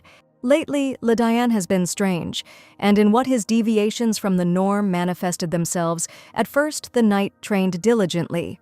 And then, on the contrary, the young man did not want to do anything at all, as if he had become weak or lost all his strength. And recently he even demanded a sedative. And what is happening with Le Diane? How many candies did she feed him to cure his addiction? The girl does not see any wounds on her face or body. Le Diane is as angelically beautiful as always. It's even scary to breathe next to him. And these strong arms, abs as if cast from steel, heaving chest. I urgently need to think about something else. Rainbow, flowers, cheese. This guy is taking up too many thoughts in Shiani's head. Wait a minute, what's that he has there? There are several lacerations on Le Diane's arm, but where did he get them from? The blood is still flowing, which means they are all fresh. Rage immediately flared in the ruby eyes, who dared to mutilate the hands of the not beautiful hero. All the wounds are very deep and jagged, which means they were left on the skin by something sharp and strong. And what happened to her favorite hero during her absence? Then the strong hand of the young man suddenly squeezed Shiani's palm. So Le Diane still doesn't sleep? How does he feel? What happened to him? There were no answers to the girl's questions. Instead, Diane pulled her towards him with one movement. Well, it's not that the Villainess was against such a pleasant intimacy with the most wonderful guy in the world, but it's somehow unexpected. Shiani could lie next to him for eternity, listen to his breathing, feel the warmth of his body, but something was wrong. Such impulses are completely uncharacteristic of the young man. Diane does not recognize him at all. Wait a minute, what's with her favorite gloomy eyes? They're somehow cloudy. Maybe it's the effect of some drug. Why is Diane silent? How does he feel? Is something bothering him? What and where hurts him? Here, the main character in one jerk found himself at the girl's face. Finally, she came to him. What? Shiani is still the same. What he says seems like feverish delirium. Diane began to squeeze her wrist harder. And there is clearly something wrong with the young man's voice. It is hoarse and painful. Every day he saw her in his dreams. She left wounds on his body, and the young man hugged them in the hope that they would never heal.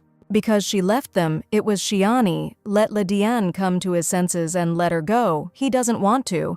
The beast already said that it doesn't matter where she runs and where she hides. What's wrong with him?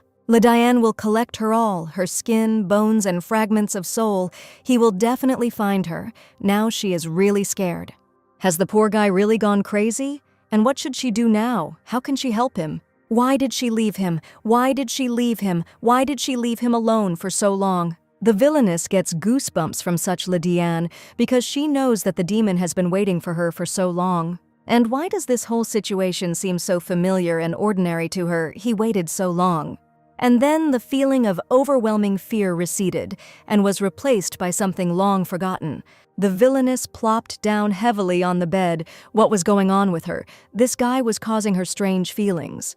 Then a painful roar was heard. The main character burst into coughing. What is this? Still, it's not a matter of madness. Something happened to Diane. What the hell? Scarlet blood gushed from the young man's mouth, and the coughing continued. Why is her beautiful beast coughing up blood? What to do about it? How to stop this nightmare? Diane began to shake his head. It seemed that his consciousness was beginning to clear. The young man heard Shiani. She immediately put her hands on the young man's strong shoulders and tried to bring him back to his senses. This is Shiani. He must wake up. Diane began to choke on blood and wheeze. He collapsed on her knees, exhausted, and only whispered that he needed water.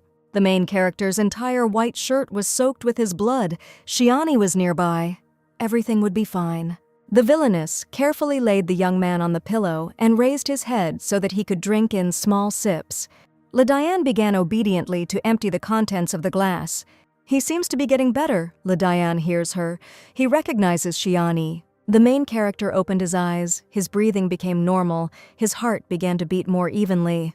The gloomy eyes finally cleared up, which meant Diane really was getting better. When she came here, the young man immediately jumped up from his seat. That is, he doesn't remember anything.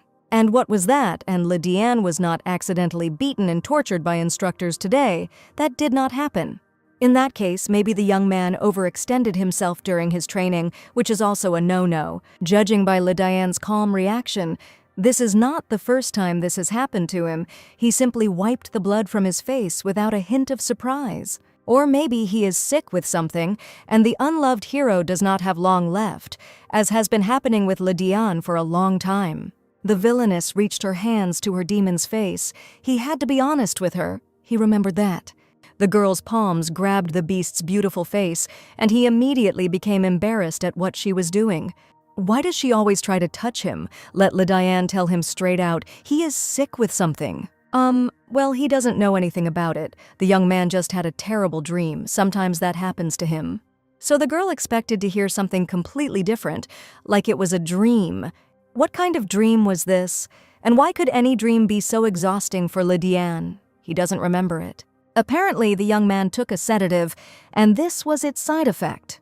Well, what should she do with him? Shiani left the young man for only a couple of days, and then this happened upon her arrival. The Villainess told Diane to take care of himself, but immediately after their separation, he coughed blood on her. And what about his hands? Why are they all wounded? Where did these marks come from? It's clear there will be no answers. Wait, where did those bruises on the girl's wrists come from? It looks like she was grabbed tightly. Who did this? Was it really Diane himself who did this to undermine his own delirium? Well, yes, but Shiani won't talk about it. How can you blame the young man for this when he looks like that? And besides, it's not his fault at all. It wasn't Lydiane who did this. Let him not bother his charming head in vain, but rather remember what happened to his hands. Shiani only had to leave him for a short time, and he scared her so much. For her, this period was not long. Time passes differently in prison than it does outside, so for the young man it was quite a long time. Wait a minute, what did her favorite character want to say with this? Did it really not seem that way to her? So Lydiane really was waiting for her, right? Shiani was right. The main character immediately blushed. Why did he need this? Why should he suddenly expect the girl to return? Well, how lovely. He is embarrassed and can't hide it. His gloves are ready. Shiani came as soon as she received them. But it would have been better for her, of course, to have come before the main character got injured. The girl handed the young man a gift box with a bow. This was made especially for Lydiane. The princess will ask Sir Mads to call a doctor here. Let him examine the young man first. No matter how much the heroine thinks about all this bloody horror, everything still looks strange. Can addiction really have such horrific consequences? Why does the young man just look at the gloves? Does he really not like them and won't even try them on? The main character has absolutely no strength, and his hands are all covered in wounds. It will be extremely difficult for him to put on gloves himself now. Wait, is the wild and unapproachable Lydiane really asking her to take care of him now? He is so cute, just like a baby, asking for help putting on his gloves. On the other hand, the main character was coughing up blood a second ago, so he really got it bad. It's even good that her favorite hero behaves this way. It means he sees support in her, and Shiani is doing everything right. Well then, Princess Felicity will do Lydiane the honor of raising his hand. The girl carefully pulled the soft leather glove onto the beast's wounded fingers. Well seated, now let the young man raise his other hand. The lady had a good time at the banquet. Well, her visit was definitely worth it. Now everyone is only talking about her.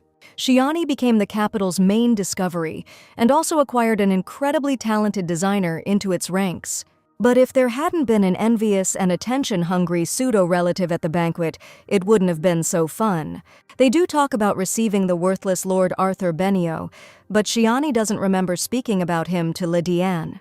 She certainly didn't say anything, so how did the young man know about her visit? Even on the practice court, everyone was talking about the Duchess's trip to her ex-fiancé's reception. And indeed, so many carriages with outfits came to her, it would be strange if they didn't talk about it in the dungeon. It was much more interesting than originally expected. There were even clowns, everything was ready. And what will the main character say? How do he like his training gloves? They should be comfortable. Sir Mads brought the documents to his mistress, so let's see. In the original story, most of the Norn in this dungeon met their death. There were only 4 survivors among them, the strongest of them, Lydiane, the main character of the novel. No less wonderful is Valentin, who is also gifted with a rare talent, with whom the Villainess had already encountered in the training arena, as well as Francis and Inine. So it would be better for her to leave only these 4 and let the rest go while they are still alive. How are things with Valentin? Valentin sits motionless in his cell and thinks about something, very much like the calm before the storm. The princess believes that if Valentin behaves quietly, it is good, time will tell. To be honest, this is the first time Mads has seen Norn Valentine in such a state. According to the original plotline of the novel, Valentin has a rare gift. The prince with scarlet hair is a phenomenon in the mixing of medicinal herbs.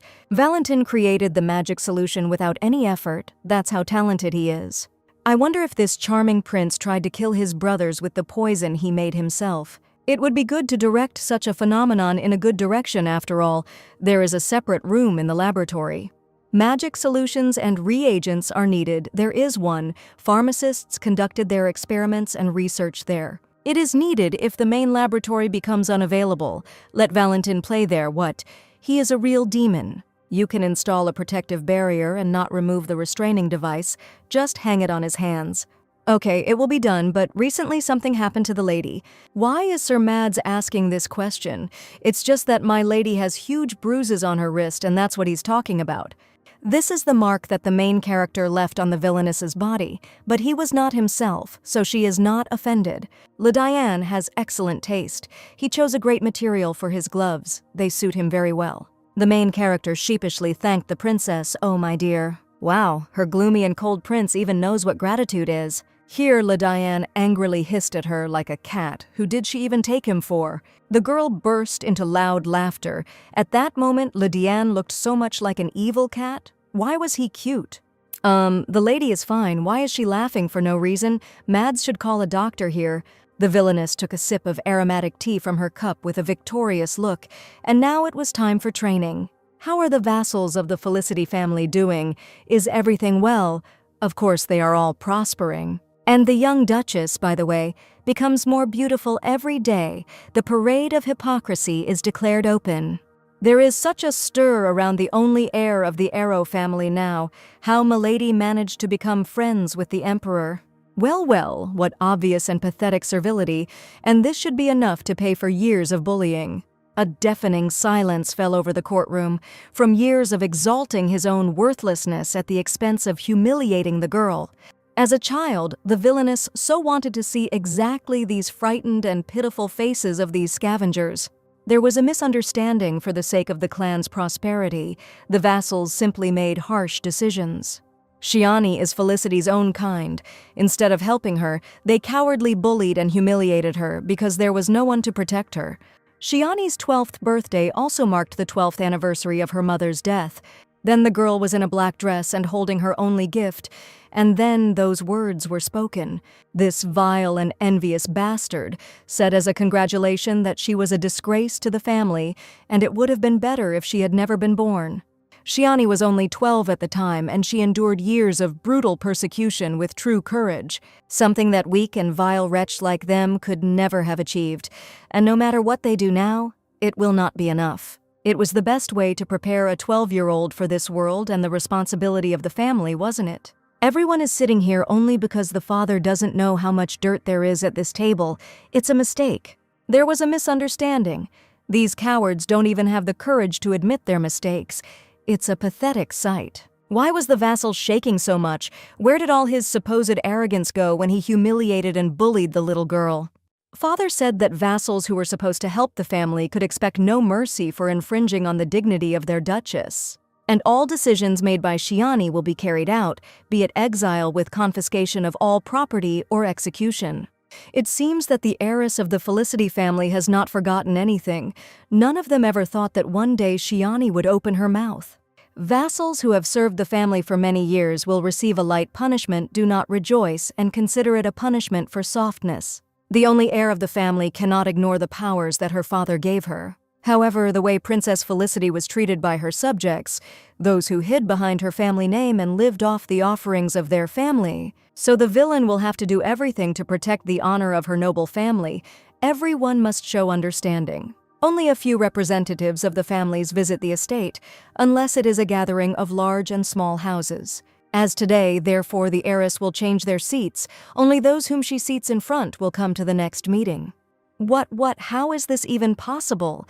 The vassals have been sitting here for years and taking advantage of the position of the Shiani family. How dare the heiress destroy the hierarchy established by her father? All these scum are supporters of Eric, who corresponds to them in everything, worthless parasites living at the expense of others. So, from today onwards, the boys are assigned to the gallery.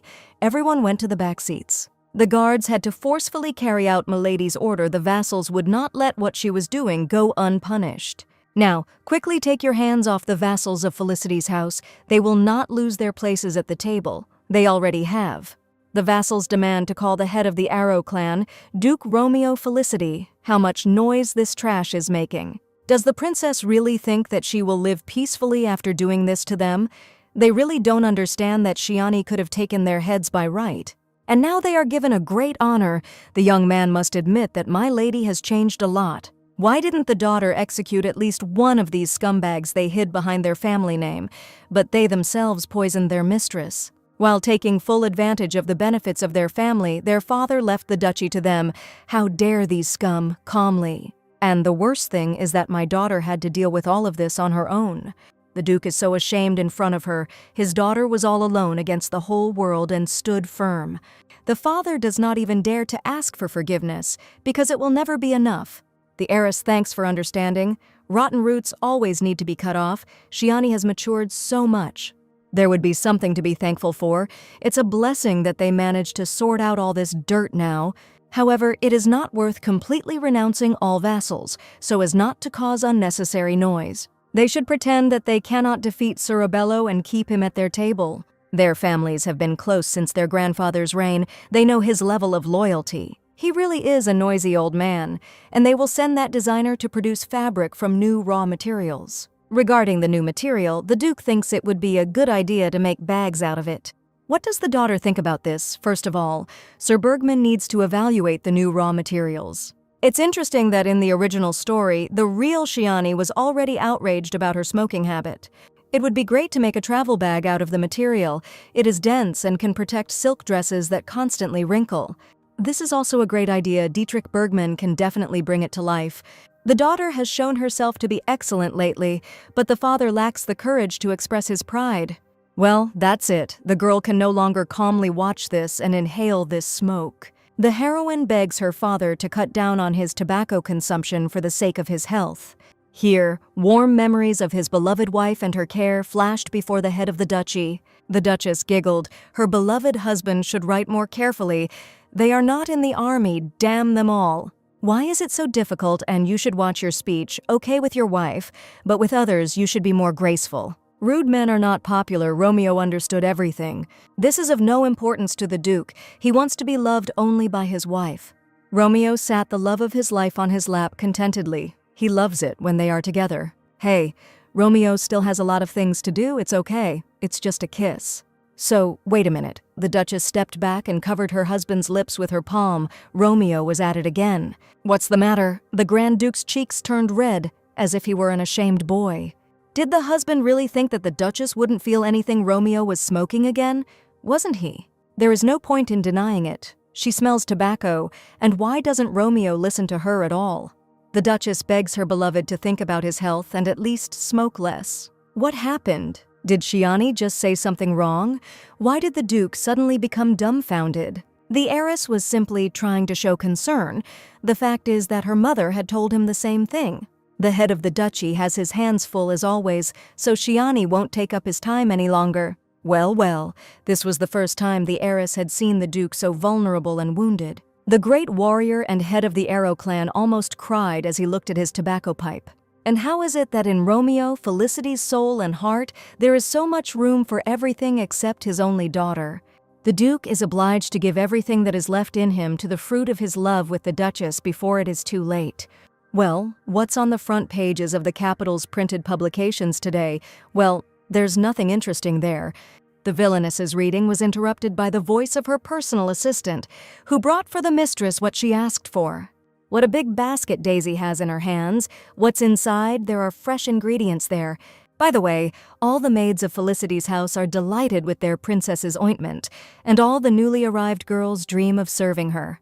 Becky asked me to convey her deep gratitude to Milady. The ointment helped cure her skin rash. All the staff loved Miss Shiani so much, but among them, Daisy loves her mistress more than the rest. Rumors begin to spread within the family, and even naive Daisy senses that things are changing in the house. They will definitely share this ointment with everyone. This time there are many valuable ingredients inside. This is for something else. New ingredients will be needed to treat the Empress's skin disease, a side effect of the magic stone. Soon, the Emperor will invite Shiani to the palace for negotiations regarding the precious lands of Velen. So, you need to have time to prepare the appropriate medicine before this moment in order to be useful. The problem lies in the magical solution needed to neutralize the magical stone. What's all the noise about? It was said not to let anyone in. In his sister's opinion, Eric is no one, but he's becoming more observant. And what is Shiani doing here? Locked herself in solitude, and when did she even manage to arrange everything like this here? The guard apologizes to Mistress Felicity. Sir Eric was too persistent. Had to let him through. What an annoying guy. What does this idiot need? Let him not drag it out. The heiress has no time for him. Since when did Shiani become so busy the curious relative's time is running out? And that's all he wanted to say. Eric has absolutely nowhere to waste his time or something. What the hell? Sister transplanted all the vassals of the Felicity family. They had a hierarchy formed over the years. And so that's why Eric crawled here, and like all the innovations, it immediately became easier and more pleasant to breathe, didn't it? Here. Eric's face changed in an instant. Let Shiani answer honestly. She really is going to run away from here. What? The faces of the girls in the room stretched out in shock. The sister was preparing to escape from the family estate.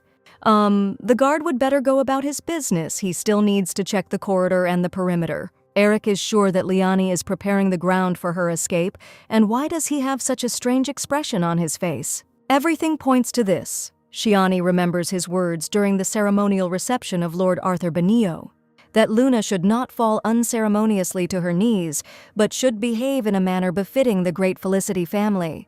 Shiani could have simply ignored her as usual, but she decided to help Luna. Why did she do it? The heiress was definitely speaking sincerely then, but now she is trying to attract the Duke's attention to their family's affairs.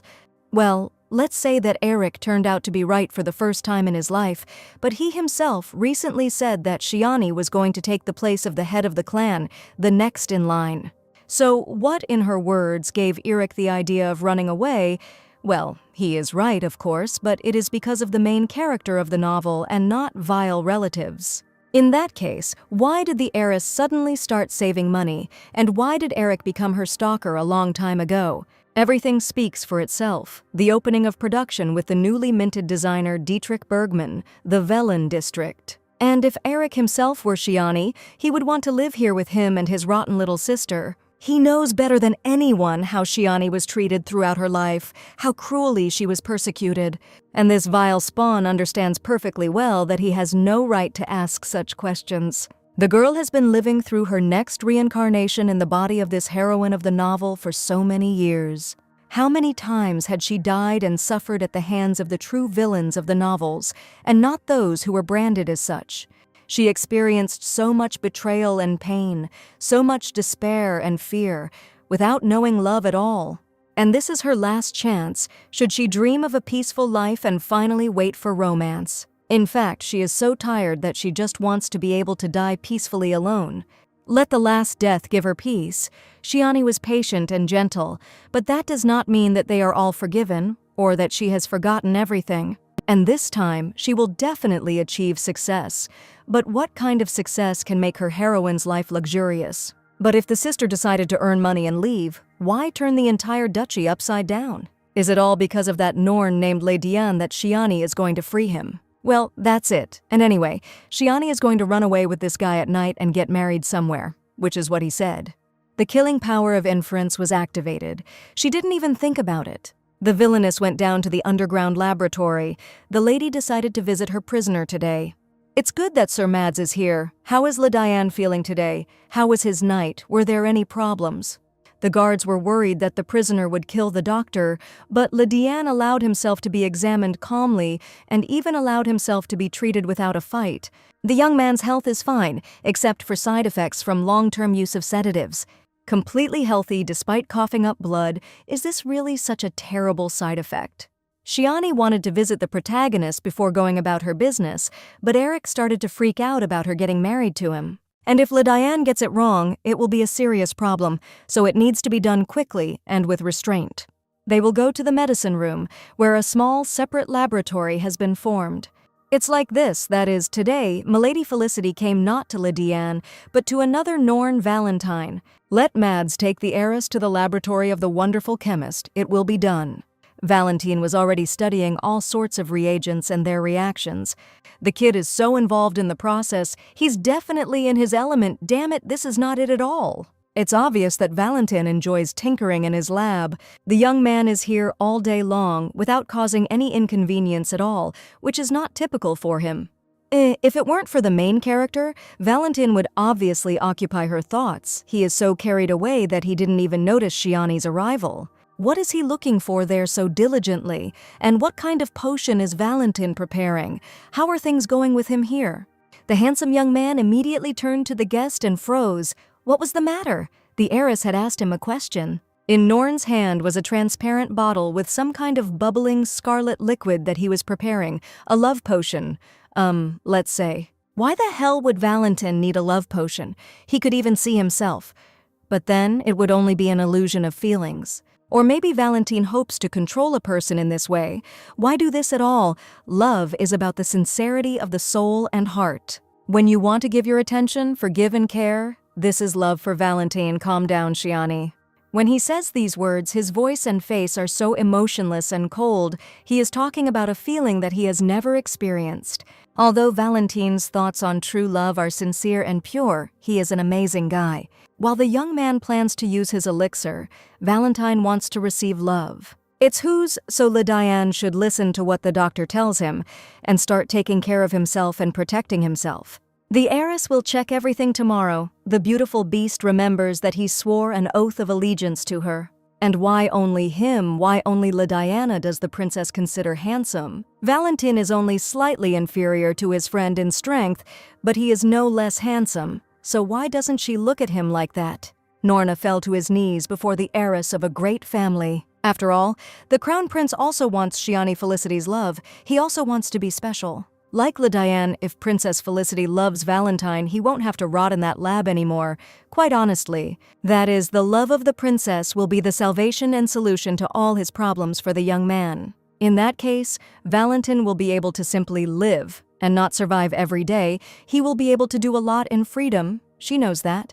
Valentine's father was like Milady Felicity. He gave everything to his brother and sister, whom he loved, unlike the young man. The beautiful Norna was now speaking of Emperor Desilio, his own father. Yes, it was a dark episode. Valentine is as beautiful as he is terrible. The father knows why his son killed him, because he loved him.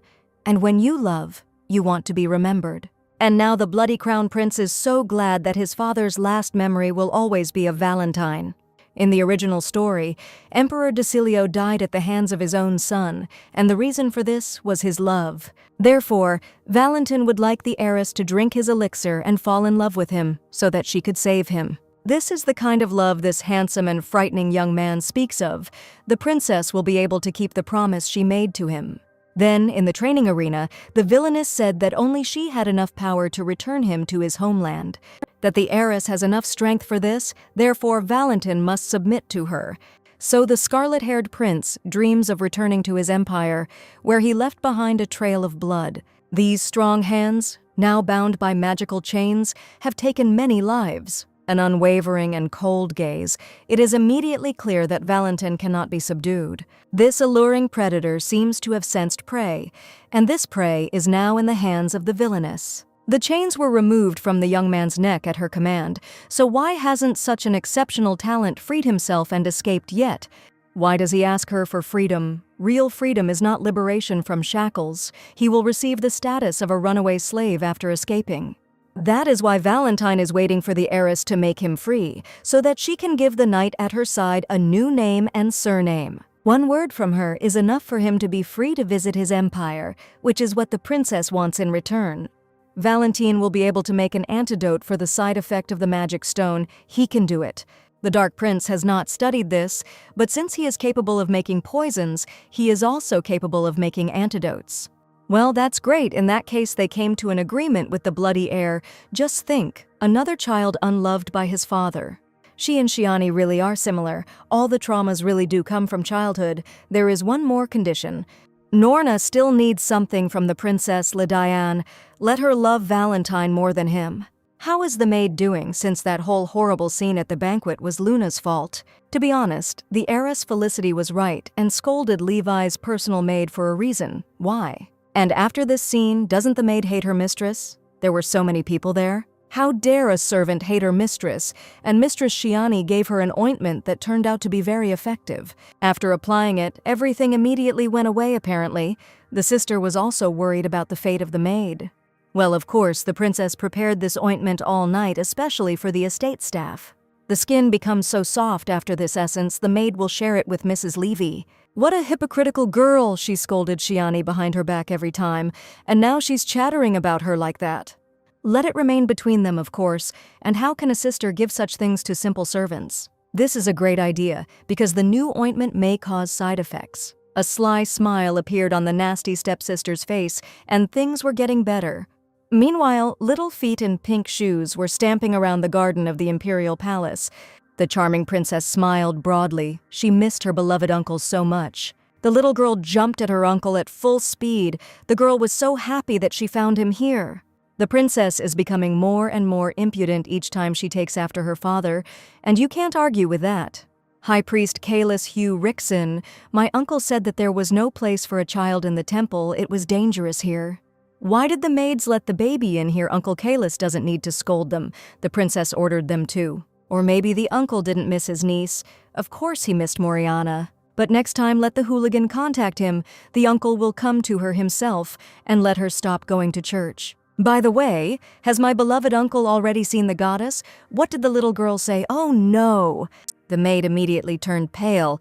The fact is that Her Majesty saw photographs of Milady Felicity in a magazine. The maids ask forgiveness from His Holiness. The princess is still so young. That is why she said such words. Without suspecting that this is blasphemy, the maids beg for mercy and mercy from the great high priest.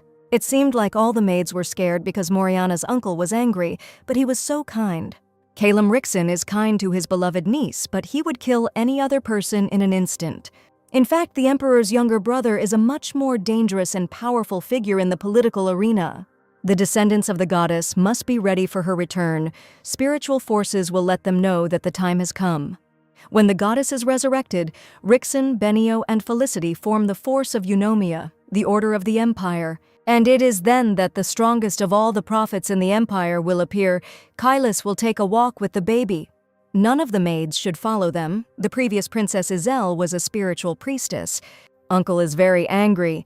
It's all because of the little hooligan. The spiritual power of their ancestors could also awaken in Moriana. In that case, it is quite possible that the time for the resurrection of the goddess, as spoken of in the prophecy, has come. But Kailas's little niece cannot be the prophet from the legend. A shadow of worry appeared on the high priest's face. This child was still too young to bear such a burden.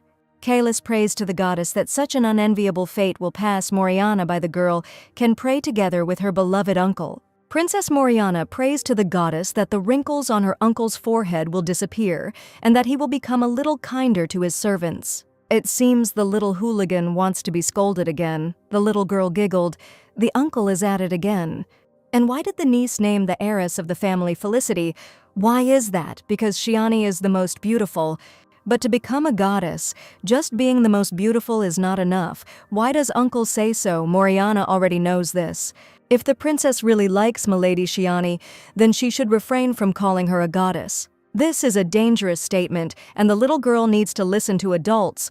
The girl snorted in displeasure. My beloved uncle grumbles so much, and besides, the goddess takes care of Moriana's brother. That's why she's a goddess. What did the niece just say? Did she really say the word brother? And here comes the charming hooligan. The father told the girl not to go to the temple and not to disturb his brother, but the princess did not listen to him. The emperor will take his daughter. Kailas held the already sleeping princess in his arms. Apparently she had a good time. When the princess sleeps peacefully, she looks like an angel. However, when this little girl wakes up, she immediately turns into a real demon, doesn't she? Kailas was alarmed by his niece's words. Moriana said that the goddess was protecting her brother. The emperor knew something about this. An oppressive silence hung in the temple. The elder brother understood Kailas's question perfectly well. Former Princess Iselle, their sister with the emperor, is there really a chance that her son survived?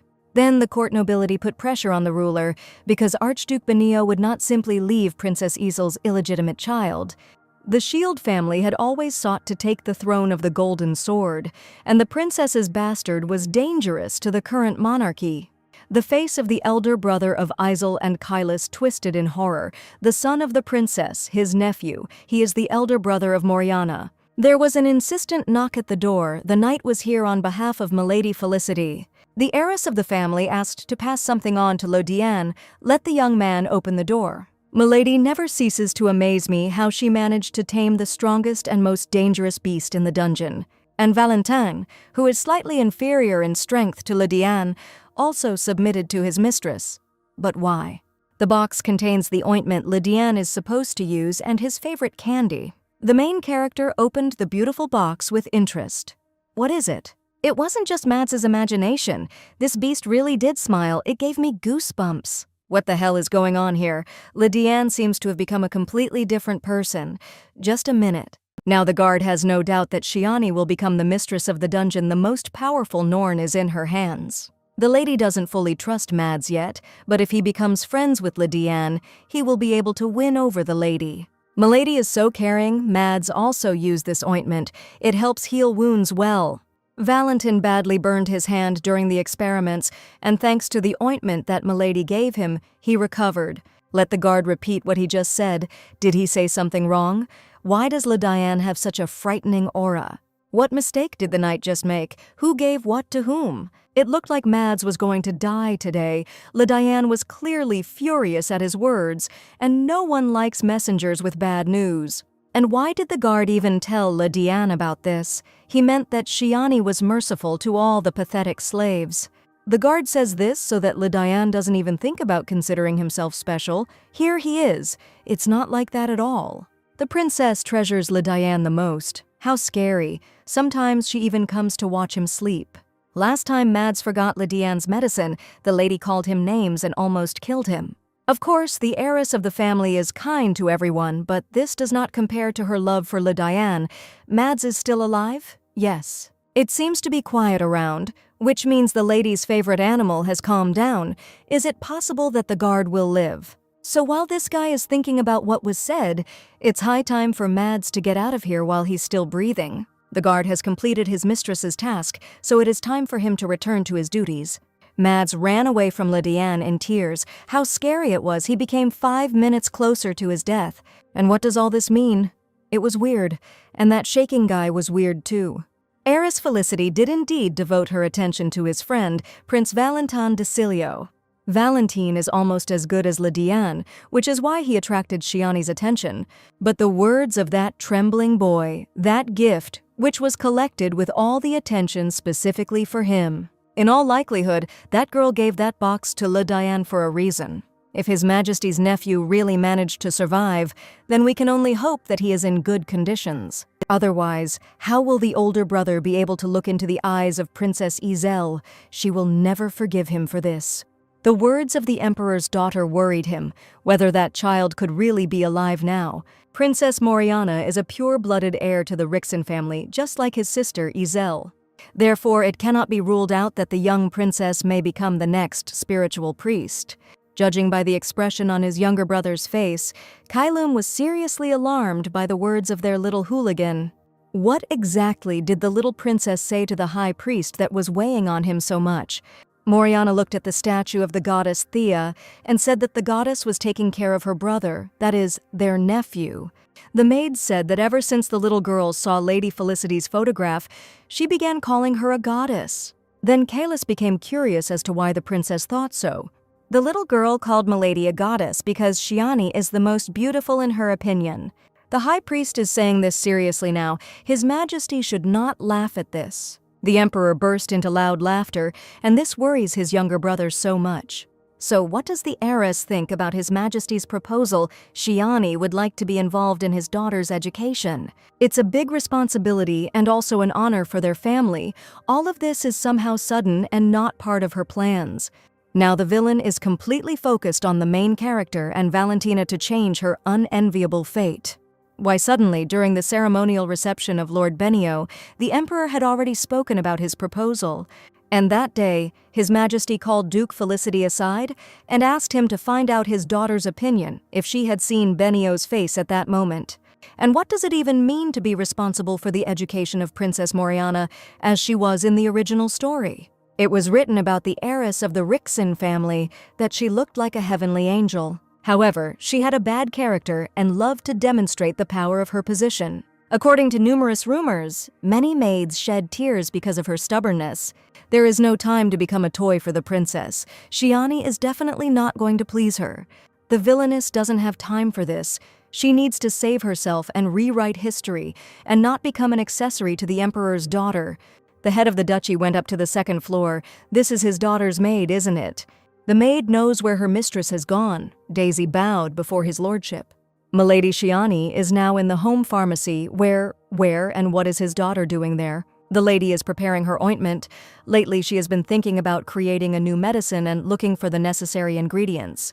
And when Shiani became so grown up, she had to grow up and her mother became strong too early. Perhaps his lordship should take him to the heiress, but it's not worth it, since she's busy, and her father won't distract her. Perhaps the maid is too self-confident, but the mistress is truly a kind, bright, and strong person. Despite all the long and brutal persecution in and outside the mansion, she spent the entire night preparing ointment for the staff. The heiress said that no one would want to live here if they were in her place. She really went through hell. The Duke's daughter Felicity said she would never forget what she experienced within the walls of this estate. But even in spite of all her pain and loneliness, Milady enjoyed sharing dinner with her father. And the ointment that the lady gave to his lordship was prepared with special care, including a beautiful box and fragrant flowers, and what the maid wants to say so that her master will treat his daughter better. This is the only thing a maid can do for my lady to make her happy. What can I say? Shiani immediately decided that Princess Moriana would hate her, although they had never even met. He is a lousy father. Is the daughter really happy with even a drop of attention from her father? This is a misconception. Shiani helped the Duke a lot with the documents. If the heiress needs something, just let her say so. The father will do everything he can. Shiani has no idea why the Duke suddenly started talking like that, but it only benefits her. We are talking about the Norns, who are now in their underground laboratory. Among them is the one she would like to make her knight. After his daughter's words, the Duke's face changed dramatically. What was the matter? She spoke about this too early. Shiani Felicity wants to make one of the Norns her personal knight. That's exactly it. What's wrong with that? Father knows that his heir takes all Norna seriously, so her request is quite natural. And most of them hadn't even undergone proper training when the daughter went down into the dungeon with Eric on the first day. She found something unacceptable. LeDiane is constantly drugged with sedatives because they fear his destructive power, and the guards take advantage of this by beating him while he is weak. She will free the boy and deal with the dungeon. Eric entrusts it to incompetent and cowardly cretins. Let her father hand over the power in the dungeon to her. We cannot leave Norn's talent to rot in the hands of ignoramuses and worthless people. That's enough. The daughter was the only one who managed to control LeDiane, and the other Norns would also benefit from proper training. But the Duke promised her mother something and cannot release them yet. Then let the Norns become knights and obey Shiani. It's impossible. The heiress has an idea. The guys from the dungeon just need to put masks on. This method may indeed work. Their faces will be hidden and no one will recognize the Norn, but they are dangerous and aggressive. The Villainess has long since removed the main character's shackles, and he has been moving freely and training for a long time now. And during all this time, LeDiane did not give the heiress a single reason to doubt her decision. Same goes for Valentin Desilio. He does a great job with his home pharmacy. They don't need cages. The heiress was in the same room with them, unarmed and unaccompanied, and she was fine. None of those poor guys, doomed to endless suffering, went crazy on their own. Norn was choked with anger and despair only because of the cruel and insignificant instructors, because all this time they saw only pain and fear. Everyone in the dungeon calls them monsters, so they have to act like it, although the real monsters are their enslavers. Maybe the father knows something about this, who condemned the poor children to such a terrible fate. Shiani is so disappointed. Her exhausted heart, which felt almost nothing anymore, still had room for wounds. She, too, was in captivity. The girl was dying of hunger and cold. There was not a ray of light in her dungeon. Her bony hand was scratching the floor and begging for at least one sip of water. At that time, she thought that it would be better to die immediately, but because of the desire to live, she did not give up. Even moldy and petrified bread was a blessing for her. Then she wanted to survive. And everything that happened was to test how low a person like her could fall. That dark reality forced her to kill people for a piece of bread. She was called a dirty scavenger and a monster. It is not in the girl's nature to think about her past life, but now it is impossible to avoid it. These Norn renouncers are so similar to Shiani. They are walking her path, and her heart aches so much from this injustice. The soul is torn to pieces. During this time, she has already become accustomed to the role of a fake daughter, but she will never raise her hand against people who have gone through the same thing. You need to come to your senses and play out your role in the plot to the end. Everything is fine with the heiress. There was steel in the girl's voice. She was fine. Could her father please let her go? The strong and firm hand of the great warrior warily recoiled from his daughter. As she pleases, Shiani simply turned pale, and it seemed to the Duke that she felt ill. Romeo Felicity's daughter's voice echoed in his head. The father knew who had condemned these unfortunates to such a fate. Why does the heiress of the Arrow family think that she is in the same position as Norna? Her voice is broken, her gaze is blazing with rage and pain. Shiani seems to be a hunted animal herself. It was as if his daughter had gone through the same path as the monsters locked in the dungeon of their castle. Cold sweat ran down the young designer's face, and where were he and my lady now? It's a rather gloomy place, even if Sir Bergman considers it to be the laboratory of Felicity's house. So the designer must make masks for 4 young men, who will become her accompanying knights in the future. So, to begin with, the head of the duchy would like to personally meet the strongest of the Norns, Lydiane. To ensure the safety of their daughter, they can easily cope with this condition. The designer can cope with this quickly. It is better not to call the main character by name so that no one outside the duchy knows of his existence. We need to find a suitable and sounding nickname for the main character, maybe Rarian. And who is this Rarian? Look, the plan failed. Well, that's what it would have cost Lydiane to play along with the villain. The genius designer immediately stared at the young man in amazement. It can't be such beauty. It's simply beyond belief. Hey, hands off! This guy is like a living work of art, and Shiani has already taken over this masterpiece. Stop devouring him with your eyes. Ideal body proportions, perfect facial features, incredible dark eyes. Yes, the heiress knows that he is perfection. The main character did not share the enthusiasm of the guests. This guy in glasses is called Rarian. What a stupid name. What did he say? For that guy with glasses, Lydiane will be called Rarian from now on. This is a password that only Shiani and Lydiana will know. This name will only be used externally. That is, a secret nickname just for the 2 of them. It's so childish, but the young man definitely likes it. Lydiane understood everything. Milady will call him Rarian outside. She said she would get him out of here. Why is the guy so sad? Didn't he hear or something? Soon. Lydiane will be able to leave here, alone or something. The girl didn't quite understand her handsome prisoner's question. The protagonist immediately leaned towards the heiress and whispered in her ear that she wanted Lydiane to leave here alone. To leave Felicity's duchy alone, Shiani somehow didn't think about it. Is the main character really afraid of this?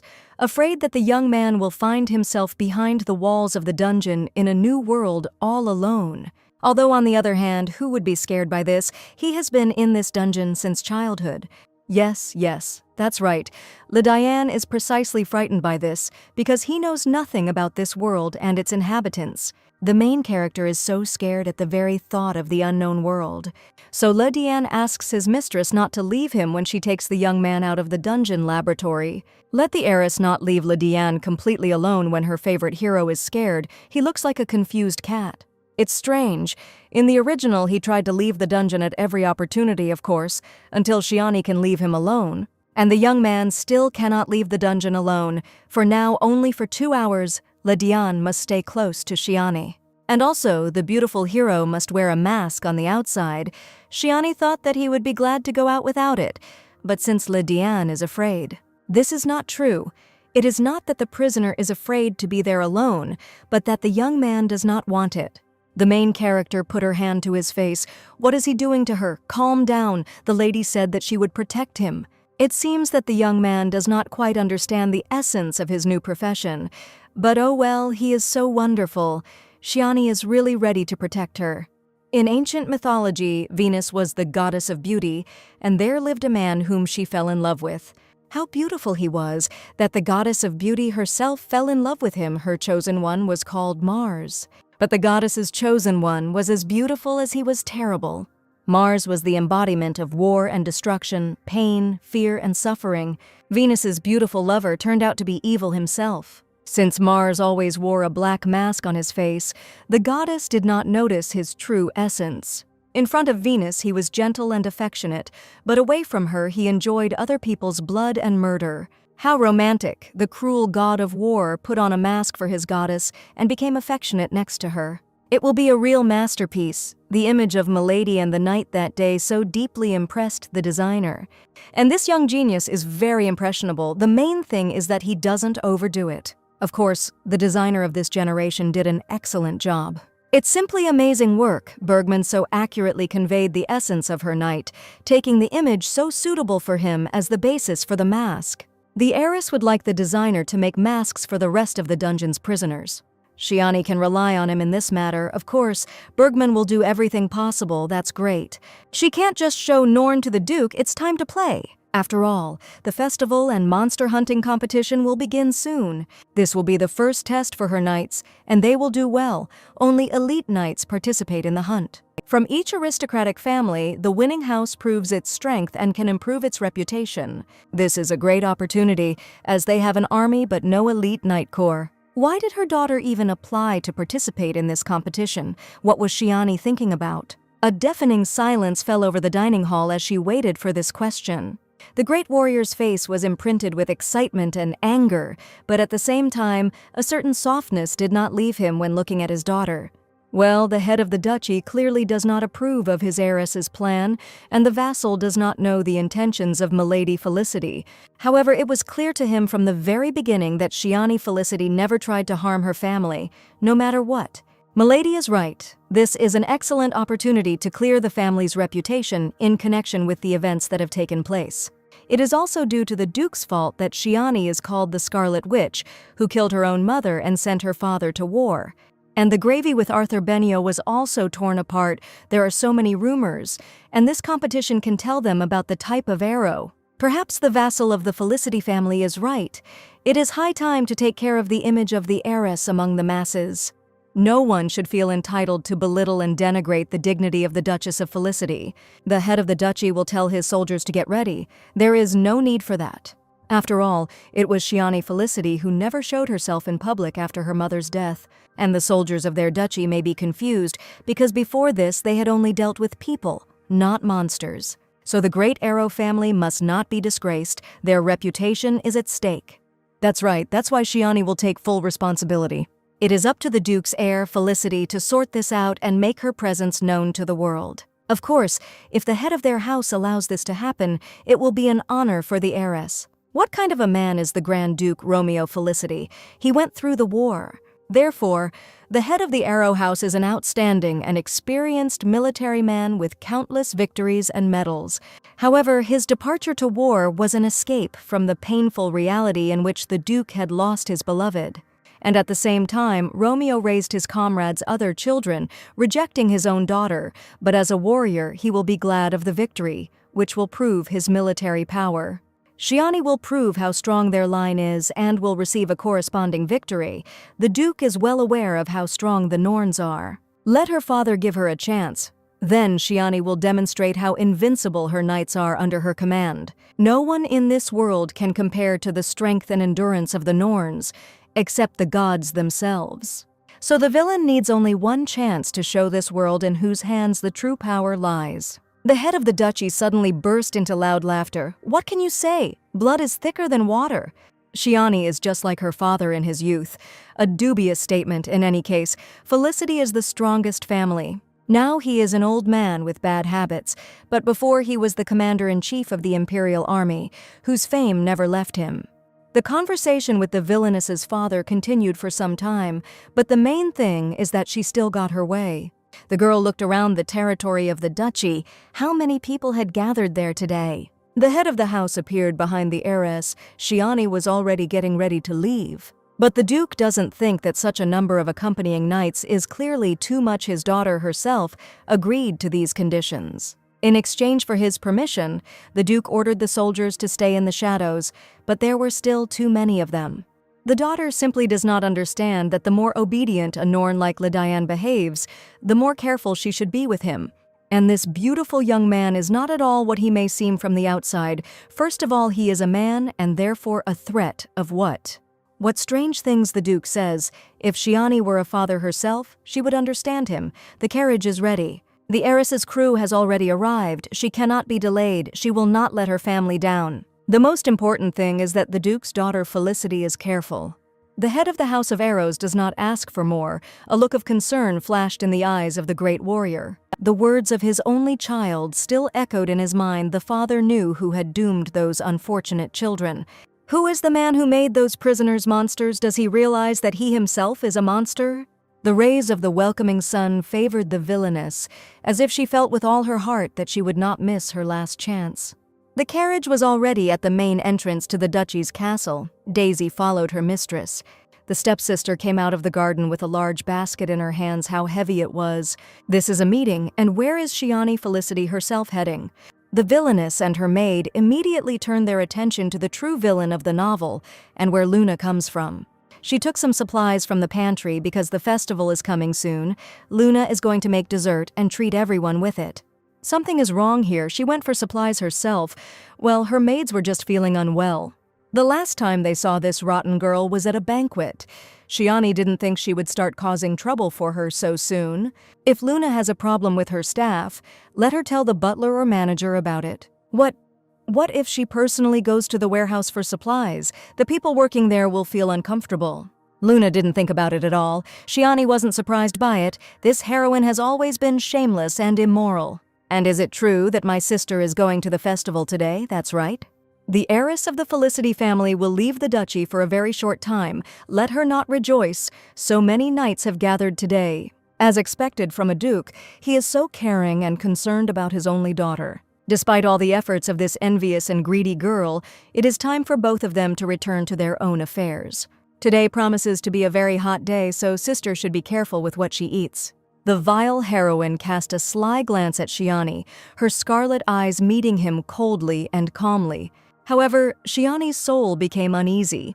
And what was this? A threat, a warning, a mockery. This snake is probably up to something, but the heiress has absolutely no time to deal with it. Meanwhile, in the imperial castle, the ruler was talking with his younger brother. His Majesty needs to sign these papers. The upcoming competition promises to be interesting. The emperor heard that Milady Felicity's personal knights would be participating in the monster hunt.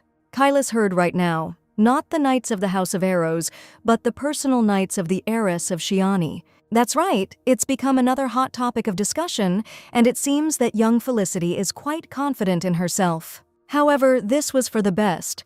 The ruler was still thinking about what pretext to use to invite Milady to the imperial palace. So that's how the words of the little niece in the temple did not give the high priest any peace. That goddess takes care of Morgana's brother. That's why she's a goddess. So Felicity's heiress will attend the hunting competition. This is a great opportunity for the great high priest to meet the said goddess.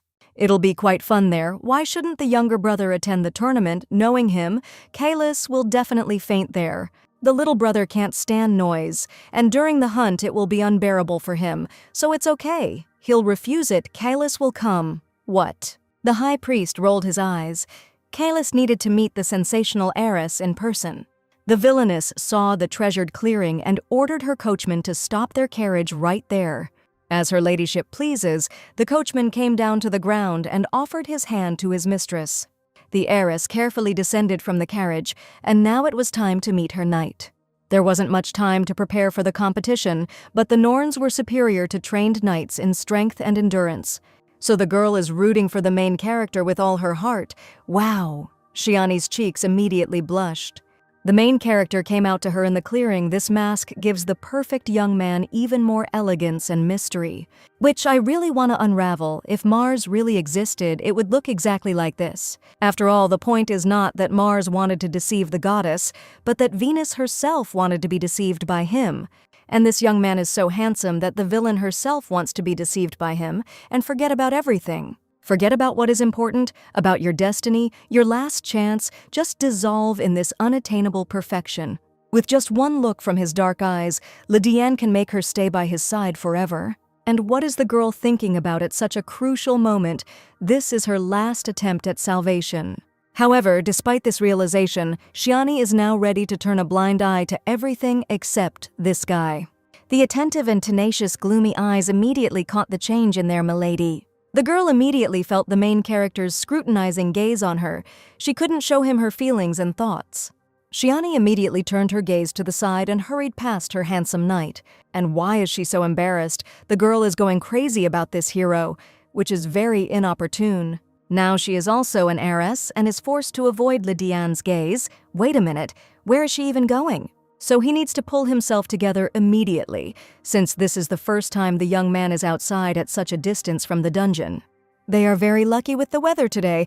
Lydiane doesn't think so. Not too hot and not cloudy. What is she bringing?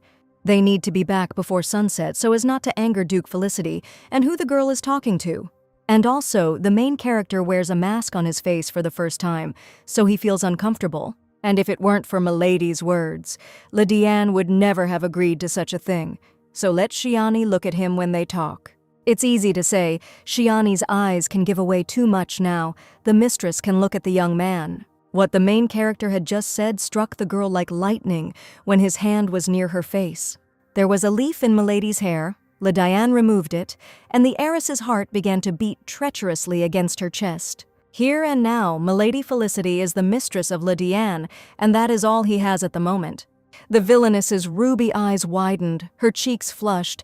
Even her body did not obey and so mercilessly betrayed her feelings. Many residents of the Empire gathered to watch the competition of elite knights from influential houses. Shiani's mind echoed with her first words to Lydiane, let him serve her as his mistress. Then, in the damp and cold dungeon, the main character replied that he would not serve someone weaker than him. And the fact that the strongest hero called Shiani his mistress indicates that he recognized the strength in her. After all, this wonderful hero said that he would serve only the one who would be stronger than himself. And why did Milady bring Lydiane here? She is going to let him watch this festival. It is likely that in the future, Lydiane will have to accompany her mistress from time to time. Well, here we go again. Just looking at him made her heart beat wildly. She can't look at him. So the accompanying knight, Lydiane, will have his duties, and that's what we're talking about. Well, how she wants to scream for Lydiane to stay with her forever. He must fulfill her wishes. The main character must help the heiress Felicity and protect her when she needs it.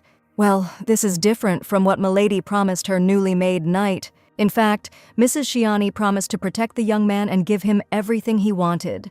Well, she really did promise to give the main character the best, and this really coincides with the call of her heart. The villainess also promised to protect the handsome prisoner from those who were pursuing him. And to rescue Lydiane from the dungeon, he remembered every word she said from their first meeting.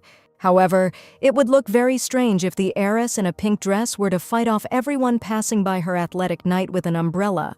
Judging by the look on the protagonist's face, the young man is not going to refuse his lady. This can't help but please. Well, it means Lydiane doesn't want to be Shiani's accompanying knight. The main character immediately jumped up from his seat. Of course he wants this, that's it. The handsome hero freed his foot from under the villainess's pink slipper. And following Milady's example, he stepped on her foot, pinning her to the ground. Could Lydiane also become the master of Shiani? What did he say? She didn't quite understand him. They had agreed.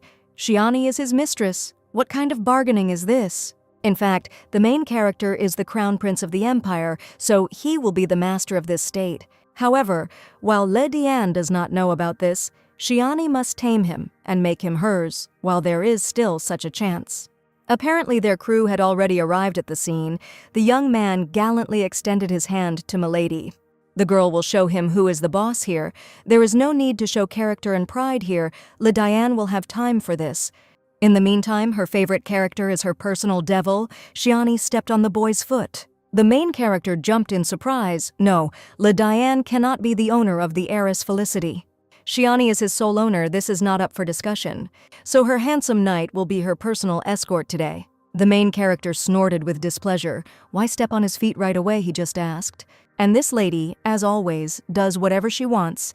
He'll get used to it. And so the perfect youth left his confinement for the first time, and she was next to him. The young man confidently took a step on his path to freedom. Lydiane is going to be free, and of course to be next to Shiani. The main character approached the villainess. As his mistress pleases, she is ready to listen to it endlessly. When he says these words, the girl is ready to give him all the power over her. However, the main character will never know about this, otherwise she will never be saved. The villainess put her hand into the main character's hand. Who would have thought? Lydiane carefully squeezed his companion's fragile hand, and what a noisy place this was. Inside, luxury reigned, with various pieces of jewelry displayed in shining display cases. Masterpieces of jewelry craftsmanship are kept here, but that's not all. And why did the mistress bring her knight here? Shiani had already said that she was doing everything for the good of Lydiane, and a little of her own. My lady will be in trouble if her face is uncovered, so let her take a hooded cape with her. Soon it will be necessary to go to the festive eve, so they both put on robes. Lydiane knows what is in front of him. This is jewelry. Shiani brought her favorite character here to buy him a piece of jewelry. So let her handsome knight put on his mantle properly and follow her. Stop pulling the young man by the hood. Lydiane has understood everything and will follow his lady. The young man apologizes, but only clients with a registered loyalty card can enter their salon. Could these guests please leave this establishment so that their customers can do their shopping in comfort? The famous Salon Tesserani, a lot of time has passed. How it irritates the villain. However, the girl really needs to buy something today. The heiress of the Arrow House had not seen this manager for a long time. Shiani began to remove her hood. And now, Milady Shiani can freely visit the salon. She is the same heiress. So much time has passed. The manager had seen the lady's photos in all the magazines, and yes, she had certainly made a strong impression during the Benio family banquet. What is the staff doing? Let them immediately prepare tea and cakes for Lady Felicity. The manager will be happy to take her to the VIP lounge. The heiress was on the front page of the Imperial Weekly. Other ladies want to buy what she did. The young Duchess Felicity was accompanied to Lord Arthur Benio's event by the Emperor himself. Meanwhile, the protagonist once again stared at his hand, puzzled, where Shiani's palm had previously been. So what exactly is the heiress of the great family looking for? Shiani needs Beowulf's hrunting. What? The manager was dumbfounded when she learned that Beowulf's hrunting was actually the code for the Magic Hall.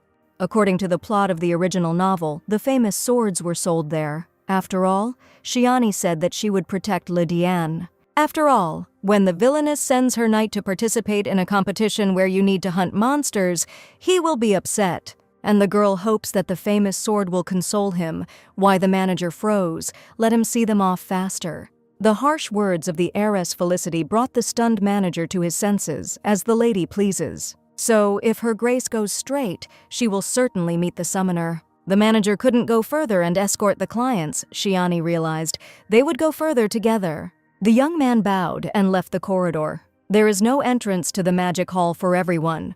So they and Rarian should go straight ahead and not get distracted by anything. They are here for a specific purpose. Apparently, the owner of La Diana is very popular and everyone likes her. Shiani believes that this is true. After the gala evening in honor of Benio, her photo was published in all the newspapers. Well, in that case, the mask should be worn by the famous heiress of the Arrow family, and not La Diane. A young man should not perceive all the truth and purity. The fact is that everything here is just an illusion. The face of the heiress, her wealth, and that's something else apparently. This is the summoner and the owner of the magic shop at the same time. If guests start talking about this place outside, they will go crazy. That's customer focus. The summoner will drive customers crazy if they spill the beans. It's so welcoming. The owner will lead them inside. The man is sorry, but only those who will deal with the summoner personally will be able to enter, so the knight will remain here. It's okay if the young man has to wait a little for his lady here. La Diane doesn't like this at all. If the young man waits for her, then Shiani will buy him his favorite candies. The summoner instantly transferred the guest to his magic shop. What does the young lady want to find here? Shiani needs a sword that must be more powerful than Fafnir's tail and more protective than any hero's armor. In that case, the heiress thinks about the sword of Lablov's. Otherwise, this weapon is also called the Wolf's Eye. What? The Wolf's Eye? But it was this sword that the main character received when he became the Crown Prince, because it was not time yet. This is too much for Milady Felicity's knight for now, so what about this sword? The summoner snapped his fingers, and the magic shop was immediately filled with blinding light. A sword appeared among the purple magical waves, a weapon with a unique hilt. This is Rivel's sword. It will fit perfectly. Why did the owner's voice become childish? What is this? This is the specificity of the sword. It hides the true appearance of its bearer. The sword is called the Tongue of the Viper. Its combat power and defense meet the mentioned conditions, and it also has spiritual power. Maybe Milady wants to check. The weapon definitely looks unusual. Shiani sees the dark red hilt for the first time. That's right. That's why the summoner thought that the Viper's tongue would suit Lady Felicity's knight. The girl froze in front of the sword hovering in the air. It looks mesmerizing and frightening. But what did the owner of the magic shop mean? But the hilt of Rivel's sword is very dark. So what? It's a truly rare shade for some combat weapons. But doesn't such a dark and deep shade suit the black eyes of the girl's knight? The summoner immediately noted that the young man's eyes were incredibly dark, and that was what they kept repeating. And what should these words mean now? The man tried to insult the heiress of the Arrow House. This is the second person who has told the girl this. Everyone knows that such dark eyes are a sign of the devil. Well, what is Milady saying? How dare the summoner insult her? Well, maybe he doesn't have a spare life on the counter. To be honest, it's hard to take your eyes off the heiress Felicity herself. What is he doing? In fact, Milady Felicity reminds a man of a goddess who sealed the devil. What he would take away, the goddess had to disappear. This was the only way to drive out the devil. However, even after the seal and disappearance of the goddess, the devil did not leave her alone. The devil, possessed by her, tore his soul into pieces in order to collect the scattered parts of the goddess's soul. The devil lived over and over again 1,000 lives. For the sake of love, few are ready to go through the circles of hell again and again. What kind of love are we talking about? This is a completely sick obsession, and what are all these ballads for? Shiani resembles a goddess who could melt even the devil's heart, which is why the summoner recommended this sword to her. The stated price for Revel's sword is 2 large ones, or the owner will give it to him for a lock of Shiani's shiny hair. He's a fetishist or something. 1 strand of her hair is worth more than any amount of money.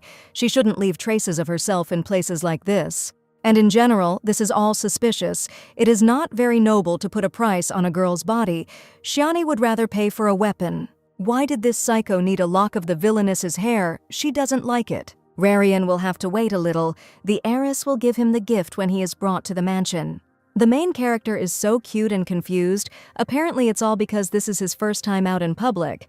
LeDiane is admiring the painting here, so yes, this canvas is beautiful. The young man has a very unexpected interest. The girl looked at him again and began to blush. Away with all these thoughts, she took the handsome knight by the hand. She can't look at LeDiane for too long, otherwise he will suck her in and swallow her up. They need to hurry. Today is a real holiday in the city. The young man knows about it? Well, yes. It was already late evening on the streets, but people were in no hurry to return to their homes. The girl froze and looked ahead with inspiration. It's starting. Let Rarian look too. Local residents lit red lanterns and released them into the sky while willingly making their wishes. The main character raised his head up. The sight was mesmerizing. Shiani sighed, as if they were in some kind of fairy tale. It was so beautiful, the girl had goosebumps. Time seemed to stand still around her, and inside she was filled with genuine delight. How incredible it is! Rarian is looking at this beauty together with her. The young man is also looking, but not at the sky. The days in the dungeon are always the same. It seems as if time has stood still. It is a boring and emotionless life. But next to her, the soul, which has been locked up for so long, seems to break out. It is so beautiful here, isn't it? Yes, it is beautiful. The heart beats faster, reminding that time, like everything else, does not stand still, and Rarian knows how to smile. This is because he is also a human being, and there is the very place that Shiani wanted to take him to. And what kind of place is this? There's a sweet shop on that street. LeDiane is also a man. These words echoed through his soul. Let the young man not lag behind, otherwise he will get lost. There is a whole crowd of people here. The main character can easily lose sight of them. The beloved character caught up with his lady. The girl sees Rarian's favorite candies on the display case. The young man doesn't like them. He's lying. He liked the candies that the heiress gave to Rarian. It says here that the candies have the taste of paradise. I wonder what it tastes like. And there is one with the taste of love. The knight wants to try it. No, of course, LeDiane looks like a child or something, just a little bit. Although, in reality, the beloved hero mostly behaves like a little child. The main character pouted and turned away from his mistress in resentment. All residents should disperse immediately. A whole swarm of guards appeared on the street. Everyone cleared the way for Archduke Benio's carriage. The guards have been ordered to clear the way for the carriage, so everyone must immediately move aside. There's already so much room here, then there'll be a crush, what the hell, as if a war had started. Let Rarian come here quickly before he is washed away by the angry crowd. Why is this guy pushing? Didn't they teach him to walk properly? Enough already. Let the residents take a few more steps back. Some stranger crashed into the main character. These people are like locusts. The young man cursed. He couldn't break through this damn crowd to get to my lady, and the heiress clearly couldn't hear him anymore. The main character abruptly rushed towards the female silhouette in a red robe, which was flying away into the distance. It's so strange, even without being able to measure her feelings, LaDiane somehow acutely feels Shiani's absence. Cold sweat began to run down the protagonist's face, and where was his milady? He began to call her even louder. Where did the heiress disappear to? Why can't LaDiane see her anymore? She was just in front of him. Meanwhile, the girl was coming back to consciousness. What the hell? Where is she and why is she lying on the cold ground? If someone really dared to kidnap her, then we need to quickly find a knife or something sharp. And it's definitely her. Well, they were told that the princess would be in a scarlet robe, so it must be her. These idiots kidnapped the wrong girl. The Scarlet Witch's rage meter reached 100%. Oh, guys, they cut in line for their death, not for wealth. Did they even fake the informant's identity, passing him off as an ordinary maid? They need to make sure that this girl is their target. They need to bring her to her senses. One of the bastards kicked the lying girl with all his might, and everything sparkled before Shiani's eyes. That's why you shouldn't trust important matters to stupid commoners. The girl was once again hit with heavy blows. It's been a long time since she's been beaten with such ferocity. Many people hate her character, but no one has ever stooped to such baseness. The young master will come when they finish the job. Some freak sent a maid to spy on the princess. She had similar clothes and they were confused with Shiani. Let your partner guard the door. The second kidnapper will keep an eye on this bastard so that she doesn't kick. Just don't let that idiot overdo it. If she dies, the performers will have problems. What kind of kidnapper doesn't know his victim's face? Is this the first day these idiots have been on the job? How painful. Where is the main character, or at least her maid? What is this girl talking about? This girl at least understands what is happening here now. Unlike them, Shiani understands the situation. So these useless and stupid degenerates should figure out the situation themselves and pray. Here, the stunned scoundrel flew up to his victim and grabbed hold of her. He drank, of course, but not that much. Their target had green eyes after all. And this girl definitely has ruby-colored eyes, that's for sure. Then who is this girl? Wait, did that idiot Ben grab her without even looking at her face, bingo? The enemy is two strong men, and her heroine will not be able to handle both of them at the same time in any case. There was no one else in the cloak there except her. Her father assigned a group of knights to Shiani, so they should already be looking for her. Let the dumb uncle finally think about it. Blonde hair and scarlet eyes, it sounds ominous, doesn't it? And it must be terribly familiar. It can't be. Not this. Did they really capture the Scarlet Witch? That's right. Shiani Felicity herself is in front of them, and their master has just crossed the Scarlet Witch's path in vain. So the maid and the princess were kidnapped on Benio's orders so that the talentless son could appear as a hero in front of everyone and save them. All Arthur has to do is find the missing girls. Even a child can do that. Arthur has been useless and talentless his whole life, but at least he doesn't create new problems for them and follows his father's orders. Arthur's entire reputation rests on the family name and the delight of young and naive girls, for which his son has no merit. Or perhaps the heir has already forgotten what an insult Benio suffered at his own celebration. The emperor himself publicly announced that he would like to entrust his daughter to the heiress of the Arrow family. This is quite unexpected, and something needs to be done about it urgently. The Benios can't just sit back and watch as Felicity's house gets closer to the imperial family. And of course, the son knows well how this can be changed. Arthur nodded. It is necessary to push Duke Felicity away from the ruler. And how can Benio's family accomplish this? Through his daughter, Shiani Felicity. Will Arthur be able to change her attitude towards him? Father, did he forget that in the last years of her life, the heiress of the House of Arrow relied only on Arthur? Benio's heir is absolutely everything to this girl. He can make her do whatever he wants. Arthur, as always, was unjustifiably and ridiculously self-confident. Shiani looked at her son as if he were looking at dirt on her shoes. Was it really only the stupid and pompous son who didn't notice the disgusted and mocking look with which Shiani measured him? The excrement of pigeons on the road is looked upon more favorably. Arthur broke out in a sweat, so success is clearly not in his favor. This is all just another empty bravado from the little boy, but now everyone is only talking about Shiani Felicity and that boy. And Archduke Benio loves to surround himself with expensive and unique items, so he needs Shiani as a daughter-in-law. Arthur rode to the main square. He would take the little one from the mercenaries and become a hero. Stop. What? What? The heir of the House of the Shield sharply pulled the reins of his horse to stand. Arthur wasn't imagining things just now. The young man jumped off his horse. He was glad to greet Her Highness Princess Moriana. Didn't the princess recognize him, Arthur from the House of Benio? He learned that Her Majesty was in danger. So Lord Arthur immediately rushed here to help Princess Moriana, who dared to kidnap the little lady's maid. What? The princess's maid immediately pulled her little mistress away from the unpleasant heir. What is the Archduke even talking about? And how does he know where the princess is, so that nasty uncle was following them? How disgusting. Didn't Her Highness's maid disappear? What's going on here anyway? We're talking about Lena or something. That maid went to buy candy for the princess. Maybe the ladies don't know yet. And here comes a maid named Lenny. Fortunately, the store hasn't yet managed to sell out the blue sky-flavored candies. Here, the girl with a bag in her hands froze. And why is everyone looking at her like that? What kind of strange guy is this? And why is he so persistently trying to curry favor with Her Majesty? What Arthur doesn't quite understand is that if Princess Moriana wasn't kidnapped by her father's men, then who did these idiots take prisoner? The maid covered her mistress with herself. This young man should explain himself immediately.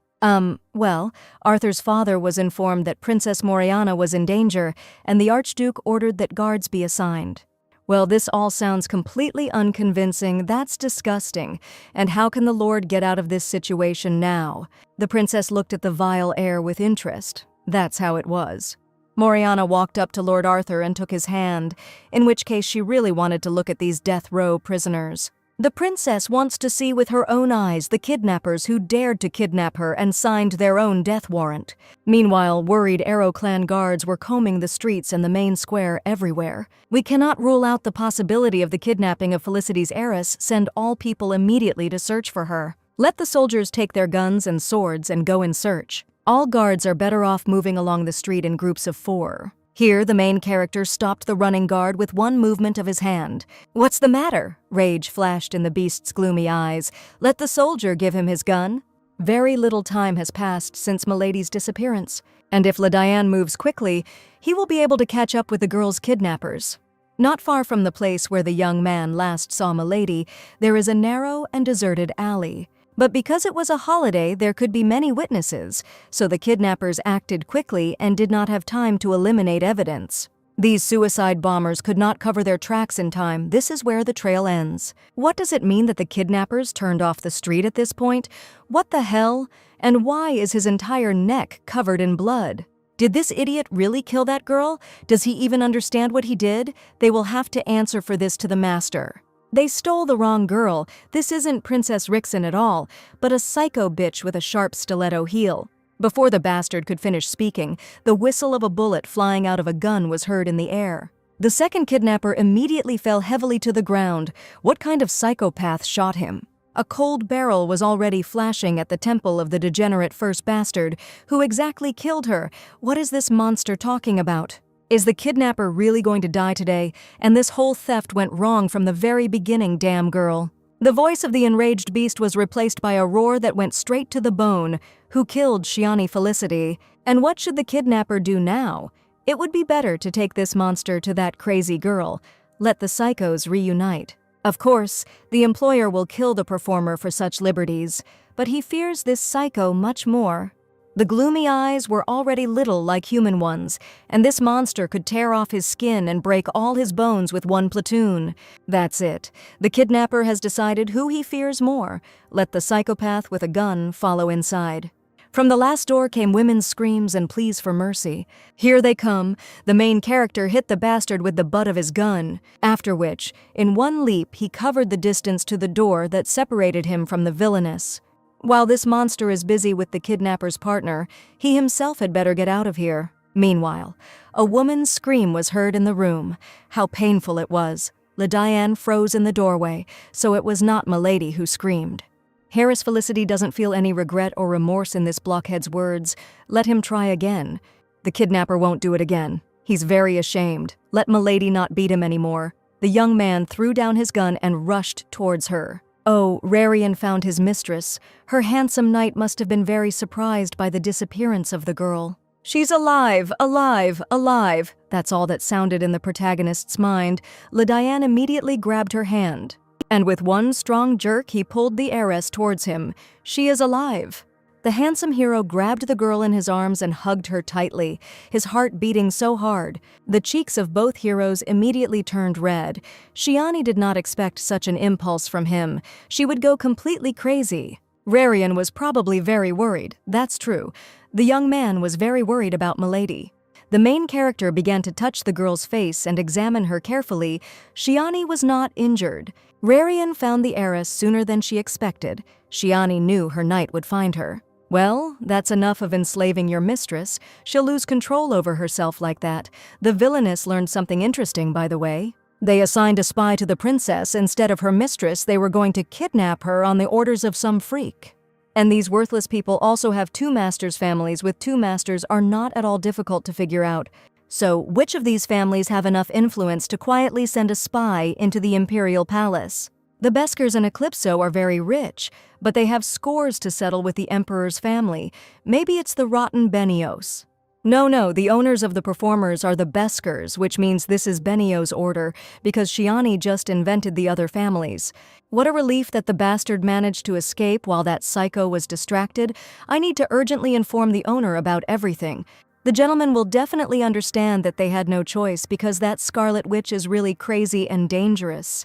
That girl, like an enraged fury, grabbed my throat and pierced it with her hairpin. Although the kidnapper suggested that this lady calm down and talk normally because everyone makes mistakes. This pathetic rat talks too much for someone who is worried about his life. The young lady is probably speaking emotionally now and doesn't want to kill them for real. Now she's even ready to ask for it for Christmas. Does this trembling scum really think that the Scarlet Witch has never killed anyone before? Or maybe this idiot thinks that just one language is enough to be considered cursed. Well, at least somewhere a false, bad reputation helped the villain. The damn witch can curse the scoundrel. The young gentleman will definitely think of something, and here comes Sir Arthur. Something like this happened there. The master had to help his servant, and then the scoundrel's throat was cut by a blade. The mercenary's body fell heavily at the employer's feet. Didn't he know that witnesses don't live long? Well, Arthur is covered in blood. We need to quickly hide this idiot's body before the princess sees it. The king seems like an invincible card, but with the ace his position changes. So this order makes sense given the original plot. The relationship between the House of the Golden Sword Rixen and the Shield Benio is like the relationship between the ace and the king. They are intertwined. The emperor has recently shown interest in heiress Felicity, causing Benio concern. And for the ace claiming the throne, the most important thing is the help of the king's close associates. And that's why the ace needs Felicity's support now more than ever. In essence, the villain is a joker, in whose hands real power and strength are now concentrated. Let this degenerate's body be hidden immediately before the princess sees it. We need to find the kidnapped ones. Yours truly, the heiress of the House of Arrows cannot blame the degenerate Benio for everything, based only on the words of this scoundrel. She needs irrefutable proof, and this is definitely a lady, and where does a fragile lady get so much strength and fury from? Ledian stared at his lady in shock. Why was this crazy woman undressing this man?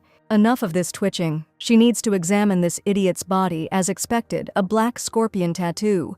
The black scorpion serves as an identification mark in the afterlife, according to the original. Heiress Felicity could have asked her knight to undress this scum, but not do it herself. They don't have time. The steps of Arthur's men were heard in the corridor. The villainess put her finger to the lips of the protagonist quietly. There are traces of blood everywhere, which means the Duke's daughter Felicity must be here somewhere. Well, Ledian needs to hide somewhere and quickly, otherwise it could be dangerous for him. The three main orders of the Empire form the Order of Eunomius, but the order on this chessboard is broken. As soon as the head of the Rixen clan ascended to the imperial throne, the scales of power tipped in his favor. Kneeling down in front of Rixen, Benio was furiously eager to take his power for himself, since he was also one of the leading trio.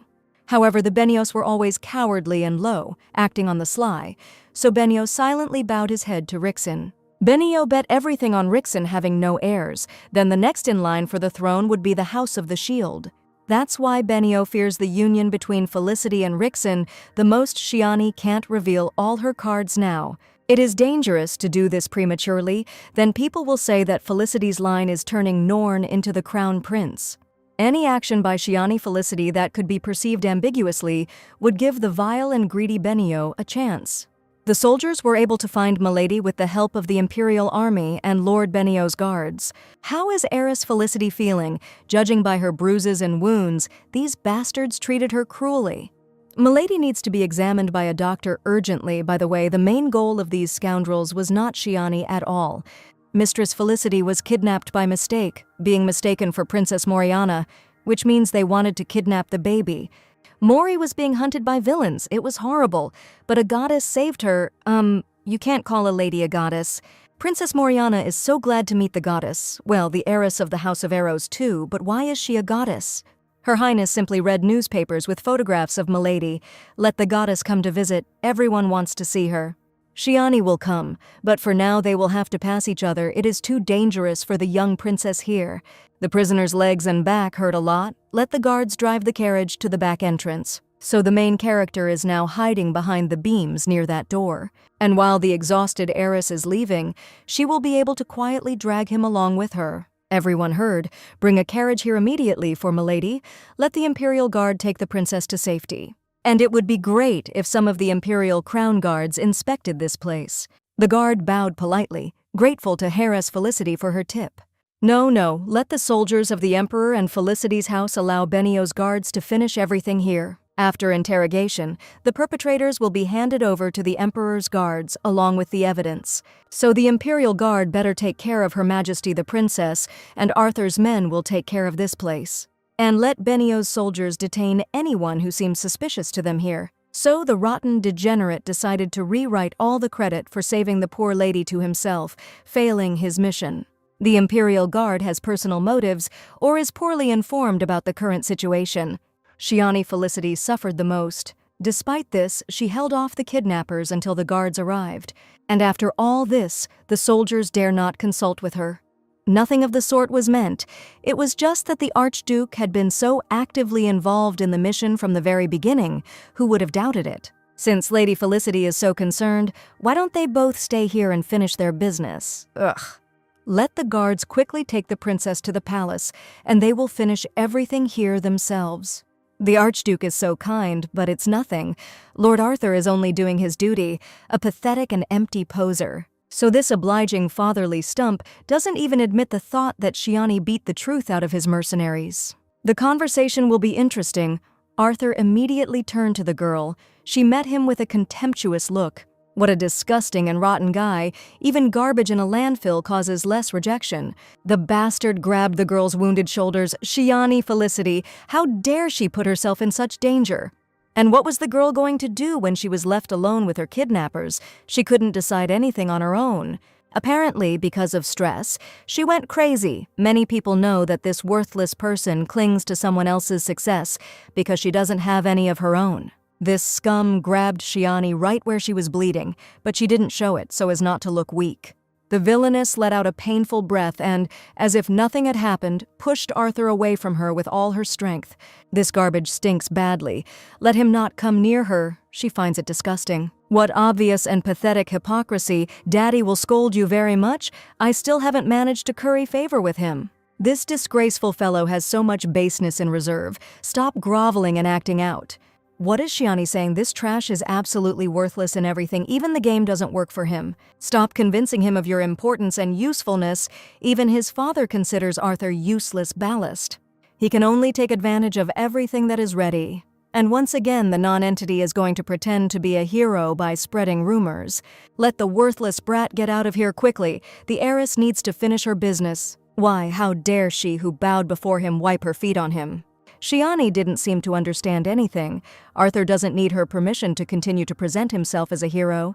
Soon the idiots who kidnapped Shiani will fall into his hands, and Arthur will gas the girl herself. And that's the end of it.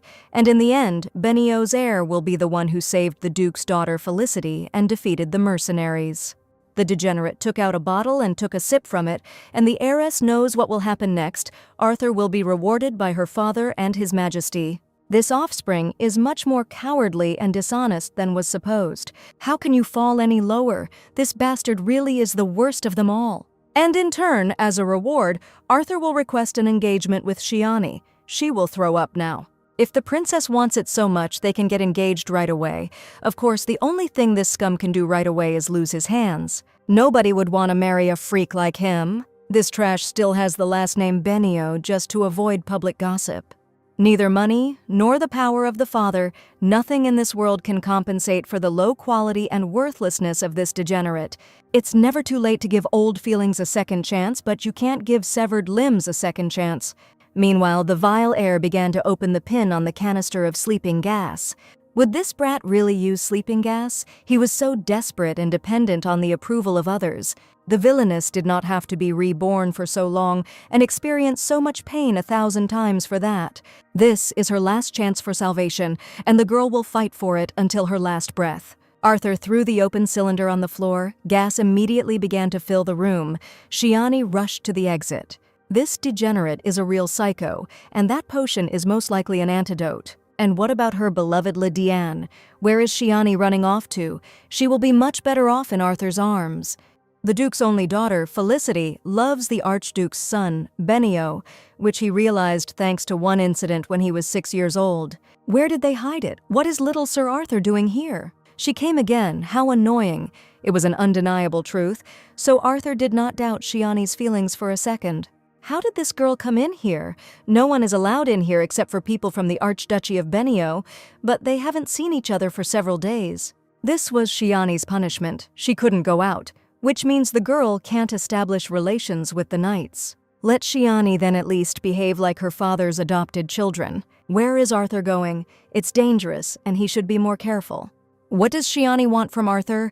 Let him finally leave him alone and not dare tell him what to do. This wardrobe won't support the weight of the little heir and is about to fall over along with him. The frightened girl's face reflected genuine horror, and she immediately rushed towards Arthur. The overconfident boy fell to the floor and yelped in pain, while dishes from the family set fell next to him. The heavy wardrobe began to lean forward, and the girl immediately realized that Arthur would not have time to jump aside. Then Shiani rushed to his aid and covered him with her body. She was a lonely and hunted child, and Arthur was the only one who sometimes spoke to her almost without disdain. Shiani did not understand that he did this for his own benefit. Therefore, this was enough for the little girl to become devoted to him. The maid gasped at what she saw. The girl, who knew only pain and fear, confused true kindness and beauty of the soul with the cheap profit of interests. Love is in the little things. Then Shiani demonstrated complete submission to Arthur and blind sacrifice. The heiress of the house, Felicity, began to worship the worthless and fake Arthur since childhood. Then Shiani stood over him covered in blood, but continued to protect him at the cost of her own life. So Arthur's father cannot be right. Shiani loves him more than life, and if not, then he simply cannot exist in this world. So why does the one who was ready to give her life for him now see him as nothing but trash? Why is his slave so disgusted with him now? It's all nonsense. This simply cannot be. The sleeping gas began to dissipate. And where is Shiani's humble body? The girl rushed to save not herself, but the one to whom her heart truly belongs. Why is the young man sitting here? There is another exit here. Why didn't Lydiane go through it? First, the young man needs to cover his mouth and nose with a handkerchief. They need to get out of here quickly. The main character was worried about Milady and did not dare to leave here without her. Then the disgusting voice of the rotten heir was heard.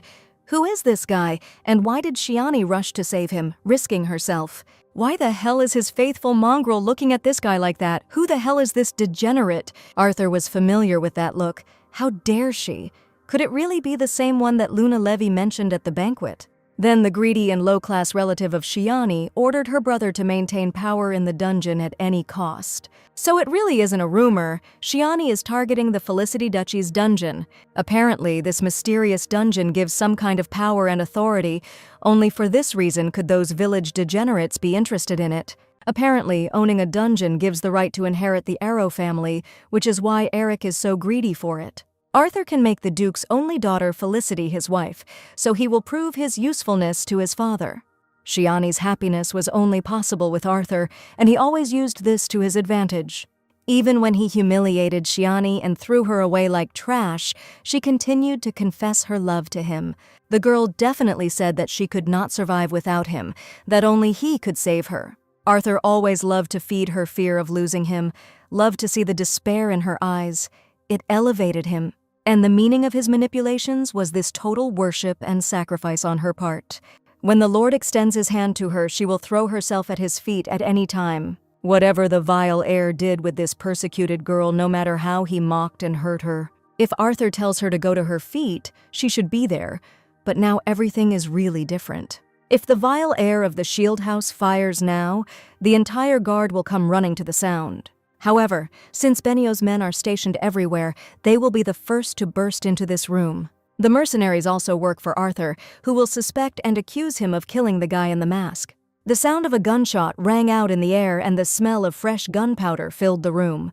The damned degenerate decided to take the life of the main character. For this, the Villainess will burn out all of the guy's internal organs. Arthur has no idea how this bastard got here. Let Shiani leave him immediately. Damn it, it seems like the damn gas has started to work. If we stay here for long, it will become really dangerous. LeDiane can deal with this trash, it's not worth it. What can you do against a gun? Her knight is hidden from this idiot's eyes, so it will be difficult for him to hit. As soon as the chance appears, let LeDiane immediately run away from here. The main character will be able to open the door right now, yes. Let the cowardly stub put away his gun. Otherwise, Shiani will speak out against him on behalf of her entire family. Arthur is simply trying to save her from a suspicious guy in a mask. This problem wouldn't have arisen if the annoying girl had been standing next to Lord Benio. Enough of this nonsense. It's disgusting even to look at this worthless thing. Then a second bullet flew past the girl. The damned degenerate has completely lost his fear. He is tired of living. Let LeDiane respond. He is fine. Arthur is worthless in everything. He is also a pathetic shooter, but his bullet could have bounced off her young man. To be honest, Shiani was sure that this idiot wasn't stupid enough to shoot. It was her mistake. The bullet hit the board and barely touched the main character. The next bullet will hit Shiani if she doesn't get out of the way. This is the last chance for the heiress Felicity. Let her immediately go to Arthur and stand next to him. She can't stay here any longer. The side effects of this gas are unknown to her. If LeDiane's identity is revealed, it could backfire on the Arrow House, so they can't return to the carriage. Let her favorite character be patient for just a little while longer. They will soon return to the dungeon. The guards started running at the sound of the shot. Arthur saw the light of the teleportation portal.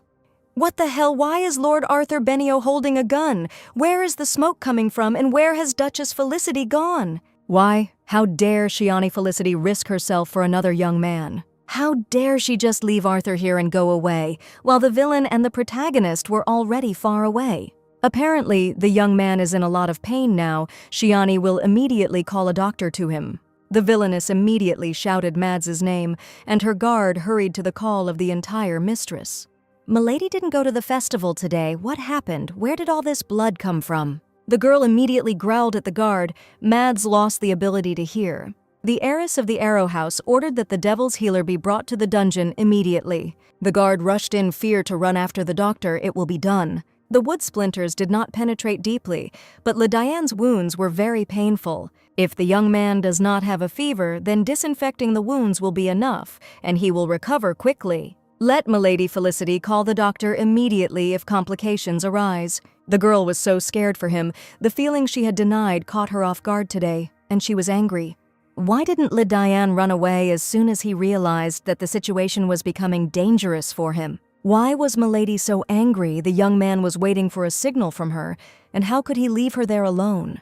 The lady herself appointed him as her accompanying knight. Is that how knights act? Besides, the mistress protected LeDiane as she promised him. Stupid, he is so stupid. It never occurred to the girl that her hero would obey orders and not think about himself at all. Well, if Milady Felicity thinks the young man is stupid, then that's how it is. And here's how to be angry at this charm. LeDiane is entitled to a consolation prize.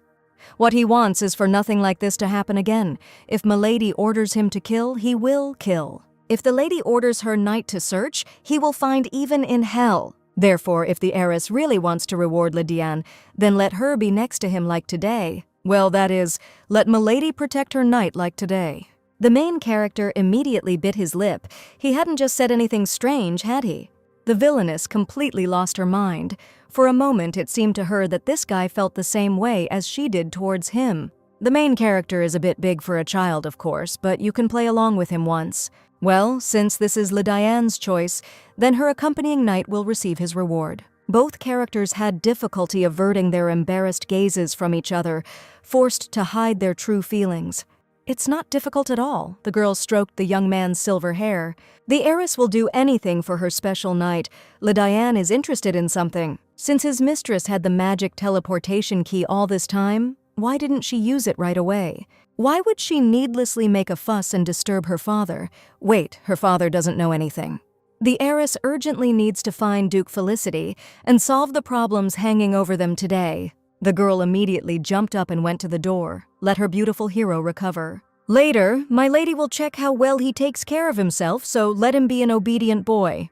Well, this girl left again without any hesitation and left Diane alone with his loneliness. This means that the main character's owner is so compassionate towards those who look weak. Every time a young man gets sick or injured, Shiani is there to take care of him. In that case, Diane can pretend it won't be difficult at all. A satisfied smile appeared on the handsome hero's face. He would see her again soon. Meanwhile, Archduke Benio hit his heir in the face with all his might.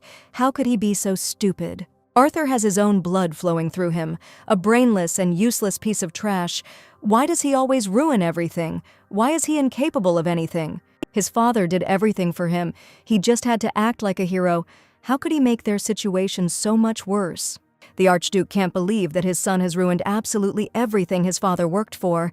Now everyone will say that Shiani saved the princess. Benio destroyed all the witnesses. Unless the worthless offspring himself spills the beans, no one will know about his shame.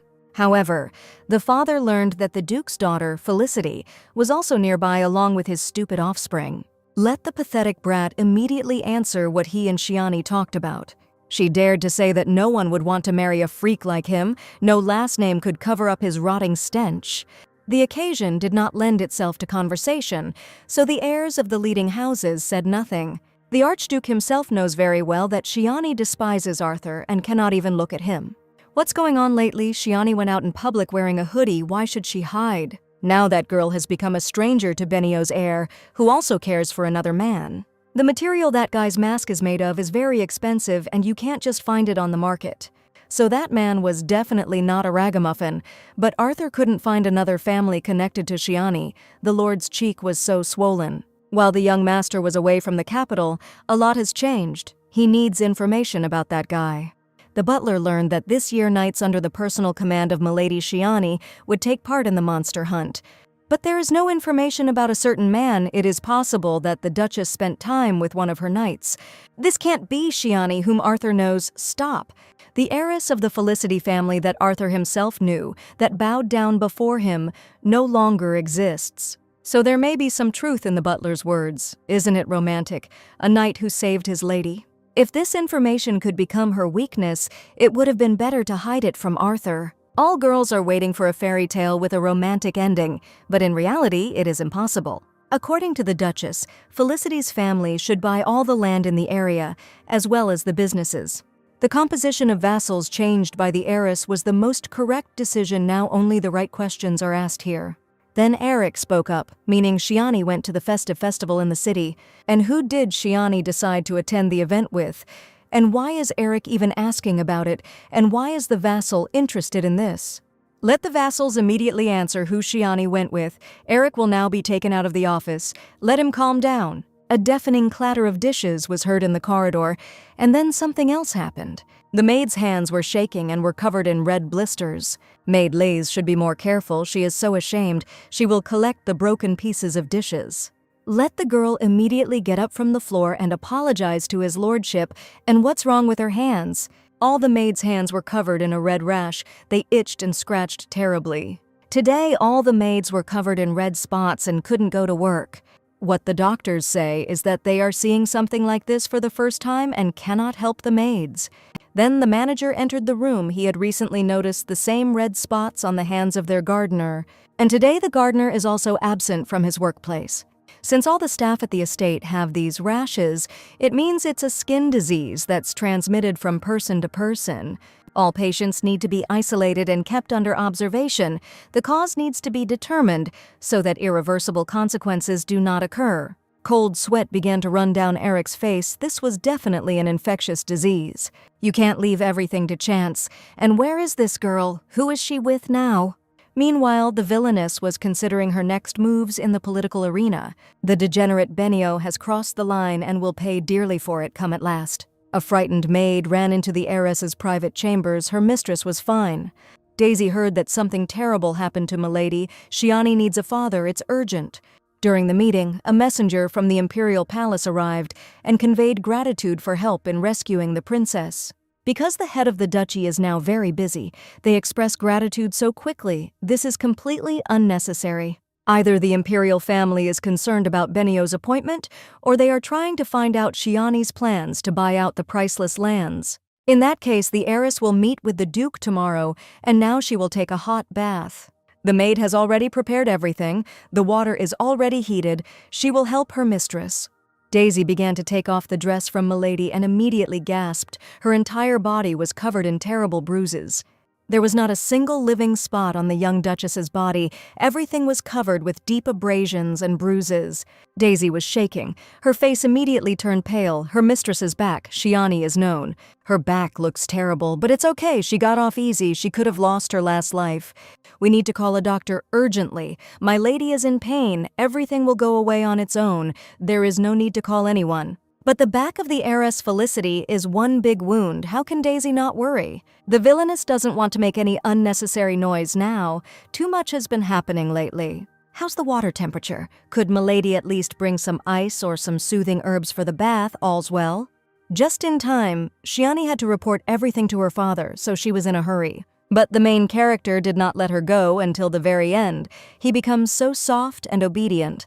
But from the beginning, Liliane was like a proud and lonely wolf who did not recognize humans. But now the girl has managed to tame this charming predator, and it seems he even likes it. And a maid can do something for her mistress, of course. The warm water pleasantly warmed her skin and washed away the remnants of the day. Daisy needed to go underground.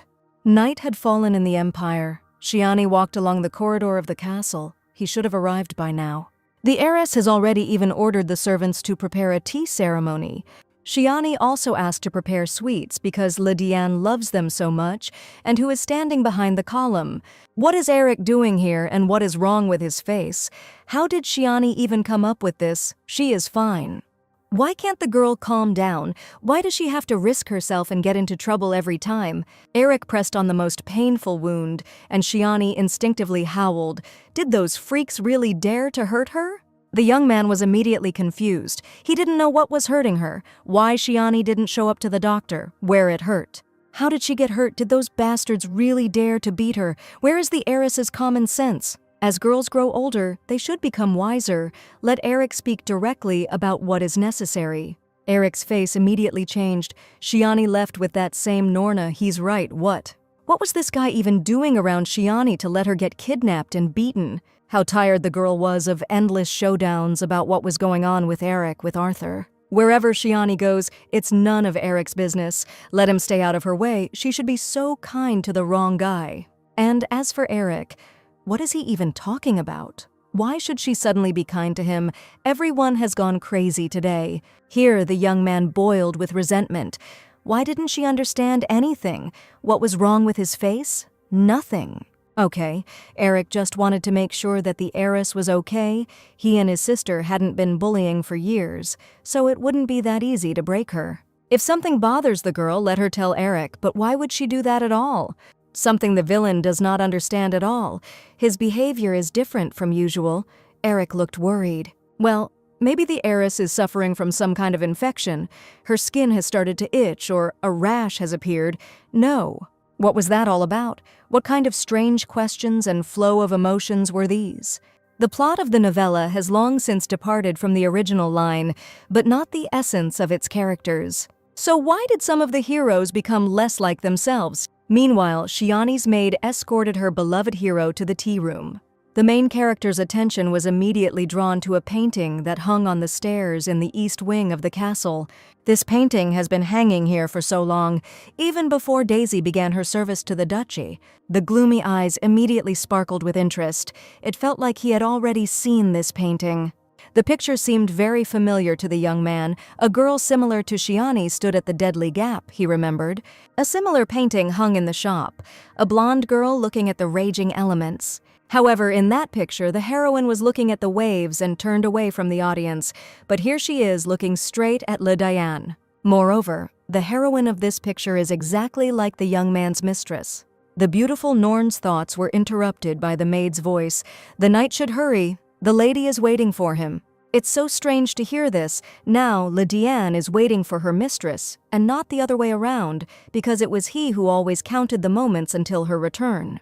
And usually after meetings, Shiani did not visit her demon for a long time, but here not even a day had passed after their trip. Maybe something happened. Apparently my lady is still washing. Let the young man sit down. Daisy will call Miss Shiani. The lady asked very much to call the young man and prepare all this especially for him. Why did the heiress call Le Diane at such an hour? Something happened. Well, my lady announced that the young man would represent her during the monster hunt at the festival. They will have to work hard day after day, so her handsome knight must be well fed. That's what the heiress Felicity said. The maid can't say anything more. The protagonist clenched his fists. What does this all mean? What does it mean to work together day after day? Something the young man doesn't understand. Is this really what he thinks? A man and a woman are working hard in the same room? What is being discussed? So today everything was really extremely strange. The Arthur Benio that was described in the original story was certainly a scumbag, but he was not a possessed psychopath. And Levi's half-brother had never felt any awe for Shiani, but now it was obvious. The important thing here is that any change in the original storyline can lead to unpredictable consequences. And the girl cannot ignore this because her life already depends on it. Arthur shouldn't have fired the gun, but he seemed to have gone crazy and put his ego even above his position in society.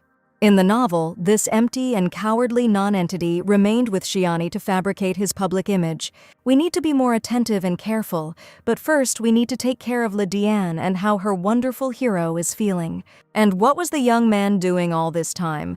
Le Diane began to look away in embarrassment. Nothing, absolutely nothing. That's why the young man needed to at least eat. The heiress specially asked the staff to prepare food for him. There was so much delicious stuff on the table, such an abundance of cakes and pastries, but he didn't touch any of it. What's the matter? Her knight is not feeling well, or he has no appetite. Le Diane just doesn't like it. Shiani sat down tiredly on her chair, in which case she could give the knight his favorite candy. However, the main character turned away, embarrassed and displeased what was happening. Everything was fine with them. Apparently, Daisy said something wrong. Now Le Diane is somehow wary of her. The girl doesn't know how the young man took her words, but she would very much like to cooperate with him. Le Diane swallowed. Here the main character took off his mask, let Shiani say everything to his face. Wow, she had already forgotten how perfect his face was. Simply incredible beauty that enslaves and subjugates, so you need to collect your thoughts. So why is Le Diane all sweaty? Apparently he has an open wound or an inflammation. He needs a doctor. She needed to examine him urgently. Shiani immediately barked. Let Le Diane immediately undress and lie down. Well, the main character knew it. That's what that maid meant. The handsome hero's face immediately turned red, which meant the lady really did call him for this. What's wrong with the young man's face? Why have all the guys gone crazy today and are behaving so strangely? Let Le Diane quickly take off his clothes and lie down. The hero sighed resignedly. Where should he lie down? On the bed, of course, or Le Diane sees another place here where you can lie down, damn it. The young man got into trouble. She truly desires the body of the strongest Norn, will tie him to her bed and use her power. And why is the main character still sitting there? What is he even thinking about?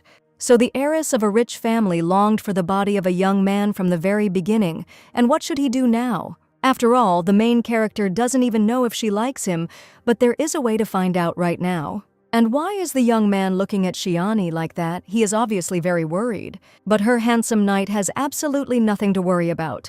The heiress knows perfectly well what to do and what to do. I mean, Shiani knows perfectly well what to do. Didn't she say that this is her first time?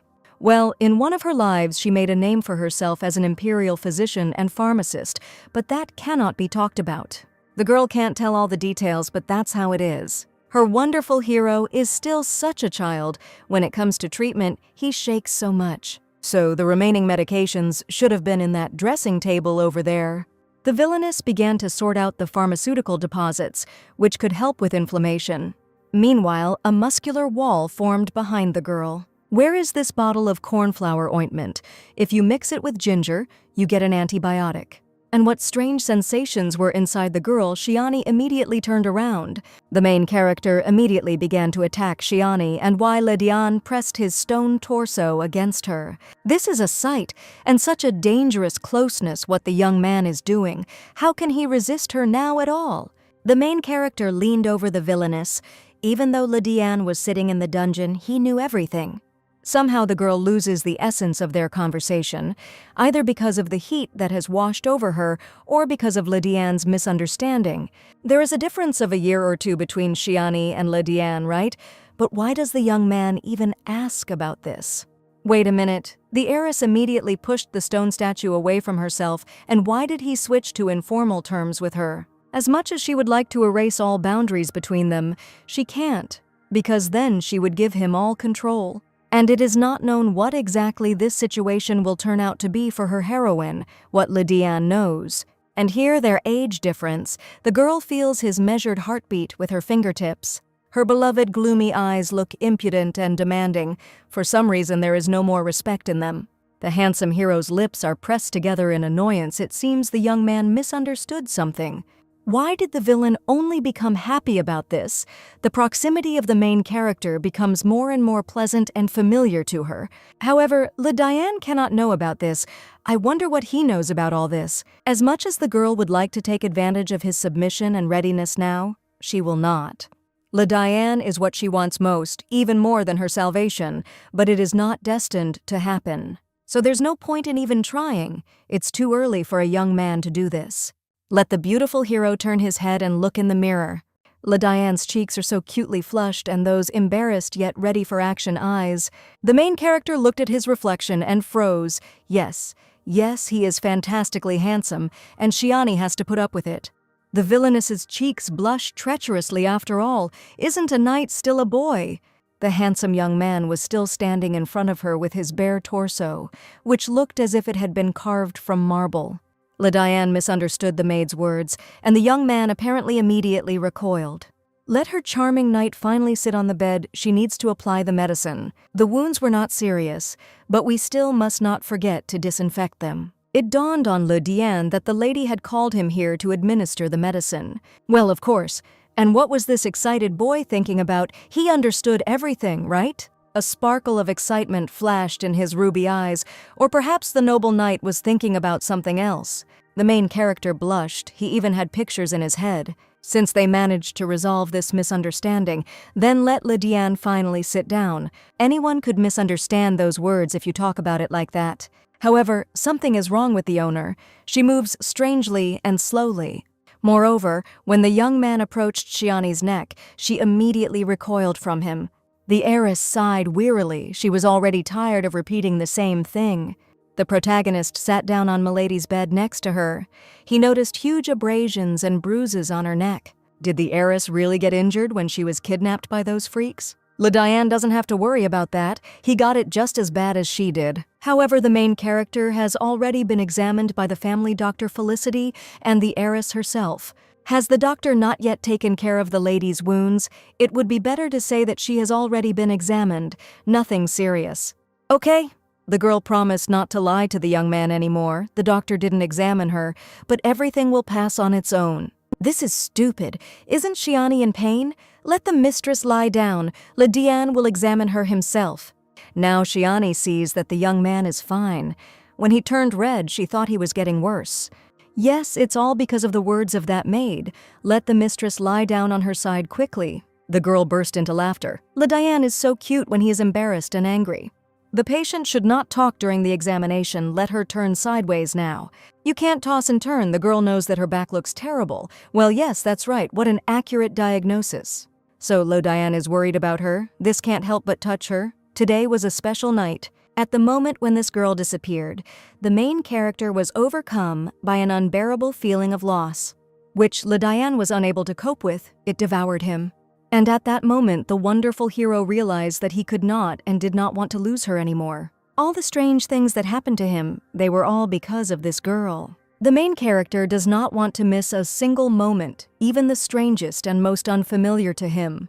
Diane wants to live like this forever, wants to always look only at her. The heiress was so tired today that she fell asleep immediately after finding herself on her bed. The protagonist gently ran his fingers over her skin, then over her golden hair. She was like the sun, and he was like the silver moon. For the first time in her long history of reincarnations and rebirths, the villainess slept so peacefully. The protagonist's consciousness was covered by a painful wave and a certain voice. Diane can handle everything, as he always did. What the hell is going on with him? Where is the young man? Why is Diane standing here in chains? What does it mean, how he always did it, what Norna did and with whom? Who owns this ominous voice? Mr. Fidion's fortress is now just ruins that have no meaning.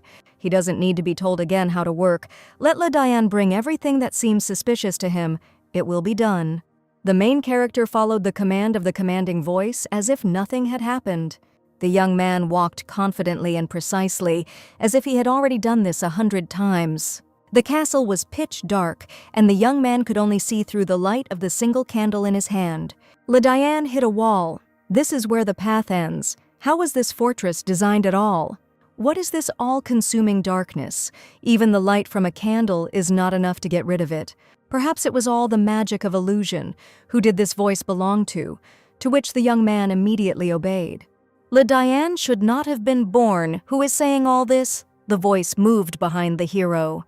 The main character was cursed from birth. He is the curse and must die. That girl will leave him. Like everyone else, he will forget about something black and distant. Diane will see everything with his own eyes. The cursed youth sees his castle, which has turned into lifeless ruins. It can't be. Ever since that girl sealed him, he's spent countless amounts of time here. Why does this voice belong to the darkness, which is exactly like Diane himself? He spent so much time in captivity for his goddess, darkness like Diane. He realized what this place was. The unconscious is like an abyss. Diane is constantly running away from the abyss that pursues him. It is a terrible dream. But before, his unconscious simply plunged him into impenetrable darkness. The dirty and damned Diane will be abandoned. That girl will simply use him and then get rid of him like trash. Diane would be left in the endless darkness all alone. Enough, the young man begged for it all to stop. No man can give freedom to another. Let Diane count to 10, then it will end. The lady's voice releases him, the warmth spreading from her fingertips and throughout his body. She will become the salvation of the main character. Her warmth, Diane is ready to bow before her as before a deity. With this girl by his side, his nights will pass peacefully. Meanwhile, the villainess managed to get enough sleep and began to wake up from her sleep. How good. It was as if her sleep washed away all the heaviness of the previous day from the heroine. Wait a minute. The girl immediately jumped up from her pillow, and when did she manage to fall asleep? At night, Diane said he would apply the medicine, and she lay down for only a couple of minutes, which means she fell into a deep sleep. Could it be that her handsome hero lay at the head of her bed all night? Here, painful wheezing and groans were heard. The young man is clearly suffering from nightmares now. He needs to be woken up. Diane began to bang his head against the bed, his teeth clenched nervously. These terrifying sounds and convulsions remind the girl of that terrible day when she found Diane covered in blood. Then the main character bent over and began to spew pools of blood from himself. He asked to bring him water. Diane said that this often happens to him after waking up from sleep. Could it be because of the slow detoxification of the sedative? Let him count to 10, then his nightmare will end. Let Lilian hear Shiani, she is nearby. From a conversation with the kidnapper whom Shiani was tormenting, she was able to find out important information. The villainous and greedy Benio family is behind the kidnapping of Emperor Rixier's only daughter. This was definitely planned to contain the Emperor's family and Felicity. Benio was afraid of their union. And in that case, it is absolutely impossible to allow Benio to find out about Diane. The heiress knows that the Duke called her here to scold her for yesterday's incident. The daughter is crazy. She went through so much, she should be scared. Benio should not find out that Diane is actually the crown prince. Then the main character will become their main target, so everyone needs to be convinced that he is a Shiani knight. And not just a knight, but a Norn, so that there are no questions about his lineage. They need to start preparing for a monster hunt. Daisy came to report that Sir Mads was waiting for the lady in the living room and that the knight was still sleeping in her room. Well, I'll be damned. It's almost lunchtime, and the main character is still sleeping. Let him gather his strength. This is for the best. And what about the maid's face again? My lady already knows this expression by heart. Let Daisy tell us what happened at the estate again. On behalf of her mistress, Daisy went to the kitchen and asked the chef to prepare dinner for her knight. However, in the kitchen there was only the maid Becky. There was neither the chef nor his assistants. The maid was in shock and clearly very worried when Daisy called out to her. "What's going on here? Where is all the kitchen staff? Why is Becky working here all alone?" Hadn't Daisy heard about the infection that was spreading throughout the estate? Everyone was in panic. They began to suspect that the problem might be in the food, so they called the chef from the kitchen in for questioning. When a person is infected, their body becomes covered in red spots, but Daisy is completely healthy. By the way, Daisy and Becky cooked yesterday's dinner without anyone's help. They are great. The dinner was truly wonderful. They deserved the praise. The conversation between the heiress Felicity and her personal assistant was overheard by a rotten relative. "Well, wow, was it really Valentin who made all these magic potions? And in such a short time, too?" Yes, there is a remedy for wrinkles, for lightening, soothing, and moisturizing the skin, and also an antidote, which Mrs. Shiani asked the young pharmacist about personally during their last meeting. Yes, this guy really is a genius. So the lady praised Valentin. When she learned that Valentin had done more than Milady had asked, she said that she did not know a man so phenomenally. Well, if the young man is such a genius, then why hasn't the lady gone down to the dungeon lately? Milady used to come down here to watch Lydiane train, but now she keeps him close to her. Valentin squeezed the arms of his chair, which was what the guard who Milady was keeping next to her had just said. Well, now the duchy is preparing for something, so the duchess needs to keep Lydiane close. And where is Lydiane now? Mads was told that he was sleeping, so they met with the lady in the living room.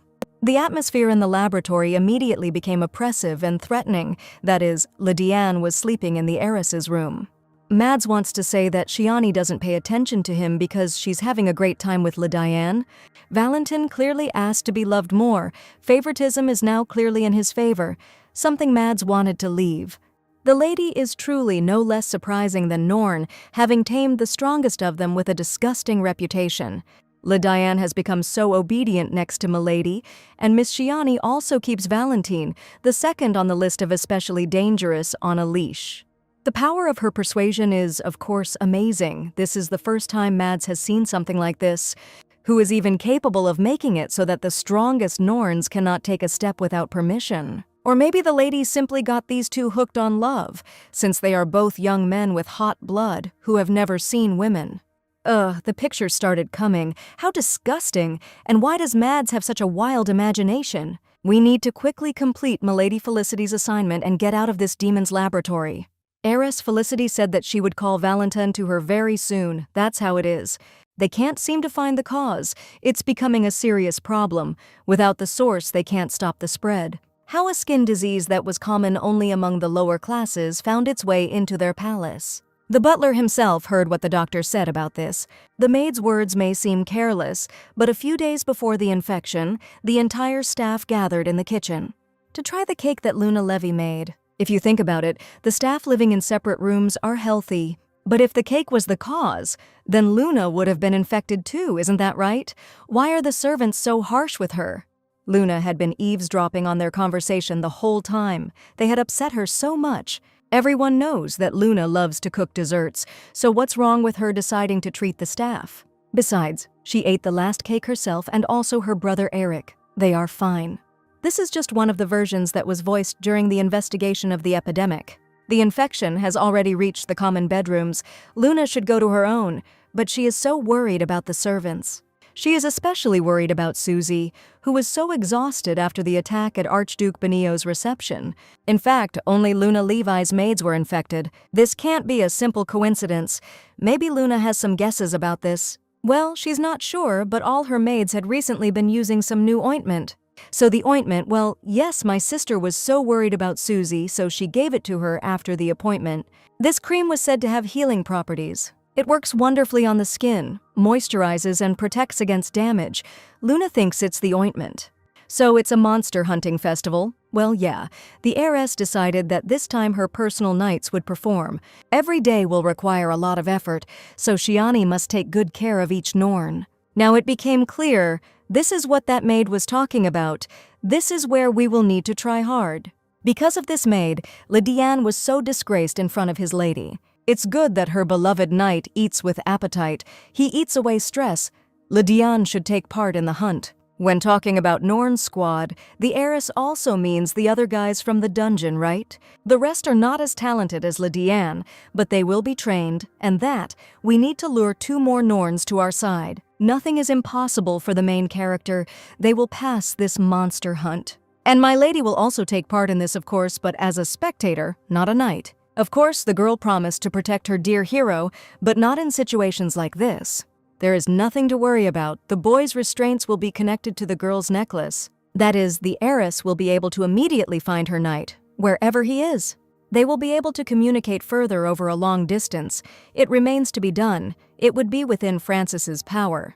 Francis was one of the 4 surviving Norns and became a court advisor, meaning Lydian can find Shian at any time. In general, it is important for a girl to be able to find her knight at any time. The protagonist slowly repeated his mistress's words, as if tasting them. Lydian looked down at his hands, the hated shackles digging into his skin under his white shirt. However, since these chains can connect them to this girl at any time, he will wear them constantly. The main character is grateful for the meal. He is already full. The young man quickly. Maybe the young man will stay and finish his dessert. He doesn't have time. Neville is arriving today. Here, the gloomy eyes fixed on the sheet of paper on the hostess's table, the name Valentina was written on the paper. The young alchemist gave what Milady asked for, and a couple more potions that were obtained by accident. And what is this? Why is there a note from Valentin on the heiress's desk? These are elixirs and tinctures made by Valentin. He has a rare talent in medicine and alchemy. So it means that the owner keeps next to her the man who tried to kill Lydian's brother. It's not for nothing that Valentin was nicknamed the bloody heir to the throne. Whole rivers of blood follow him. If the crown prince returns to his empire, he will cause a bloodbath in Decilio. So the young man asks his mistress to be careful with Valentin, but he seems to be a good guy, and they were friends. It was before the protagonist's fists clenched, and besides, the heiress doesn't care at all about Valentin's nature. There is great benefit from this Norn, and this girl is more than enough. Wait a minute, the young man was struck by lightning. She keeps Valentin close for the benefit. So this girl can keep Lydian close to her because he is simply useful to her. The main character grabbed the piece of paper because he had already warned Milady. The scum who have lived in darkness all their lives will never forget the warmth they once felt. They will cling to this ray of light with their fangs and will never let it go, no matter what it costs them. Like the protagonist himself, Lydian will follow his mistress even into hell to find her. And how does an ordinary person intend to cope with such irreversible consequences? The training arena was already filled with the sounds of crossed swords and rapiers. Lately, neither Lydian nor Valentin have been seen at all in training. And what needs to be done to attract the attention of the heiress of the House of Arrow? What impressed her so much about these 2 Norns? Apparently, one must be not only strong, but also handsome. If only the young man knew what it would be like for him here. Then, Norna would never have run away from the Count. Why is Francis standing there? And where is Norna with purple hair going? Doesn't she want to have fun with everyone else? Now is the time for personal training, as Francis says. After all, in any case, all the coaches are only worried about Lydian and Valentin, and they don't care about the other Norns. I need to think about how to attract that princess. It's easier to just give up and die in peace. Francis is content to live as if he is not here. He only has a roof over his head and food. Did poor Norna really think he could be on par with them? Even though Francis was quite handsome. Those damn voices in his head, such a pretty face might get a lucky ticket. No matter how hard Francis tries, he will only tarnish his father's name. He is the son of an earl, and he is only a bastard born of a servant. That's right. His mother is some kind of servant from a closet who is ready to do anything for money. And where would a bastard get pure blood from? Why did Francis freeze, or did he even think of complaining? Or the loner Francis decided to join the other Norns, quickly realizing his situation. Steel flashed in his purple eyes as he said to join. Francis to these Norns, how can they even rewrite him to themselves? Let the boy not say such vile things again. Francis hates people like them more than anyone. So in this bag is everything necessary for Lydiane's quick recovery. Let the young man tell Mads to apply the ointment to him 3 times a day. The guard will be happy. And something else very important, the heiress noted the main character's sleep problems. They bother her a lot. Let the handsome young man take the blue medicine instead of the sedative. They are already prepared in a bag, and there are also Lydiane's favorite candies in there. If the hero takes all this with him now, he will not be able to come here again for a long time. If this is indeed the case, Lydiane refuses to take all these medications. Well, what is he saying? As soon as hunting training begins, Shiani will come herself. It will be more difficult for him to train with wounds. The girl doesn't want her beloved knight to get sick, so let him take good care of himself. The main character intercepted his mistress's hand and again he goes into the dungeon. But if Lydiane gets better, then Milady will stop coming to him. Stop stirring up Shiani's heart, it's already breaking her ribcage. This means that the young man does not want to wait for the heiress. Her knight does not want and cannot wait for her any longer. And in general, if Lydiane will wait for the lady again, and she suddenly does not come, then the hero's voice broke off. Why did her handsome knight suddenly become silent, and why was he so worried? The main character always seemed so cold and distant because of the shadow hanging over him. Lydiane has absolutely nothing to worry about. The girl will always protect him. Shiani worries about the young man all the time when her knight talks to someone.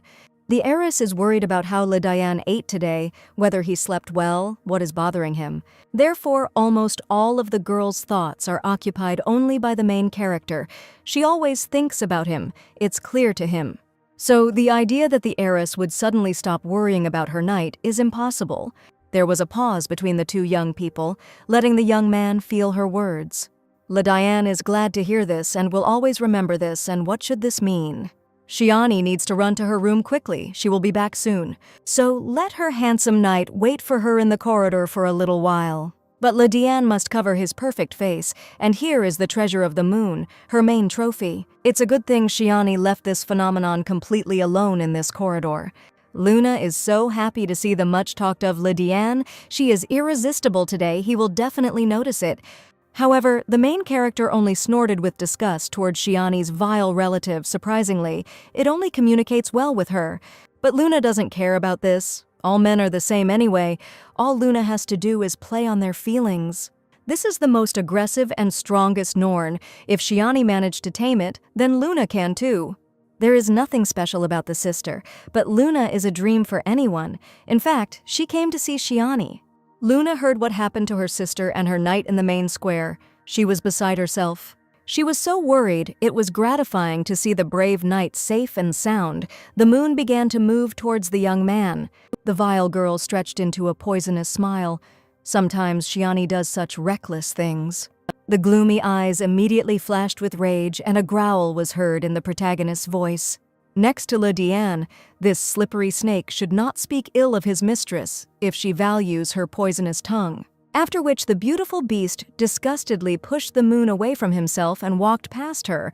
What the hell was that? Luna is really fed up with this heiress. Why should she have all the best things? This is a mistake. This is all wrong. Luna should have the best, so why is he so devoted to her alone? There have been no special training sessions lately. All the Norns spend their free time as they see fit.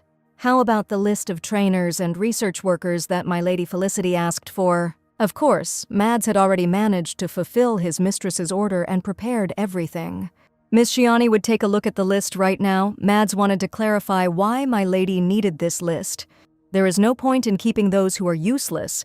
These vile scavengers thought that Shiani had forgotten everything, but they were just waiting for their turn. By the way, Mistress Felicity asked Mads about the other Norns. Francis is sitting over there. Yes, this Norna is still just a child. Lavender hair, marble skin, purple eyes, they are all so beautiful. And Francis is the very personification of youth. He's like a scared kitten, so cute and gentle. My lady is definitely looking in that direction. The girl misses the times when Lydiane behaved like a cute little boy, as if it were yesterday. Well, Lydiane is the cute little guy, and Francis is the stubborn one from the original story. In the plot, Francis was not a leading character, but he played a very significant role.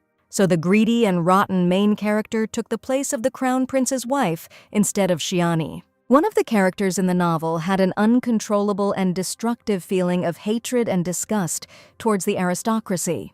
And this very minor character helped the main character of the novel. This young man walked Lydiane's entire path by his side. He is another key to a happy ending. The young character also wiped off the face of the earth the entire central council of the court nobility of the empire. This strong political figure was Francis, and he had no equal. The Count's bastard, a prisoner in the dungeon of Felicity's house, became the chief court advisor. However, the Villainess could not even imagine that this Grey Cardinal was so young. Let Sir Mads wait for his mistress here in the shadows. Shiani will be back very soon. Francis is definitely not the type of person to try to get into the spotlight. Mads doesn't understand the young Duchess at all, why Norna is so important to her. The blonde heiress carefully approached the bored Norn and greeted him. The young prisoner slowly looked away from the book and looked at his interlocutor, his pupils widening. Well, Francis looks like a surprised cat, he's just adorable. But there is nothing to treat Shiani with. Maybe he will give him chocolate or candy. Francis turned away from Shiani with a bored look. He doesn't like any of this, he only recognizes jelly. Next time she will treat the young man to jelly. Apparently Francis is reading something interesting. He clearly loves books. So this time it was Francis's turn, which Norna slammed his book shut with a loud bang. So he will get straight to the point. Everyone knows that those who are chosen by the Duchess become free. And this boy is no slouch. And what did the heiress expect from the wisest and most cunning figure in the kingdom? To date, there have only been 2 Norns who have captured the attention of my Lady Felicity. Diane and Valentine, both youths, are the strongest among the rest of the Norns in the dungeon. And thanks to the heiress's attention, all the guards only watched the size of these 2, and the dungeon even became quieter. But no matter what anyone says, Francis likes it here because you can become a leader thanks to your skills and strengths. And for this reason, Norna no longer sees the point in attracting the attention of some authority. Francis tried so hard to escape injustice. Did he have to go through it again? The sarcasm is pouring out of this guy. He thinks that Shiani has disturbed the order of the entire dungeon. Such an ambitious and ingratiating young Norn requires a different approach. The heiress understands what he means. So my lady doesn't like Francis so much. Then there's nothing to be done. She won't force him. As for the young man's book, it's a novel by the murdered Otria. Miss Felicity has his biography.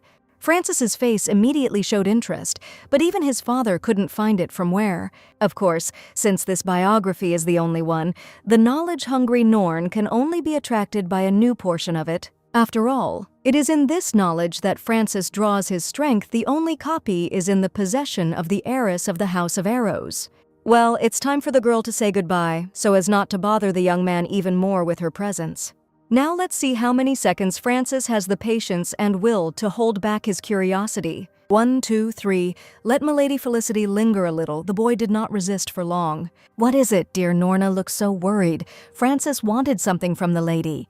Let the heiress of the Arrow House lend the young man a biography. He will read it and return it immediately. And why should Shiani do this? After all, Francis is not one of her people. If he were, he would have received such a precious book. So young and sweet. What fun it is to tease him. And besides, Francis doesn't like my lady, that's true. What a little bastard. The lady only loves the strong and beautiful. Apparently we are talking about Lydiane and Valentine.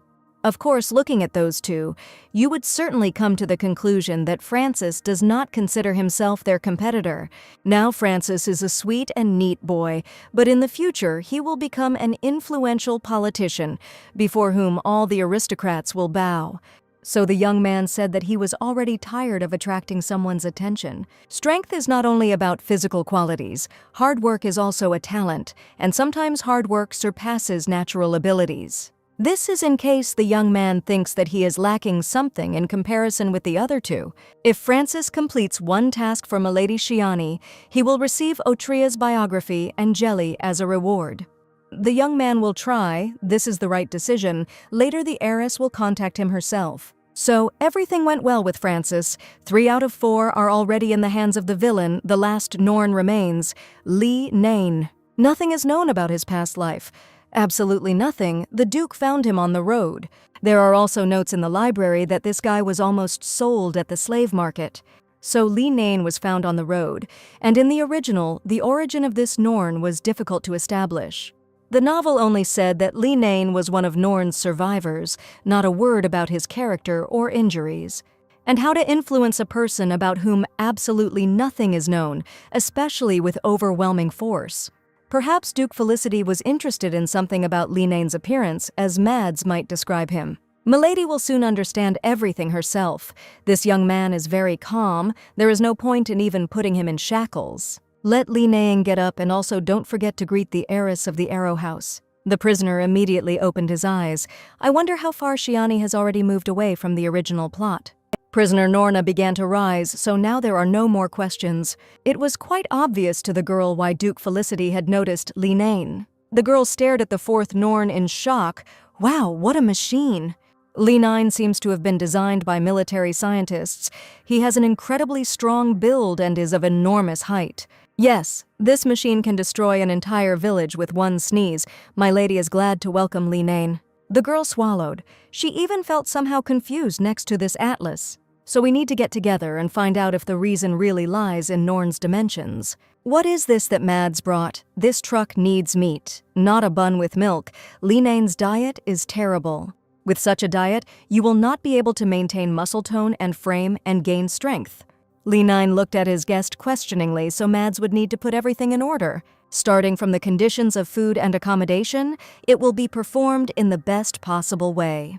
The heiress has no doubts, but Shiani has one condition. Linnane is fine with everything. She will need to perform with other Norn miladies during the monster hunt. The personal squad of the heiress of the House of Arrows is almost formed. There is one last place left. So this is why the girl came here? Well, yes, Milady Shiani needs Linnane. He will agree to this condition. Linnane is the fourth key to salvation, and the only one that she must unravel and reveal on her own. It's hard to believe that it was so easy. The fourth Norn didn't even have to be convinced. He was happy to agree right away. Linnane seems to be the most unsociable and dangerous among the Norns, but he turns out to be a sweetheart. And what is being discussed this time? Shiani heard correctly. She is accused of attempted murder. The heiress of the Arrow House, according to the staff, is deliberately spreading the disease. Recently, all the servants were using the ointment from Mistress Felicity, which is why suspicions arose. Assistant Rubel, the staff is the staff, but the elders have also heard about this infection. Everything points to the fact that someone deliberately infected the workers of the Arrow House. And why does everyone think that Shiani got it? A thorough investigation is required to sort this all out. The heiress gave away her ointment more than 2 months ago, by which time each had already used 2 jars. And everything was fine. The Duke also used the ointment, but the composition could have changed. Reminds me of the false accusation in the original. These old men can even bribe the doctor to accuse Shiani. These two are not here because they doubt Milady Shiani. Her father also believes that Shiani is not that kind of person. The young Duchess is not the type to act secretly and cowardly. She speaks openly of her dislike. What? The manager just praised the Scarlet Witch. There may be a suspect who holds a grudge against the mistress a year ago. The maid was doused with water for making the bed incorrectly. 8 months ago, a servant was slapped for bringing in spoiled food. The maid who stole Milady's necklace was sent into exile. In fact, everyone knows that Shiani always only defended herself and never attacked. Enough. All these people are not brave enough to do something like this. We need to think about it. The manager still had the ointment that the lady gave them, of course. My Lady Felicity knows one way that might clear up the situation. A few days later, they began to learn the basics with the help of the assigned knights of the duchy. Sir Aaron has done a great job. The tutor will soon prepare a report on the training and send it to my lady. There is no point in praising the old commander. This is his job and duty, but there is one problem. So the strongest and most dangerous Norns in this world were gathered in one place next to the weapon. What could go wrong? Let Sir Aaron speak honestly. They will all die. Linnane has no idea how to handle a gun. Even peasants can shoot a bow, but Linnane can't even pull a bowstring, let alone a sword. Duke Felicity couldn't have brought it without a reason. There must be something special about it. Besides, this big guy tries so hard that it arouses admiration. It was even worse before. It took a long time for Linnane to reach even this level. So the mentor began to worry whether everything would be okay if they sent Linnane to the festival. Would it really be wise to send an unprepared Norn in such a state to the festival? How is Linnane doing? He and Milady Felicity haven't seen each other for a long time. The young man's health has improved. And thanks to the care of the heiress of the Arrow House, Li Nain's life is now quite prosperous, and as the lady herself, yes, fine.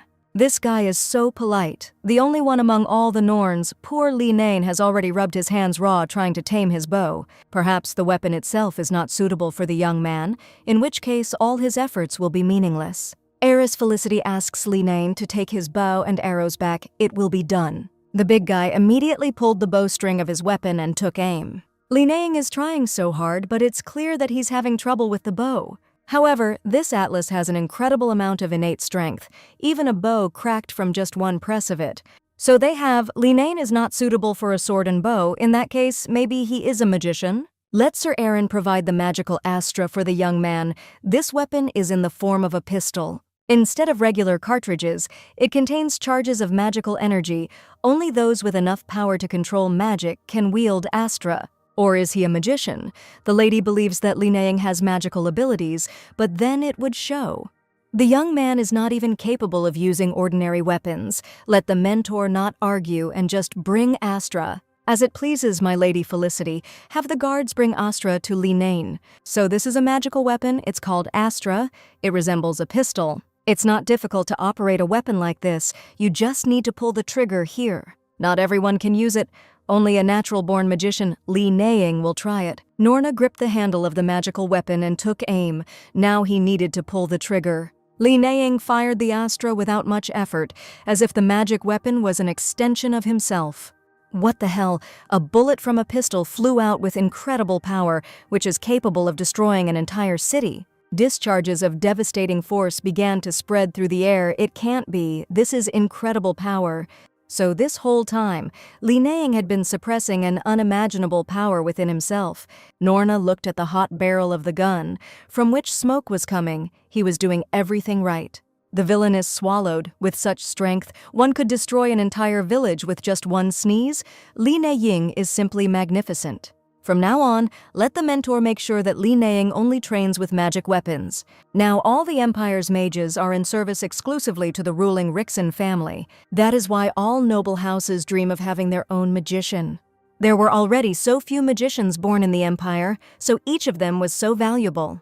And the Emperor took every single one of them, so that it was impossible to even see them. Li Nain is priceless. It will be necessary to sign a contract with such an incredible talent. Let the young man rest. The mentor must ensure that this information does not reach the magic department before the hunting tournament. But when the tournament begins, Li Nain's abilities will still be revealed, and then the imperial court will not be left out. Shiani would argue that Norna came to her himself. She didn't take him by force.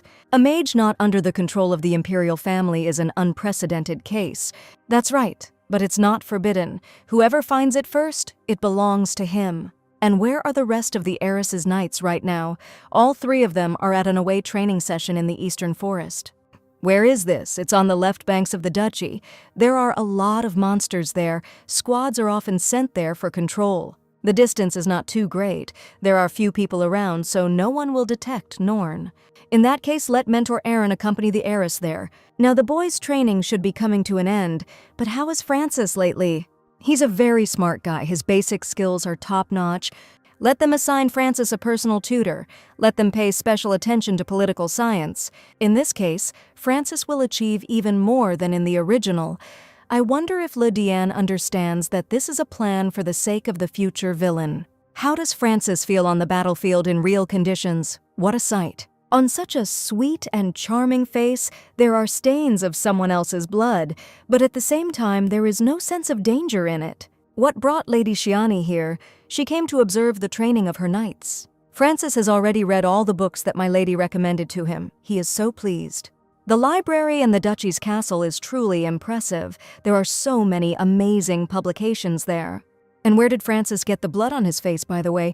My lady has nothing to worry about. It's not his blood. The blood must have spurted from the artery of the monster the young man was chasing. A completely ordinary conversation. To talk about death so calmly, Norna is Norna. And what about the tasks entrusted to Francis? They are quite interesting. How about starting training from tomorrow? The young man will start with political science. Then Shiani will find him a mentor in any subject. Even his father did nothing like that for him. I mean, the Count... Well, Milady Felicity said that she would do whatever her people wanted. In this case, the young man will make every effort not to disappoint the lady. Then Francis will become the pride of the heiress of the House of the Arrow and will surpass Lydiane and Valentine. All Norns are truly prone to obsession. And what is happening there in the depths of the forest? Why is there some kind of dangerous aura coming from there? The heroine went towards the threatening ravine, so what? On a steep hill sat the bloody Prince Desilio, and why was there such a frightening atmosphere here? Wow, the whole earth was soaked in blood. How many monsters were there? Did the beautiful and terrible Valentine really kill them all single-handedly? Well, I'll be damned. This precious person has bestowed such an honor on Valentin. His smile is so attractive and dangerous at the same time. There was so much sarcasm and causticity in his voice, the prince was offended by Shiani again. Valentin has a conversation with Milady Felicity. That gentleman mentor is too scary. What? This beautiful beast left rivers of blood behind him, and now Aaron was afraid. Let them be left alone. Valentine is important to her. He is one of the keys to her salvation, so Shiani will indulge him for now. And what did the bloody prince want to talk about? After all, the contract didn't say a word about Valentin having to participate in the hunt. Hunting monsters is a waste of his talent, and during the tournament they will also need to put on a mask. The heiress pulled the capricious prince out of the dungeon. She will soon change his status. Let him try at least a little for her. Only at such moments does the lady honor him with the name Valentine. The villainess's skin crawls from such dangerous proximity to this boy. This hunting tournament is a great opportunity for the young man. Wouldn't victory in the Imperial tournament be a strong trump card for Desilio's ascension to the throne? That is, Valentine can become king. Well, he is a pure-blooded heir to the throne. If Valentine's compatriots heard Milady Felicity now, they would die laughing. So that's how it is, and Shiani would have bet all her fortune and family name on the prince becoming King Desilio. After all, unlike everyone else, the villain read the novella and can say this with certainty. If Valentine becomes king, then Milady Shiani will have to go to his kingdom. After all, the future ruler will take the heiress of the House of Arrows with him one way or another. That still means something. In that case, the young man agrees. The hunting tournament is just a trifle for him. By the way, Valentin's medicines are simply excellent, as expected from someone who is too talented. In the future, Valentin will show even more amazing things. Then he will be able to stay in the chambers of the lady, what he said. Milady kept Lydiane so close to her, even walked with him at the fair. It was unfair.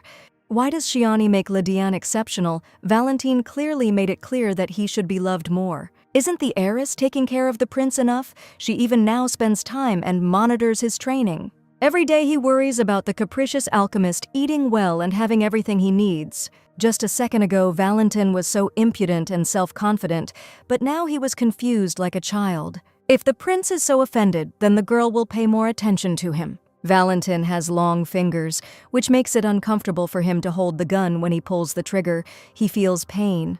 Let him show the heiress. Shiani began to squeeze the young man's fingers as if nothing was wrong. Valentine is straining his index finger too much. You can feel it. The muscles are tense. Let him loosen his grip. If the pain continues, the lady will call the doctor, and she will be there if the young man is scared. She is like a kindergarten teacher. The sun has almost set. Time to call it a day. Let the guards pack up the tent camp and ammunition for now. The watchman will gather all the Norn trainees and announce the return to the dungeon. What is that sound? A chilling roar came from the thickets of thorns. 2 huge eyes of a monster appeared from the shadows. Your ass. What is the guard so worried about? This roar was emitted by a small monster that was accidentally crushed by another guard. Has the guy gone blind or something? What is this terrifying and oppressive aura? There were terrible screams coming from the camp. The guards at Felicity's house must have been attacked. What the hell? Only low-level monsters appear in this area. Where did this huge monster come from? Mentor Aaron immediately looked for the heiress of the House of Arrows.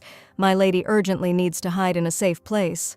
And here there are such people. What an ugly offspring. Let the lady go. Valentine will sort this out. The Blood Prince is, of course, also a very strong character, but even he alone cannot cope with this creature. If you use a bow, you can try to hit the monster's weak spot. The girl just needs to stall for time and use Olivia's power. What the hell? What the hell? This creature appeared in front of the girl. A second ago, she was in another place. Then the painful roar of the forest monster was heard throughout the area, and a mark appeared above its head. LaDiane warned her that she shouldn't treat everyone well, only her devil could protect her mistress.